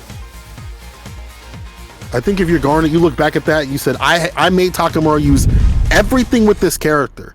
Different tech and stuff like that, because I've never seen, at least in these previous matches, him utilize just all the options of Akuma. Demon flips, fireballs, I mean real zoning, not just pokes. Real zoning. And like, switch up off the medium kicks at top outside the corner. He made this man push himself to the limit. It took a lot for Takamura. And also the risky EXDP we saw at the end to have him reverse the situation. So if you're Garnet, those points are good, but the fact that you took this dude to the limit and you got this far up and you're such a young gun means that you better be coming back for the other ones. I better see you coming back for all the other ones. I swear to God. If you have to take off for school, that's A-okay. Just do your schoolwork first and then put the beatdowns on people. But now we're going to see grand finals, the run back, Takamura trying to get his comeback.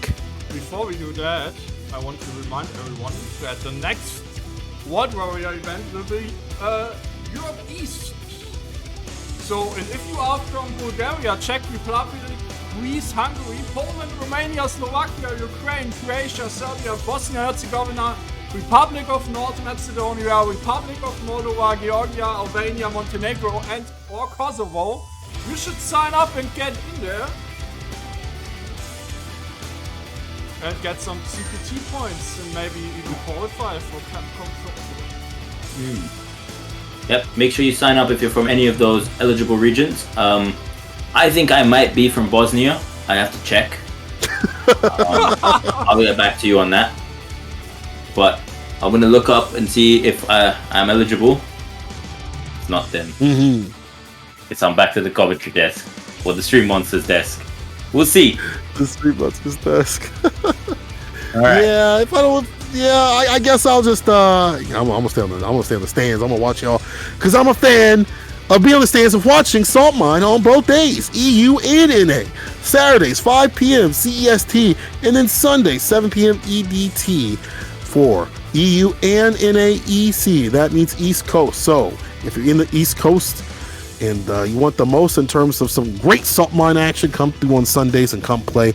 I better see up in these brackets because You have a tournament damn near every day, so take advantage as we get closer and closer to EVO and other tournaments, especially if you are a qualified CPT warrior, or if someone that you are in World Warriors events, just like these on the screen. UK, Ireland, European West is going on right now, and European East, which is happening soon. As we just said, make sure you sign up for every single one of those events and get your points. Remember, we said it looks super sick on your profiles of Tinder, and also the World Warrior tournaments in Nordic and Baltic and Germany coming up as well. Make sure you're in the applicable regions. We'll be sign up in the regions that you're not about, and we'll see you in these bouts later on these upcoming days. Dog, we're in the winners finals, and before we get to anything, or winners finals, grand finals, before we get to the finale, we need to see that pot get a lot more, okay? And you know, you got some scraps, send it their way so they can play. Out from the prize money he won last week, yeah, $4.56. Thank you very much, Ending Walker. Nice. Good job, Ending. Good job, Young Buck. Good job, Young Buck. Yeah, good job. We are Good looking out. We are currently 45 away from paying out the top 3 today. Yeah, you guys are trying to see Garnet get some money for that performance, right? Surely. He had a great performance in the CPT. Yeah, give my man a little bit of cash. I mean, what is he gonna do? Buy like a what? He's like 19, or like no? Someone said he's in high school. Help him with some lunch money. Get him some milk and some cookies. Not crusty ass pizza that you have to have. 19 is like the toddler's age, huh? Just get him some milk and cookies. That's what candy. Bro, I'm 34. If you're not like, if you're below 30, you're a child to me, okay? You deal with the stresses, the taxes. I'll tell you what you can use that money for as a 19-year-old. That is club entry money. $4. Club entry money. That's that club entrance money. You get to go outside, you get to touch that grass. Ooh, this is real. I'm outside. Boy. You can drink in Italy? Dang, they can in Italy? That's crazy. Better than pizza. MQS, that's how I know you're a troll, because you talk about pizza. Out of here. Anyway, we in the grand finals. Akuma versus Cammy, the run back like that. Can Takamura give us a reset of the bracket and finish it? Or is his run over for this one? We're going to see a new champion. Because honestly, when I was coming in, I was thinking Takamura's going to get that win. I was like, there's no way anyone is taking down Takamura. How slick he be looking with this sick tech online. But this Cammy player, something about this homie right here. Something different. They moving different today. Like they got something in their heart. I don't know, man. I'm really looking forward to seeing how this set's gonna go. After I saw that winners finals and seeing how Geeck-O played, I want to see how Takamura adapts. I want to see if Geeck-O can keep that up. This is gonna be a sick set. Yeah, I'm just happy to see some Akuma. I'm happy to see some representation of some of the characters that we don't typically see in some of the other tournaments. Akuma, yeah, we do see Cammy for, you know, if you're a Hurricane fan, but other Cammy players have kind of faded away a little bit, like NL's out here playing Luke, which is, you know, A-okay, we'll do what you gotta do.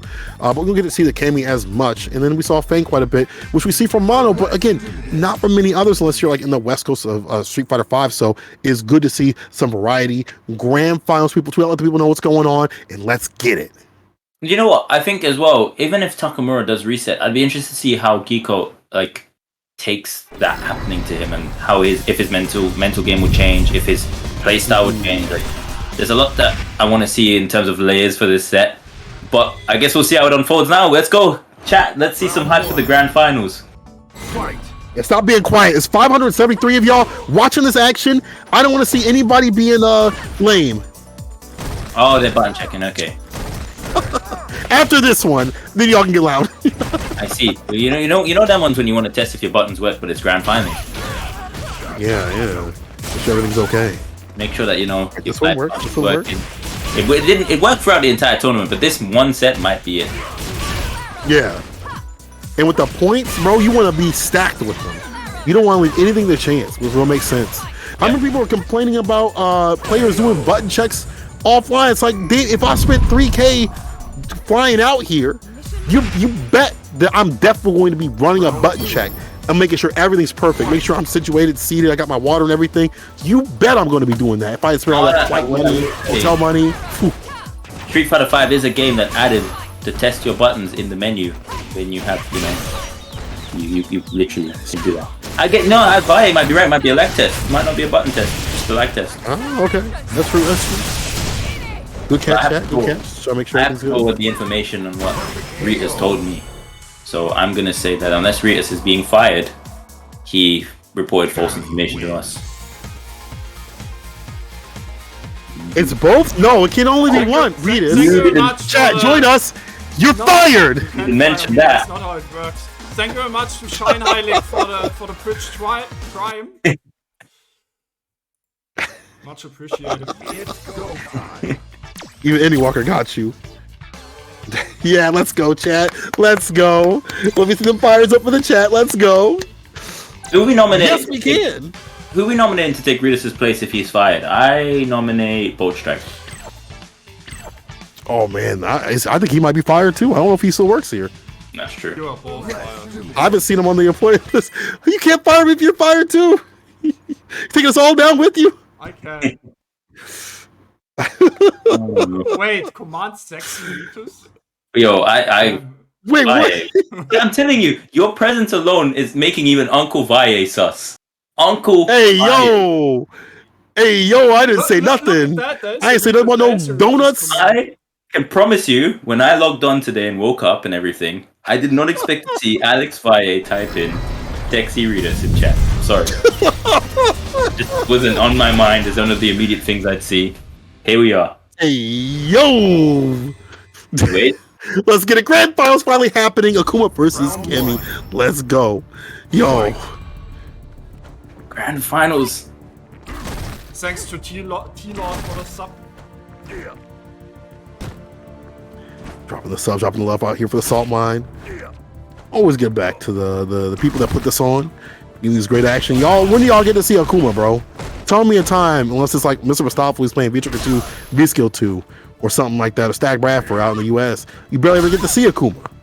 You know, you play ranked on CFN, you probably wouldn't be saying that, you know? You see Akuma pretty That's much different. all the time. Shouts to my boy Thor Dial. Let's go.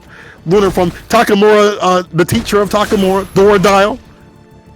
Listen, I told you this is just you guys in America can actually meme us. I want you lot to come over here. NL felt it the hard way.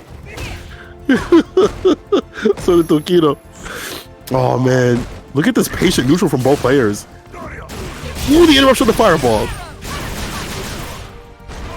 Yeah, I am well, and I was checking the chat if they actually mentioned. You did good, chat. Nice. Once at least. Yeah, he's so fired for it. Yo, Geeck-O holding this lead. When do you see like such a patient Cammy? And nice fadeaway through the fireball using the projectile in Vaughn. Into the juggle. Geeck-O's looking so sick. I feel like when you come into like a grand finals here on the winter side, you're kind of cold. But to see him play like this patient against someone like Takamura, oh my god, the air throw down to the ground, you go. You know, that was almost Nah, the hands identical on- hands sequence back. from the last time they played because he did air throw and then Takamura V-shifted, but he called it out with a forward heavy kick. I was hoping to see that part again. Uh-oh, take throw. Look at DP anti-air. That's what you mean business right there. No back brainless because that's a little bit too slow with it. Make sure to have the right anti-air, the right approach. And a little bit too fast for Takamura. But Back for a the one. back throw. Yo, this is looking kind of long, you know. This ain't looking good for Takamura. I'm gonna be real. You ain't lying. Geeck-O kind of getting in the man's again. About to get that win. Dog definitely is playing so patient. You don't really see that typical like that posing aura that Takamura has, like walking forward and pressing beautiful ass buttons. Geeck-O just like interrupting him. We're going back to the character select screen here. So are we gonna get the Ken, or are they gonna just carry on and just want a minute break? What are we gonna see here, St. Cola? Talk to me. I don't feel like it's still an Akuma problem. However, we might see the Ken Masters come through. It might be time for the old American. Think about it. It's been 4 straight. Dog. You count the 3 in the first set. There was a 3-0. It's been 4 Right. straight. What is he gonna do here? I guess you have more health to play with Ken, but and more sequences that put you in a corner that might be better for like a win condition for Ken, easier to access, right? But neutral-wise, I still think it's about the same, but he's going with the Ken. Nice. I'm gonna see some Kin Masters. Fight. I think a tyrant every time that is said that way. It's or like tyrant F word. Or I guess the whole UK scene. It's too perfect. Okay. Okay. Trying to rumble, buddy. I like this. Well, you see a little more confidence from Takamura. He's like, I won't get smoked for 2 decisions. I'm just looking for these hit confirms. I can kind of scramble a little bit better. Like my character is like pre-built for that. But wow, Geeck-O definitely in his bag. That whip punch and the spiral arrow right after. Uh-oh. Who wouldn't be confident if your DP anti-air or your DP in general just gives you Oki and now you can start your pressure? I'd be pretty confident too. Look, yep, anti-air, now it's my turn. With that range too on the DP. Go activates raw, makes a full contact. I'm guessing that was a back dash or Mave was gonna block it, bro. Geeck-O's going in. Fight. Whew. Body is different right now. Uh-oh, Mr. Dive Kick though. DP. I'm hoping to see Takamura at least reset this, otherwise I'm gonna have to hear Jones downplaying Ken again. Oh my god, please don't Takamura fight back. Oh, the side switch though. In the back door. Jumps in with the throw. Oh, misses the Across cross. that DP, the Tatsu. Wow, the wake up dive kick again. Go. Oh, EXDP, let's go. Takamura said, I'm tired. I'm tired of you. So you wake up asleep. What a whip punish. No. Nice. OS up the throw. DP. No. Oh, to the spiral. Raw hooligan. Yo, this character has all that range on the heavy punch DP, so it's strange to see that. There's a raw hooligan on him. Yo, jab into EX Fireball? No. What's going on in this set? Final round. Why is this set so different? Why are they so different, dog? Why is Takamura just, he's so next level, but the Kin, you can just see a little bit of rust on it. I mean, he definitely has a good Kin. We've seen the Kin come on some of the ranked matches and stuff like that. I've definitely watched him play some sick matches with ranked with Kin, and some other matches too as well in previous sets, like, you know, years ago. But I don't know, is it ready for Geeck-O? Geeck-O's been playing kind of different today. You've seen a lot of misconfirms on both sides. You got to wonder if it's like other external factors as well outside of it. Maybe just a couple things bothering both players. That might be also why you go to the Kin. Like, if you have those mistakes, it won't be the loss. You know, you're not gonna like lose all your percentage for that. You know, something that might be outside your factor. So More help. whoa, side switch off the. Oh my god. Yep. Takamura. It confirms though. Maybe that takes away the argument of the external factors. Yeah, you get that a little bit too clean. That was a little bit too clean. The crouch was anti-hooligan right there. Wins. Yep.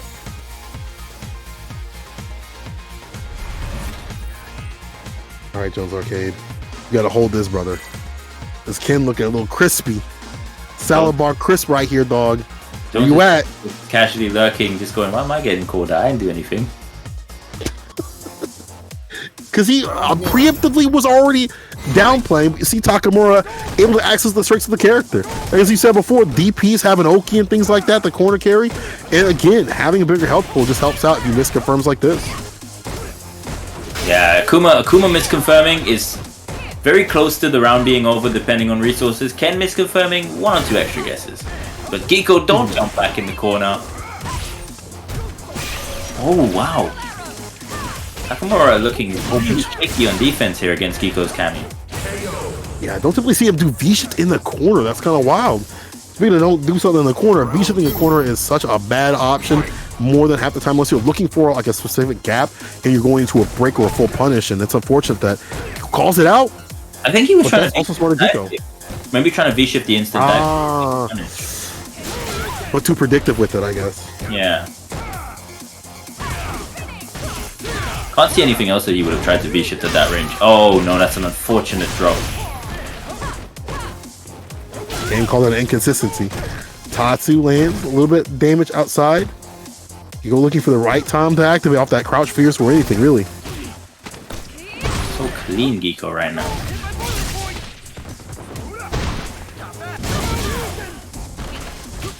Maybe DP can't jump up against Takamura. He checks the dash and is that there? They're not sure.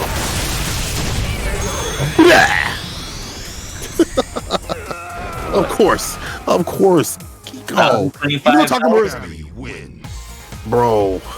I thought it'd be enough. I'll be real with you too. I looked at it, I was like, okay, hold up. No. Dead. Deader than a doornail right there. As Geeck-O is on game tournament point, looking to move over Takamura and take the toppest of spots right here in the very first WorldWarrior event for this region. And I'll tell you one thing, Takamura's starting to work out. Wake up a little bit. Crosscut DPs are looking real sick with it. He's doing a really good job with these hit confirms, but it's the in-game rounds they go down, these small mistakes. Geeck-O's doing a fantastic job of taking advantage, but this might be commentator's curses. Takamura starts off really well this round. Yeah, Takamura looking very aggressive here and just controlling again. Ooh, checks the dash. Takamura ready. Not dead yet though, didn't spend the bar. Actually, didn't even have the bar to spend. You were right, there was bar at the bottom right there from Takamura at the end. But he's going to go for that easy option and save it. Sometimes it's like, damn, why don't they spend it? I think he built it at the very end of the second hit of the heavy DP. Yeah, wasn't looking, it's going to go for the crouching light kick. But still, that's good. You know, you have this easy closer. Wake up tactic again. Oh, how do you keep this character locked down? You just don't. You just hope and pray on their wake up. It's like, feels like Sim. Yeah. Yeah, very strong character. Back throw into the corner. On their Oki. On their damn Oki. Medium. Love to have a hit. Drop of the Tatsu. Oh my god, the EX5. Whoa! Nah. That's. Yo. I wish that won the tournament. I wish that right there had won the tournament. That was insane. That was so sick. Yo, Geeck-O, you geeking out, bro. No, he's godlike. He is so sick. Actually ridiculous. I don't want to hear no Cammy players downplay after this because dog is playing ridiculous. Meter kick puts Takamura puts Geeck-O in the corner. This is looking real good, but you can't be whipping buttons like that. You're proving that he be punishing. God, the juggles. Geeck-O, back medium punching your string, yo. Yes, Takamura is embracing EU. Let's go. He's got to go back to that wild style we used to see. Full bar at the bottom. Probably gonna use one of those bars to at least get some, you know, that Tatsu with the corner carry. Maybe EXDP if need be. You running into buttons, bro. It might be over though. Geeck-O. Save this for raw activate, and then yep. This is a scary position if you're Takamura. Ooh, the back throw in the corner though. Definitely one touch. Yo, oh my god, that could have been it. Oh, yeah, that could have been Takamura. Backing down. Geeck-O the one in the driver's seat. Oh, that bar at the bottom too for V-Trigger. Could activate, put himself in a plus red situation. We'll do it off the medium. Oh my god, bro, don't be jumping like that. Takamura. Oh, okay. No! Whip confirming. Geeck-O definitely won't take it. After that miss, you gonna get hit. Geeck-O taking the top spot. No! Geeck-O And I mean no taking run back like that. Saltmine League, CPT, WorldWarrior, Europe West 1. Oh, Geeck-O in there. Definitely upset of the tournament because I don't think anybody would have said Takamura to not win this, except me. I called it. I did. Did you? I did. I said Geeck-O. I did. I did. Chat. Go back to the VODs and see if he actually said that, because there's a lot of good action behind all that. But bro, I would have said that it was going to be between the three, you know, Geeck-O, Garnet, and Takamura. But I was definitely saying Takamura. But bro, the way Geeck-O playing, bro, nah, Geeck-O, get your ass up in the chat, dog. You nice. I better not see you say like downplay yourself ever again up in this chat. I swear I'll time you out because you were playing ridiculous today. I saw stuff with Cammy players I've never seen before. I'm not winning a tournament and going straight into Twitch chat, man. I'm gonna go just take a walk, stretch my arms, be like, yes, this is my time. I ain't coming to Twitch chat. Bring that energy. People say scammy and all that. Nah, I'm coming out of Twitch. Nah, but good stuff. The Geeck-O honestly did fantastic. Honestly, playing out of their mind. I've watched them, you know, the clips and things like that every so often, and I'm like, this is a strong player. But to see them rise to the occasion today and be so dominant against someone who, again, we thought was going to take it, a lot of people thought was going to take it, that has been so dominant in their region too, as well as Belgium, and not only that, but just in the EU in general, is fantastic. It's really good to see a level of quality of players who have just been looking for that breakthrough reach that spot, and Geeck-O has finally found that today. But there's still more action in play. We still have more qualifiers. This is only the first one, but I'll tell you, if this is any indication, that means every single qualifier is going to be absolute heat, bro. Yes, I agree.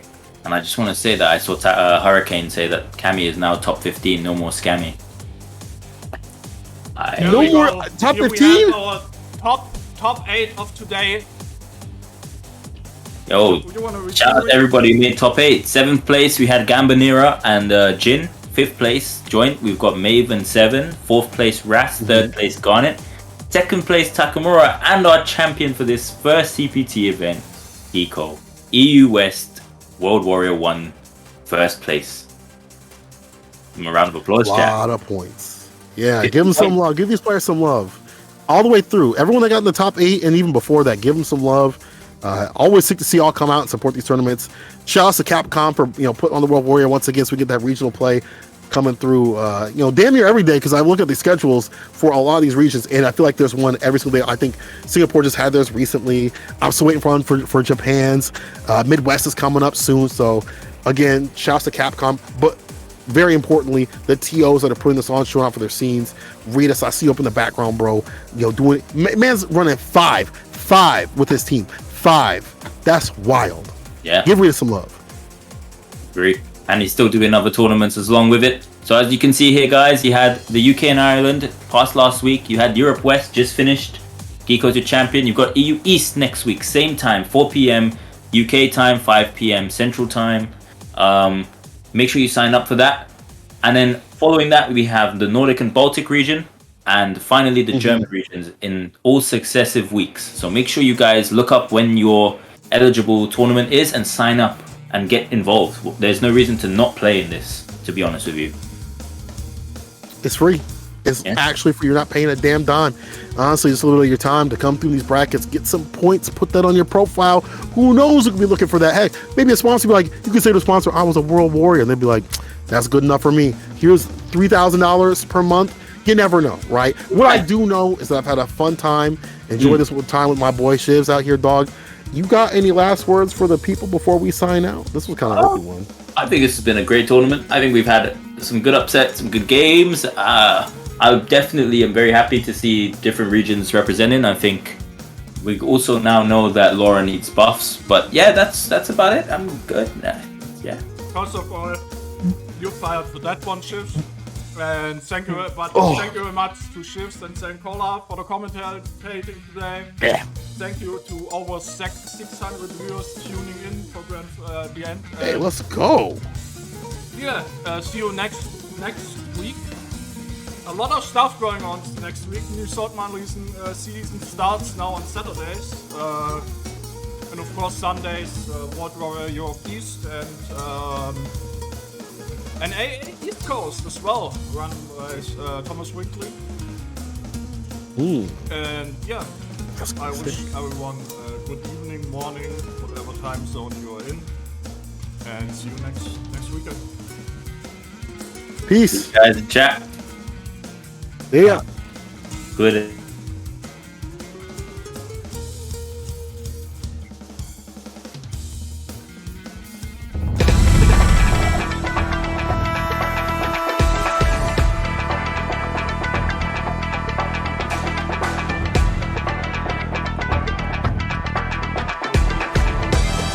Here's the opportunity for next time to get in.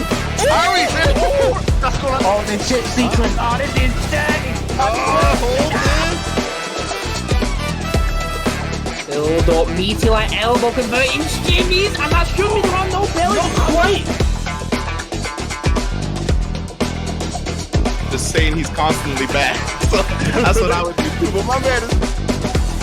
Oh my God!